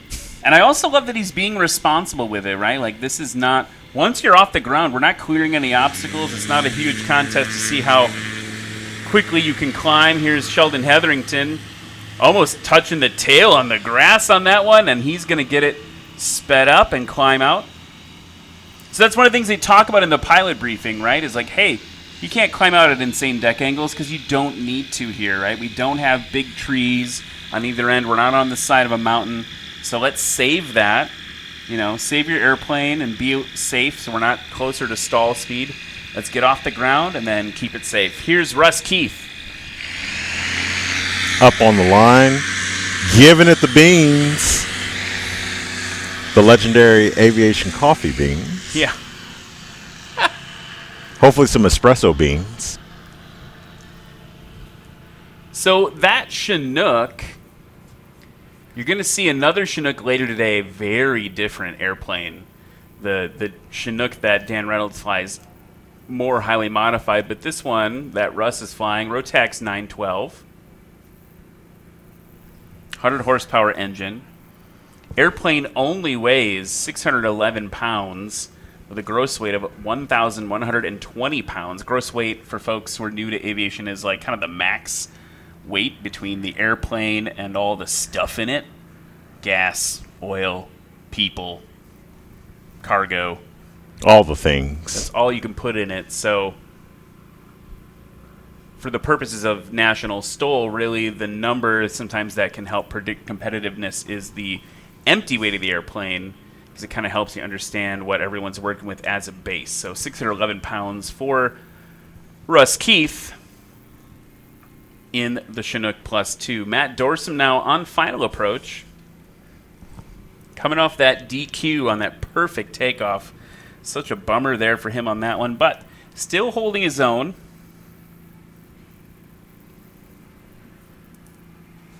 And we can hear him in that Yamaha Apex engine. Giving it a little power, he's going to shoot it long. Yeah, that one is quite long. I thought we were about to go to a go-around situation there. He was quite high. Added the throttle to cushion the landing. That's textbook tail dragger technique. But ended up riding it out there to get a score on the board. Long one. But that's okay because he has...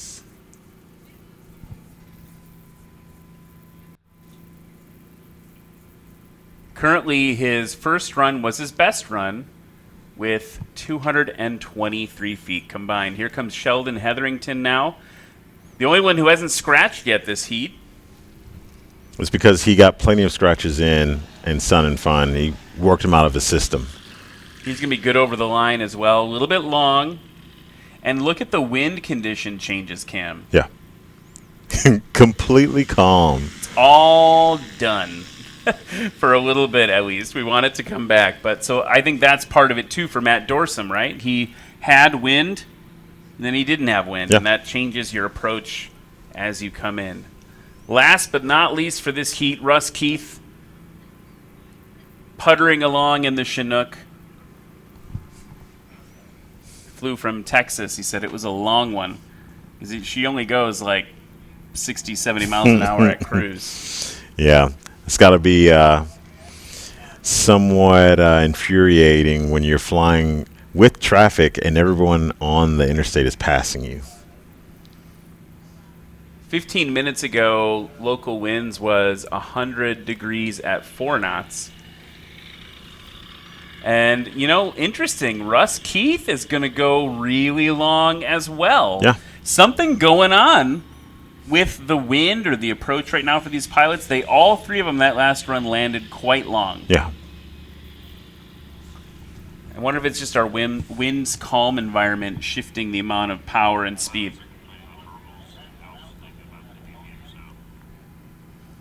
Race control telling us about the pilots complaining about burbles. And what's a burble for the folks at home? It's just going to be some hot air that's going to lift you up a little bit. Yeah. Kind of rock the wings a little bit, especially in the Chinook. I mean, he's going to feel a lot of any type of atmospheric anomalies, if you want to call them that, or a phenomenon, whatever you want to say. Every little thing in those light airplanes is going to be felt. I mean, let's be real. A burble in the air is air that feels like the way the word sounds. Yeah. Kind of burbly burpy, maybe. Some. I like your burble voice. Yeah, that's my burble voice. Okay. Mr. Burble, the character. Oh, no one call me Mr. Burble. It's okay. We're headed towards the second heat of the sport class. And now things are going to get even more interesting because, look, we had these really tiny airplanes in the first heat. Yeah. Well, Rick Boardman, sitting there in the yellow airplane, that's not so tiny. Let's talk about it now. From Henderson, Nebraska, race number 94. It's a 2015 Cub Crafters Carbon Cub SS. Give it up for Rick Boardman.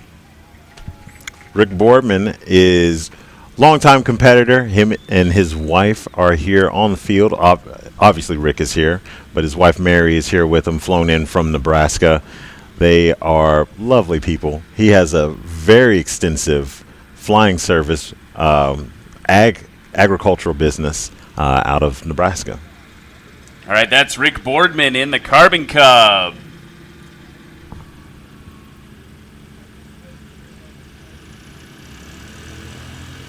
So again, big airplane compared to comparatively little airplane. Next up from Spicewood, Texas, in race number 11, it's a 2016 Just Aircraft Highlander. Give it up for David Curley.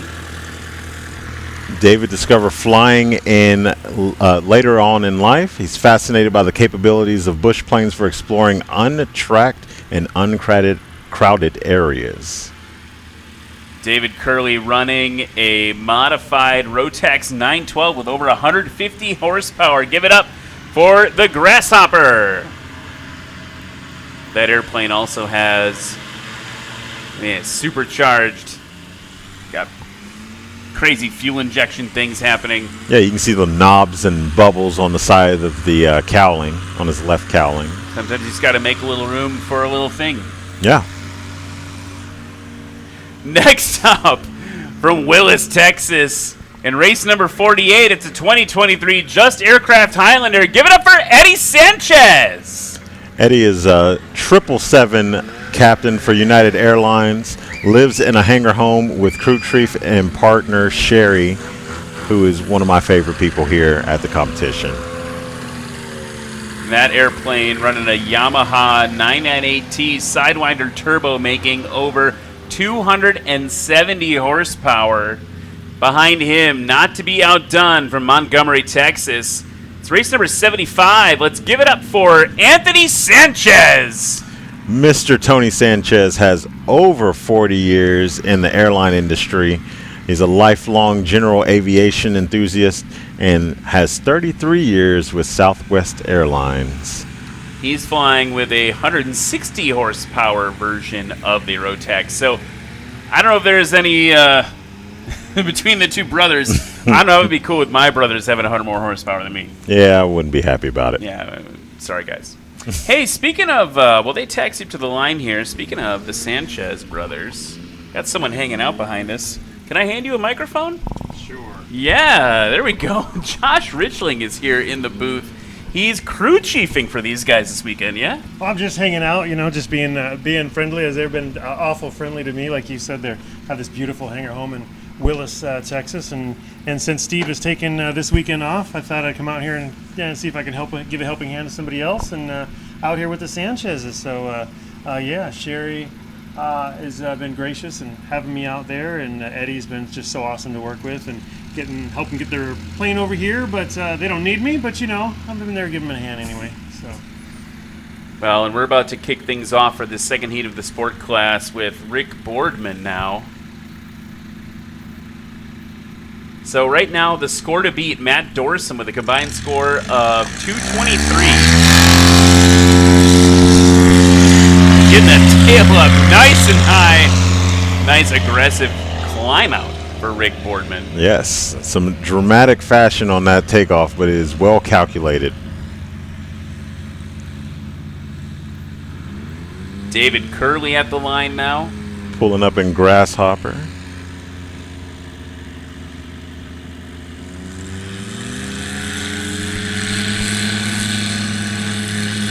Full throttle now, lifting that tail up. Get all the maximum thrust he can, and boom, hopping off the grass. I guess we know why he calls it that. I think so. With those beautiful Behringer A little more wheels. performance in that Grasshopper than the old J3 Oh, yeah. version Absolutely. of that. Eddie Sanchez at the line now. Josh, you want to walk us through what you've learned a little bit about Eddie's technique?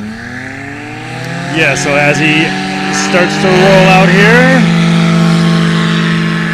there it is. So, he's been experimenting with tail up, tail down, and trying the different the different things with all that, tire pressure, shock pressure, and all that. We kind of worked on that a little bit at his place and found what works and had some significant improvements. So it looks today like it's starting to pay off. That was a pretty short takeoff there. Yeah, number came in at 69 feet. Nice. Tony Sanchez now.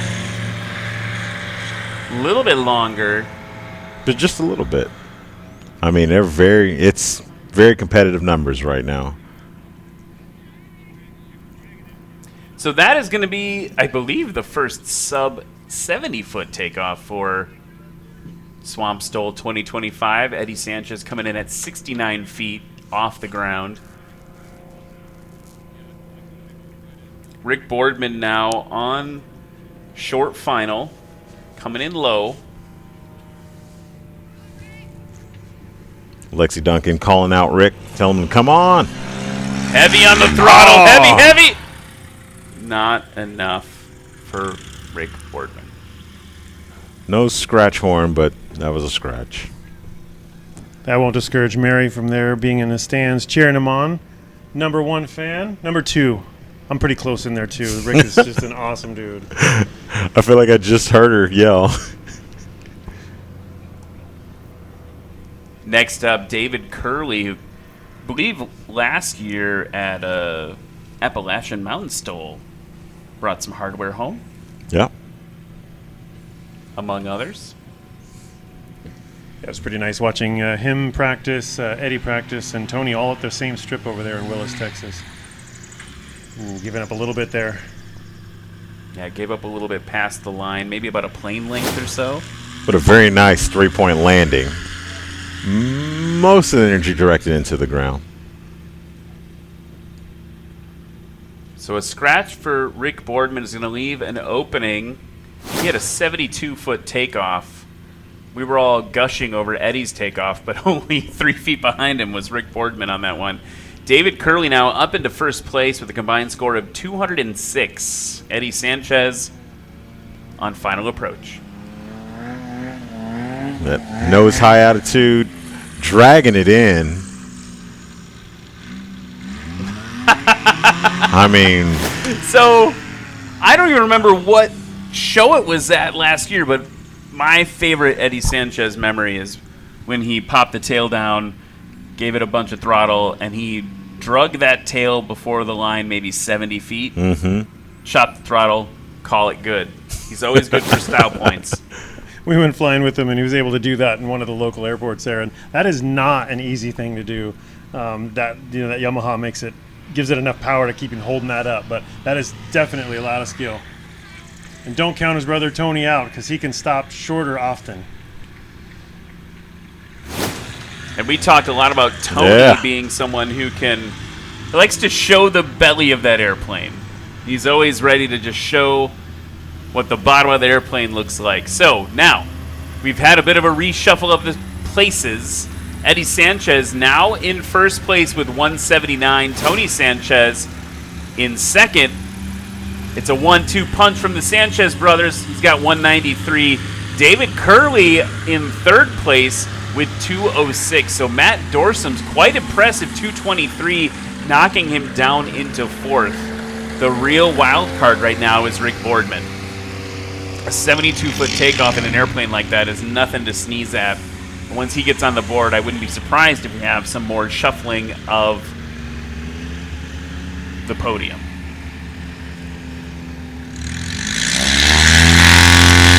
Full throttle for Rick Boardman, getting that tail nice and high. Look at that. They're like pointing at sub 75 feet out there. David Curley into position. Yeah, another 72-foot takeoff for Rick Boardman. Got it dialed in then. This wind sure isn't doing anybody any favors at this point as far as having any. Yeah, absolutely.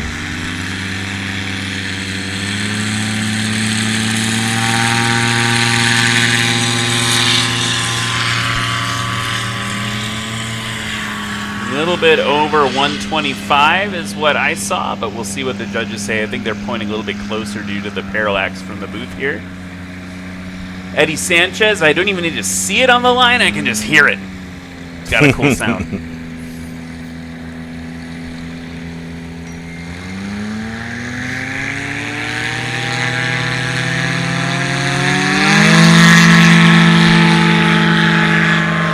Huge vertical from Eddie Sanchez on that one. I'm really enjoying watching his tail wheel bounce as he slams the tail down and launches himself into the air.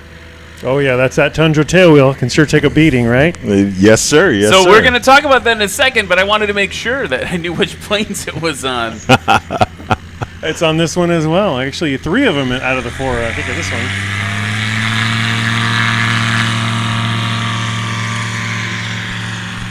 There goes Tony Sanchez, kind of leaping off a little bit over 100 feet. And we've got a few seconds while Rick Boardman comes around the corner here. Let's talk about Tundra Tailwheel. That's kind of a cool thing you're doing.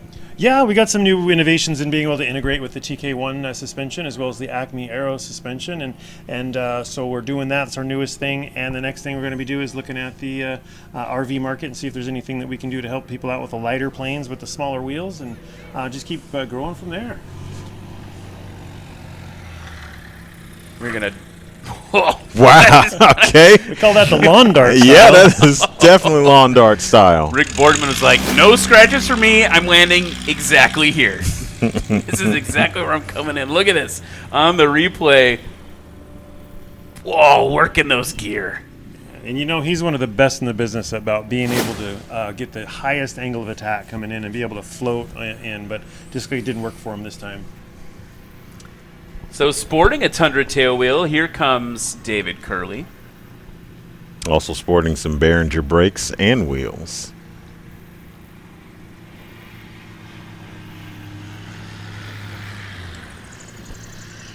Ooh. Not bad. Not bad. They're saying just a little bit over 75. 81 feet on that landing. That's going to put David Curley currently in 4th, upset by, hate to say I called it, but Rick Boardman's on the board now with 184. So look at how tight the first 4 are, really. Eddie Sanchez with 179. He's coming in right now. Rick Boardman with 184, just a few feet behind him. 3rd place, Tony Sanchez hanging on currently with 193. Here's Eddie. Plopping it down. That was a beautiful landing. Yeah.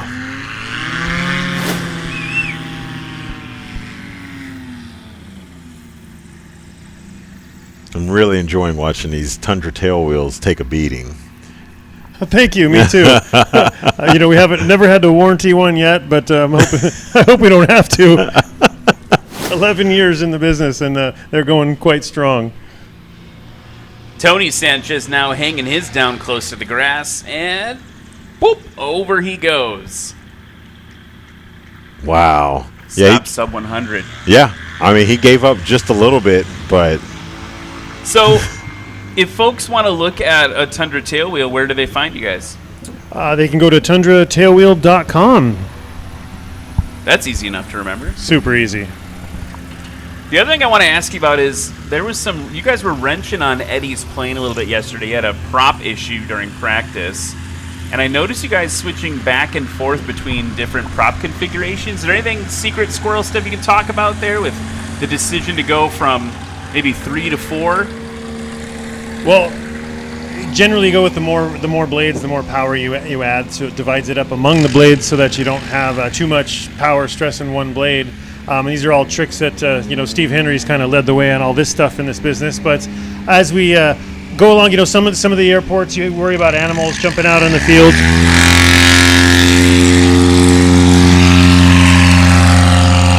I feel like Rick Boardman literally was like, "Guys, stop talking." I'm over this, but I want to take off. Yeah, but yesterday we had a camera jump out in the field and ran right in front of Eddie. And so he said, I can't risk my airplane, so he went ahead and plowed into it and took that out like any good American would. And so we moved on to a different prop, got a different weapon on there, and we're back for another day. You guys had that prop switched in 30 minutes before you started flight testing it? David Curley off. Sub 100. I was just really impressed with the speed at which you were able to pivot and then test and work into the night to get it all ready. We did have a cruise blade with us that we were kind of going back and forth to test places with, but we just remembered at the last minute that we did have 4 other blades in the trailer, so we went and got those and built a new hub. Oh, wow. Okay. And it's working. Look at how the judges had to walk closer to the line. It is looking good. But with Tony's landings and Rick Boardman's landings, you can never count those guys out, but Eddie's doing an outstanding job. No, Eddie just took off in 67 feet. And while we were chatting about tail wheels, he dropped in even shorter with a combined total of 157. Here's Tony now. Right around the 100-foot mark. See what I mean, folks? The crazier and crazier this competition gets as we move further down into the classes. So let's set the stage now.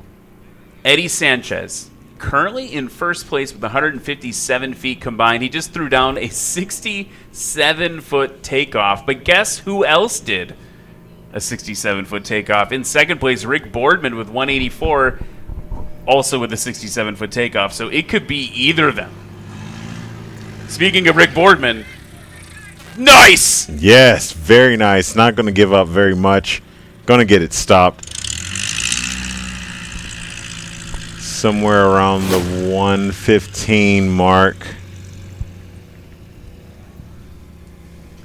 He is dealing with a bit more weight than Eddie is. Yep.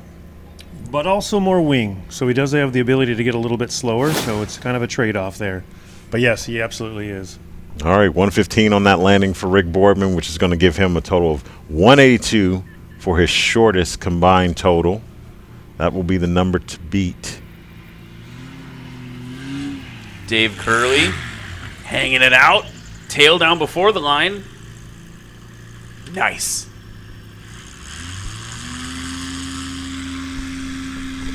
Gonna see what that one comes in at. Yeah. A 97-foot takeoff.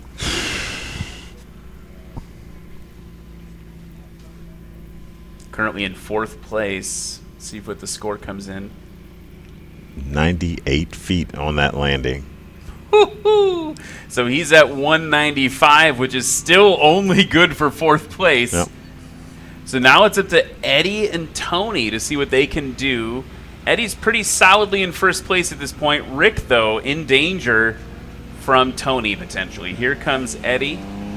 This one's just for show. Ooh! Oh, that looked like he got it. It was very close. Oh, boy. I don't know. That is immediately under review by the judges. Let's go to the replay.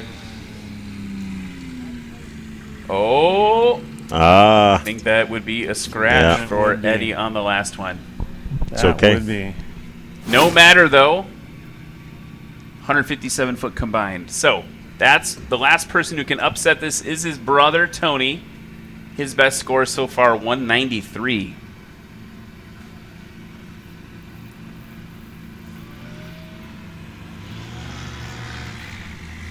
Woo! Oh. That was also very close. We'll see. Lexi says that's a scratch. Already loaded it into replay here, and they are going to agree with her kicking up the dirt there. So that is going to complete the sport class here at Swamp STOL 2025.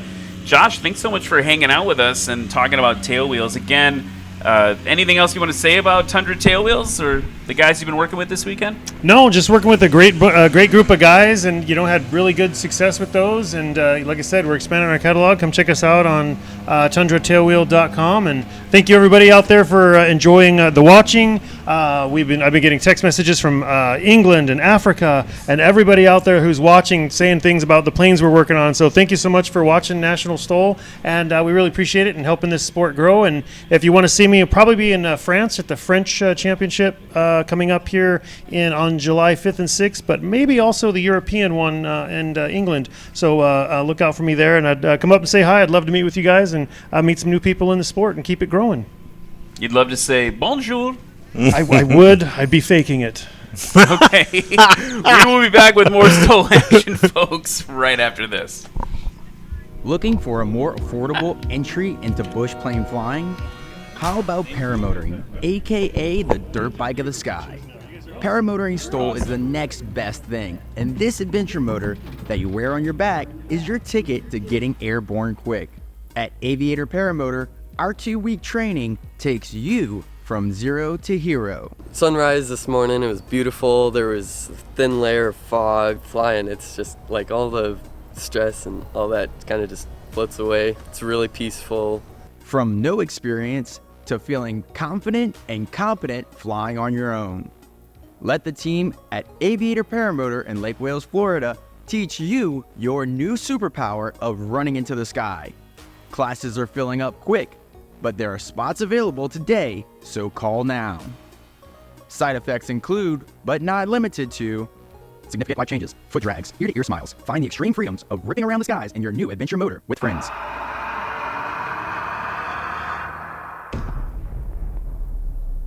Name's Kelly Qualls. I'm out of Hot Springs, Arkansas, flying 121 Papa Sierra, which is a Carbon Cub CC11-100, which means it's powered by an O200. It's about, I've got high compression pistons, so it's about 115, 120 horsepower. The only change I made, well, I think last year I still had the TKs on there, so upgraded to the Acme shocks. I like them a little better, and then went from the 850s that I had up to the 29s, just to get a little bit better rebound. And I do a lot of bush flying and such, so outside of just STOL events, having the bigger tires is a safety factor for me. Coming down to Swamp STOL, they had a pretty big storm come through, so everything's super wet.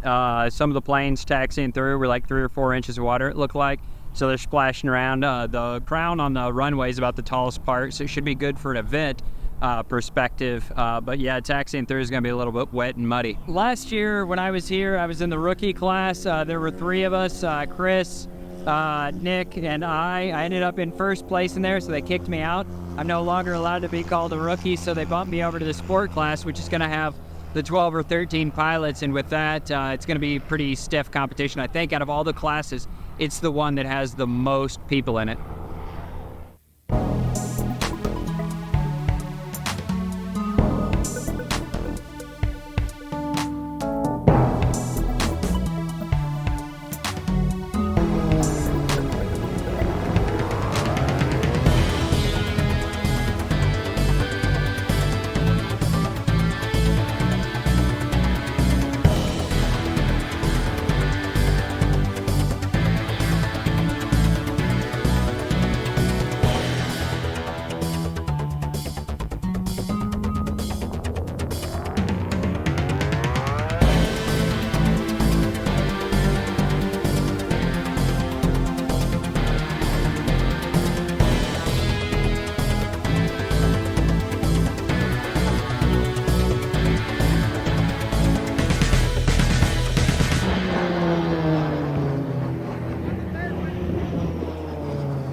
Welcome back to Jennings, Louisiana, here for Swamp STOL 2025, part of the National STOL series. We just wrapped up.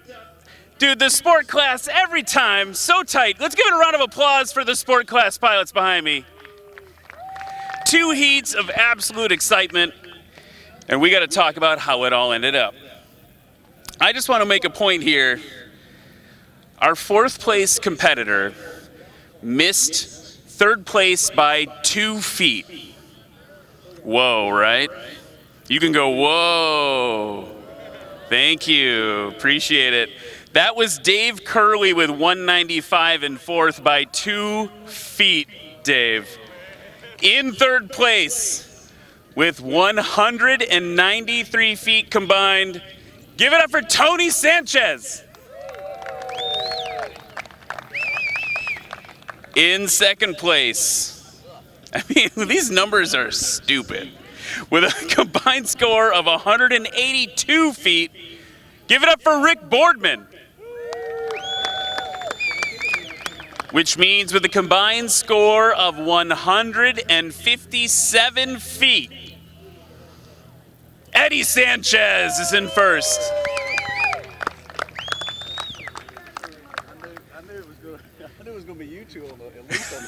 They're like predicting. They're like, I knew who it was going to be. Hey, Eddie, how did it go today? You know, considering what happened yesterday, I was really happy with how things went today.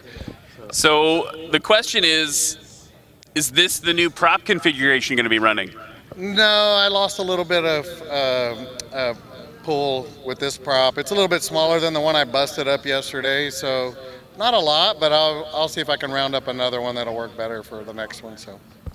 Yeah, you got to make a silver lining out of everything. Anyone you want to say hi to, or at home, or in the crowd? I know my beautiful wife, my crew chief, and Josh Richling helped me a lot. He's been helping me a lot on this round because Steve's not here, so he had to have something to do. But family at home and my wife always helping me out. It's been great. Awesome. Well, congratulations, everyone. Give it up for the sport class again here at Swamp STOL. Oh, Tony got a little distance on that one. All right. One more to go. It's time for the unlimited class. Let's see how much shorter we can get. We'll be back right after this.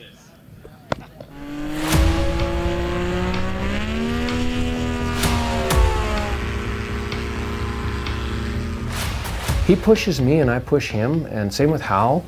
We're challenging each other. Everyone's like, whoa, this is gonna be close. I have beat him, but not often. I gotta be really on my game and he's gotta be off his a little bit.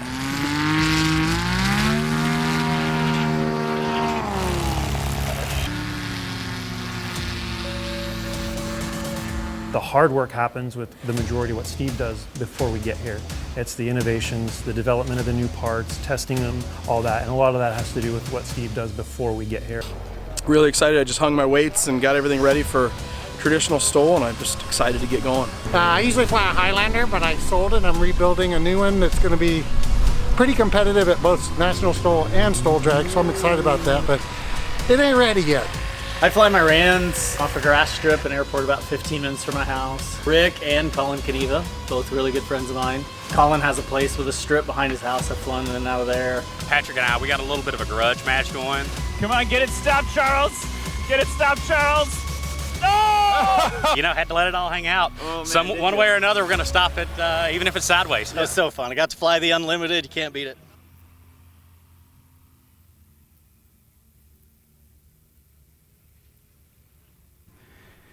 Well, Cam, that was pretty cool. That was rather exciting. Glad to see our friends doing well. Glad to see the Sanchez brothers up on the podium together. Yeah, that's a nice little memory for the family, right? Yeah. Sanchez and Sanchez together again. Yep. With Josh helping both of them out this weekend. Might be a little secret in the sorcery happening back there. There you go. Interesting to hear about how the prop incident yesterday wasn't as impactful maybe as I think we thought it would be. Yeah. Right? Like but it also, I was kind of like, oh, maybe you found the new solution. And I was like, no, we're gonna get a new one, silver lining here. We're gonna keep pushing and keep testing. They were doing load tests on that airplane yesterday. You know, they hook it to a pickup truck and pull with all the throttle they can and see what they can do with it. So really cool thing to see. We're gearing up for the unlimited class. One of the aircraft you're going to see right now, we got to talk about one of our sponsors who's been taking care of us. Legend Aircraft. You know, the MOACs. We've been talking about the MOACs. You see them a lot on YouTube right now with the Nomad that they built with Trent Palmer. Legend Aircraft, the Legend Cub continues to be one of the most coveted American manufactured sport aircraft. It's a modern Legend, and those who have flown one consider the Legend Cub to be the most gratifying recreational aircraft in the skies today. Today's Legend Cub is an all-new factory-built aircraft designed in the spirit of the legendary Piper J3, PA-11, PA-18 Super Cubs. It's combining the best from the past with an obtainable wish list of modern enhancements. American Legend Aircraft Company has engineered in all of the safety, comfort, and convenience options imaginable. You can learn more at legend.aero. And so you saw them today in person in the rookie class, Andrew Bennett flying that MOAC, and you're about to see another one, another Legend Aircraft MOAC flown by Brian Steck. All right, so we are on to the unlimited class for today, presented by National STOL. We have Number 24, Jeff Daly in the 2023 Badlands Traveler from Arthur, Nebraska. Number 22, Brian Steck in the 2020 Legend AL-18 from Mineola, Texas. The number 40, Patrick McIntyre in the 2006 Rans S7 from Lincoln, Nebraska. And number 9, Mr. Dan Reynolds in the 1983 Chinook Valdez Special from Dawson City, Canada. And you can kind of see a little smoke in the background. That's coming from what I believe is the Bulldog flight team from my hometown in North Little Rock, Arkansas. Probably visiting just to have a little fun, say hi. Let's talk about who we've got. Man, you guys are in for a treat here in Louisiana right now. Up front, in the beginning, we've got from Arthur, Nebraska. I'm already freaking out about how excited I am about the Unlimited class because it is such a diverse selection of aircraft. Starting with this one from Arthur, Nebraska, race number 247. It's a 2024 JD Badlands Traveler. Give it up for Jeff Daly. Jeff was on the mic with us earlier today, and I learned about the N number. I didn't know the secret behind that N number. But, yeah, Jeff, let's get you in the fight, man. Can't wait to see you flying. Yeah, he grew up on a cattle ranch in Nebraska, in the Sandhills of Nebraska, inspired by ranchers flying for everyday tasks. Started flight training at 32 in a 172, transitioned to a 140, a Cessna 140, at just 11 hours total time. So Jeff Daly there rocking that 215 horsepower Badlands Traveler, totally upsetting the entire apple cart last season. But this guy right here was punching back from Mineola, Texas in race 513. It's a 2020 Legend MOAC. Give it up for Brian Steck. Brian Steck from Mineola, Texas. I've seen this aircraft fly many times from Arkansas to Stol Drag to here at National STOL. It's been all over. His name on the side of the aircraft. Yeah, I mean, the Legend MOAC is legendary, and Brian Steck actually has another one that he's been working on. We saw it last season. It's called High Strung, and it is highly modified. And we can't wait for that to return to the circuit. Next up, a rookie just a handful of years ago, now one to watch from Lincoln, Nebraska. Race number 40, it's a 2006 Rans S7 flown by Pat McIntyre. Pat McIntyre is a part-time veterinarian specializing in orthopedic surgery for dogs, part-time professional pilot providing flight lessons and contract flying, including in a Pilatus. He's also a very experienced aerobatic pilot and a CFI. I was talking about maybe flying down here in my 172 last weekend at Sun and Fun. Pat was giving me some pointers. He's like, here's how you do that safely if you've never done a big, long cross-country before. Okay, speaking of big, long cross-countries, from Canada, from way up north, race number 9. It's a 1983 Chinook Valdez Special. Landed here last year, 10 feet. Give it up for Dan Reynolds. Dan Reynolds is a lifelong bush pilot flying Super Cubs and Cessna 185s for a living. Designed and built major mods on a highly modified 183 Chinook WT-11, which is now known as the Valdez Special and is his rendition of this Chinook. Powered by a Rotax 670 with a little extra juice here and there. Slats, VGs, mods, it says here too many to list. But I want to talk. We talked about that weight thing. Yeah. We talked about that all day. Dan Reynolds, empty weight, 540 pounds. Compare that to Jeff Daly in the Badlands Traveler, ye old bacon, lettuce, and tomato, 988 pounds. That's a big spread. Yeah. It's a big it really spread. is. Speaking of the BLT, here comes Jeff Daly taxiing up to the line. Rocking those Behringer wheels. Full throttle. The unlimited class is unleashed at Swamp STOL 2025. Look at that huge vertical there from Jeff Daly. I like that smoke in the background there for us, too. Yeah, from the extra. Thanks, extra. Brian Steck rolling up to the line. 82-foot takeoff for Jeff Daly. In the MOAC. Yanking it off. Maybe just a tiny bit early. I feel like such a jerk when I'm critiquing any of these pilots, but particularly the unlimited class pilots. That was a 107-foot takeoff for Brian Steck. Pat McIntyre on board with him as well. Without the cowling on his aircraft. Watch the flap movement. Pop. And so he's going to do what we've seen a lot, right? He's going to get the airplane up to flying speed, and then as you pull back on the stick, you also yank back on that flap handle. Those flaps drop down. We talked before, little Aviation 101, right? Like the flaps, they do add drag, but they also add lift, and so you can use them to actually help you spring the airplane into the air. Here comes Dan Reynolds in the Chinook, rocking the nitrous. They had to all walk closer. So Pat McIntyre's takeoff was 109. So we saw numbers kind of close to this actually in the sport class, which is pretty cool. 67 feet for the takeoff for Dan Reynolds. Here's Jeff Daly now on final approach.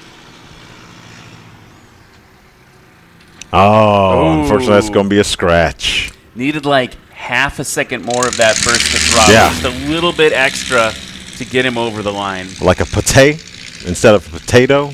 Pate? Yeah, yes. I don't totally get what you're saying, but I'm in. I'm in for it. One potato. Oh, a potate. Yeah, he needed a potate. Yeah, I'm with you now. 100%. Needed one potate to get him over the line there. Okay. Brian Steck in the MOAC, the mother of all Cubs. And you can see why they call it that, right? It looks like a classic Super Cub on steroids.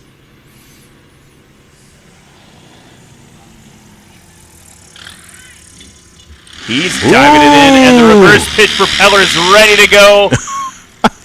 We were surprised by that in practice yesterday. I had forgotten. He's been flying high strung. I had forgotten that 221 had reverse thrust as well. You can hear them TK shocks.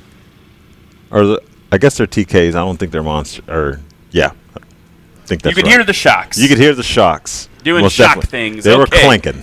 Pat McIntyre now down low. Corey Robin calls this the pocket. He's down in the pocket, holding it off.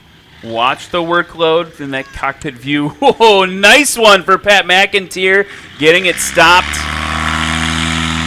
right around 75 feet, give or take.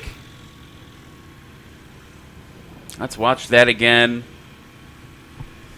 Good over the line. Look at the tail, hanging that tail out. Ah, so cool.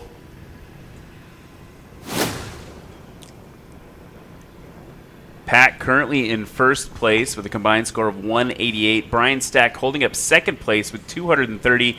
Jeff Daly not on the board yet, but they're hoping for a scratch from this guy. Ooh. And he just plops it in. Look at the flaps. They're basically almost 90 degrees, right? And it's just hanging straight down. That thing does work.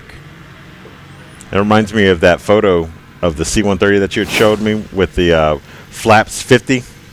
They were 90. Yeah, flaps 90. Oh, that was 90. Yeah, oh, flaps wow. 90 on a C-130 for like a 54 knot approach speed or something silly that I don't know if I believe because we saw it on the internet. Okay, let's give you the scores coming out of the first run, folks. You can cheer for them. They'll hear you in the cockpit. With a combined score of 131 feet, Dan Reynolds, second place goes to Pat McIntyre so far with 188. Brian Steck, 230. But beware the Badlands. Jeff Daly still not on the board. He's got 2 more attempts to shake things up.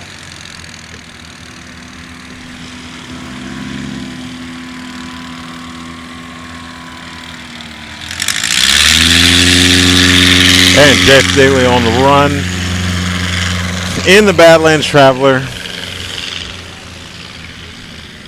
And looking at the flags, I think we're still winds calm right now. Yeah. Maybe, I mean, some of them look like tailwindy, but That takeoff looked about 67, about what he did last time. Okay, 66. so think about that. Dan Reynolds and Jeff Daly just took off within a feet of each other here in the Unlimited class. Brian Steck yanking it back, working those slats. It's kind of a signature move, by the way, for the MOACs, right? To have those slats on the front. He'll be making right traffic here in Louisiana.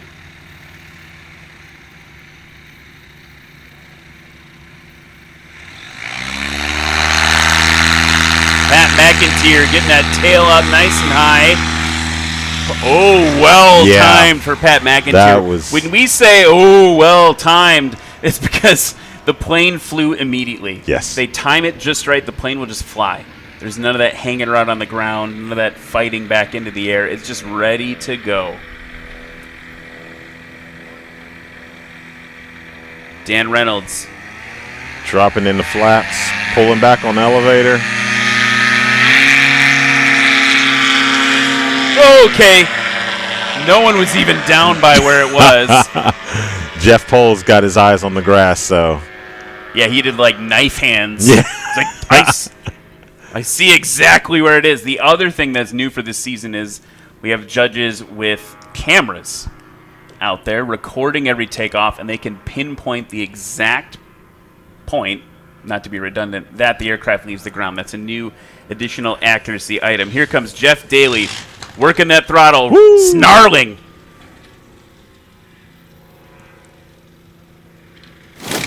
All right. Let's watch that on the replay. He added the potate. Was it enough? Yes. Gave up about a plane length and a half over the line that time for Jeff Daly. But he is on the board now. That 66-foot takeoff going to help him a ton. Brian Steck with a 117-foot takeoff in the MOAC. You're giving it the beans a little bit. Oh, nice one. There we go. Look at that. That is so cool. And the fact that he did it with the tail still up. Yeah. He's just like, oh, I'm going to balance on these wheels, do some hot boy stuff. Exactly. Okay, Pat McIntyre coming in now in race number 40. Check out the onboard view, what it looks like to be a STOL pilot. Dropping it in for Pat McIntyre. Look at that. Everyone is doing their... With the nil wind, you kind of just have to make the plane stop flying, right?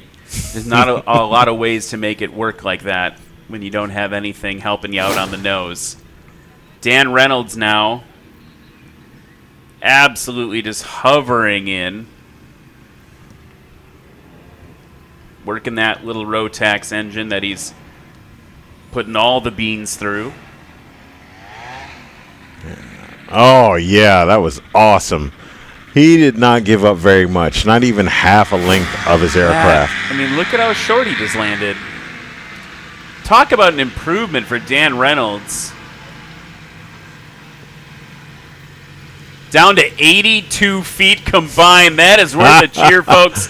We are going to go talk to one of our friends in the field right now. Let's go over to Eddie Sanchez, who's with Matt Peterson right now, to learn about what it was like to wrap up the sport class. Thanks, Brian. Thanks, Cam. I'm here with Eddie Sanchez. Eddie, now, you got the legs on your... do you think that helped? Right here.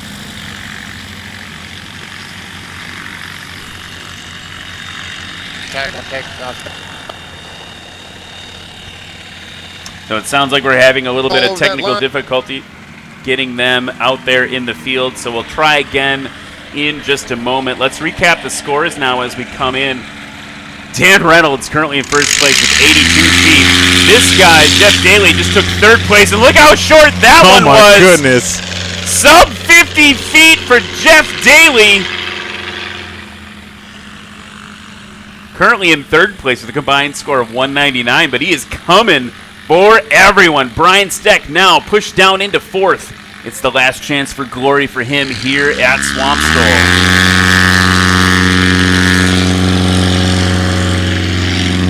Nice.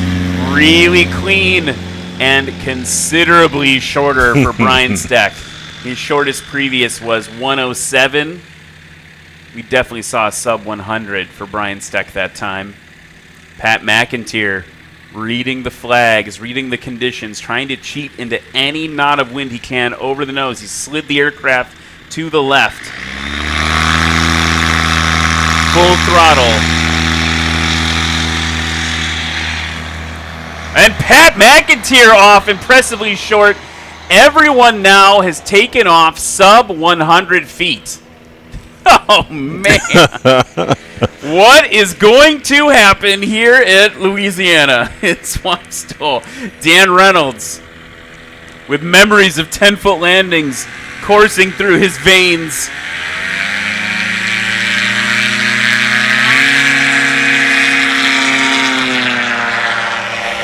I don't even know. I mean, sub 50 foot again. He had 36-foot takeoff last time. Jeff Pohl with the knife hands again. Jeff Knife Hands Pohl.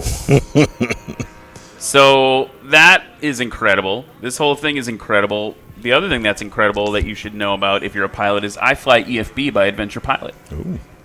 Complete EFB app for Android, iOS, and Windows. Here comes Jeff Daly. Snarling again. Oh, Jeff. That was, if nothing else, very fun to watch. Yeah, absolutely. Especially with the snarling dragon engine that he has. Holding it off the line. Yep, just maybe a foot of altitude over the line. Heavy on the brakes there for him as he brought it in. Brian Steck. Oh, yeah, right nice, on the money. Brian Steck. Oh, but unable to get the reverse pitch engaged. We talked about how that can happen. Yep. Wasn't able to seal the deal. Pilot workload maybe too high for him there. You heard him try. It wasn't reversing. It started pushing him further down the runway, and he had to get heavy on those brakes. Jeff Daly, by the way, just popped up into second place. Pat McIntyre, your current third place pilot with an 84-foot takeoff.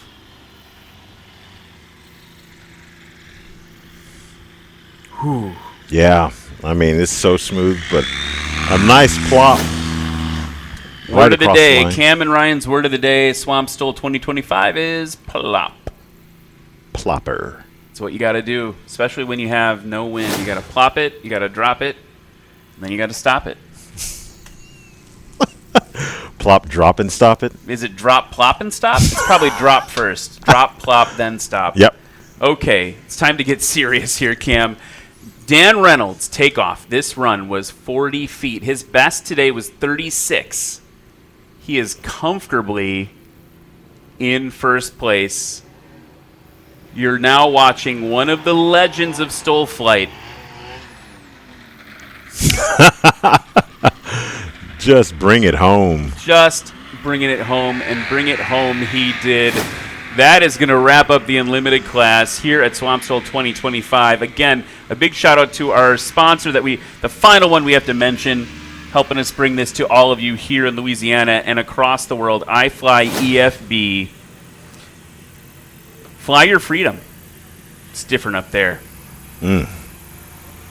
Big thanks to iFly EFB and all of the other sponsors that make National STOL possible. Cam, what a day. An exciting day to start off the season. of National STOL. First competition in the books. That's right. Yeah.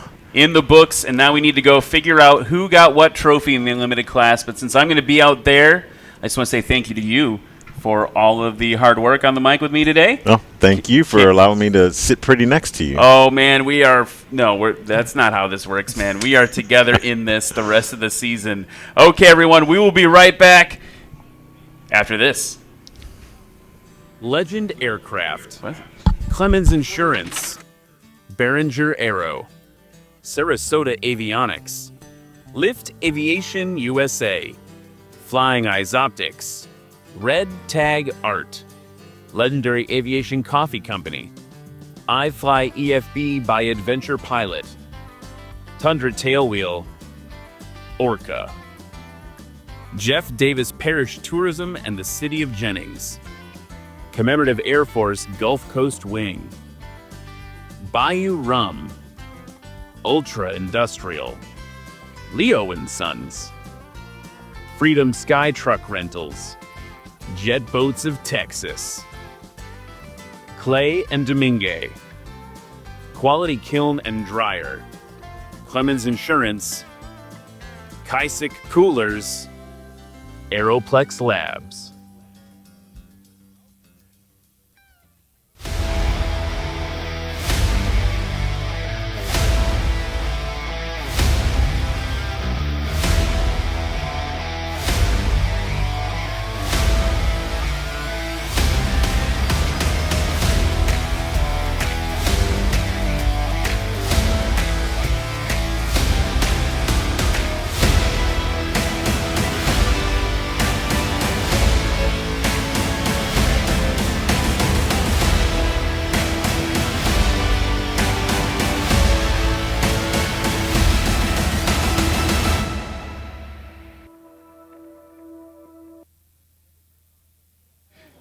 Wow, what a way to finish it up here at Swamp STOL 2025.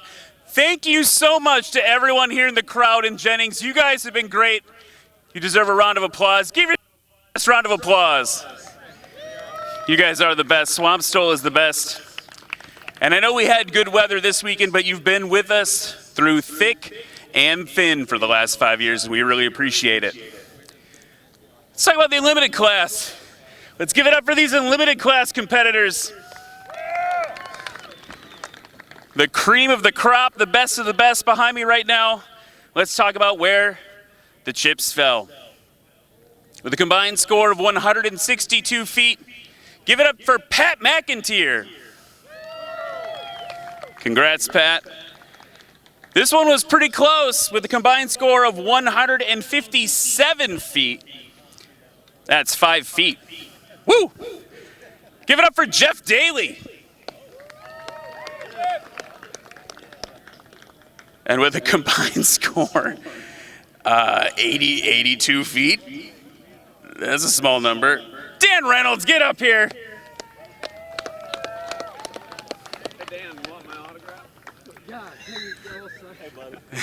These guys are talking about trading autographs with each other. Dan, we were talking at Sun and Fun last week, and you were saying, you know, last year you had such a short landing here. The winds didn't help you, but still an incredible performance. What are we bringing to the next event based on this one? Just more of the same, as if I can keep doing it. I mean, today I kind of was on my game a little bit. That's all I can say. Some days I'm not. So, and that wind didn't give us anything, so I'm pretty happy with that little plane did today. Yeah, I think, are we happy with what that little plane did today?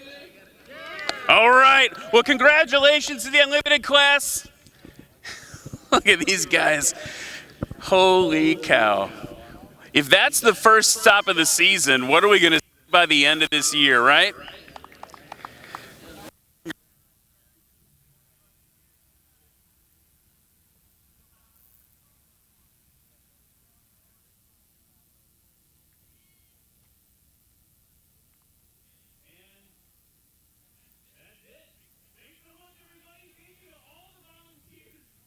STOL possible. We can't wait to see you in Virginia Beach, Virginia for Heritage STOL at the beginning of May. It is going to be a wild ride. Come on down and see us when you can be there. Thanks to the volunteers. Thanks to Tom Wolf and the Air Bosses, the entire team in the broadcast trailer, Brendan on the mic.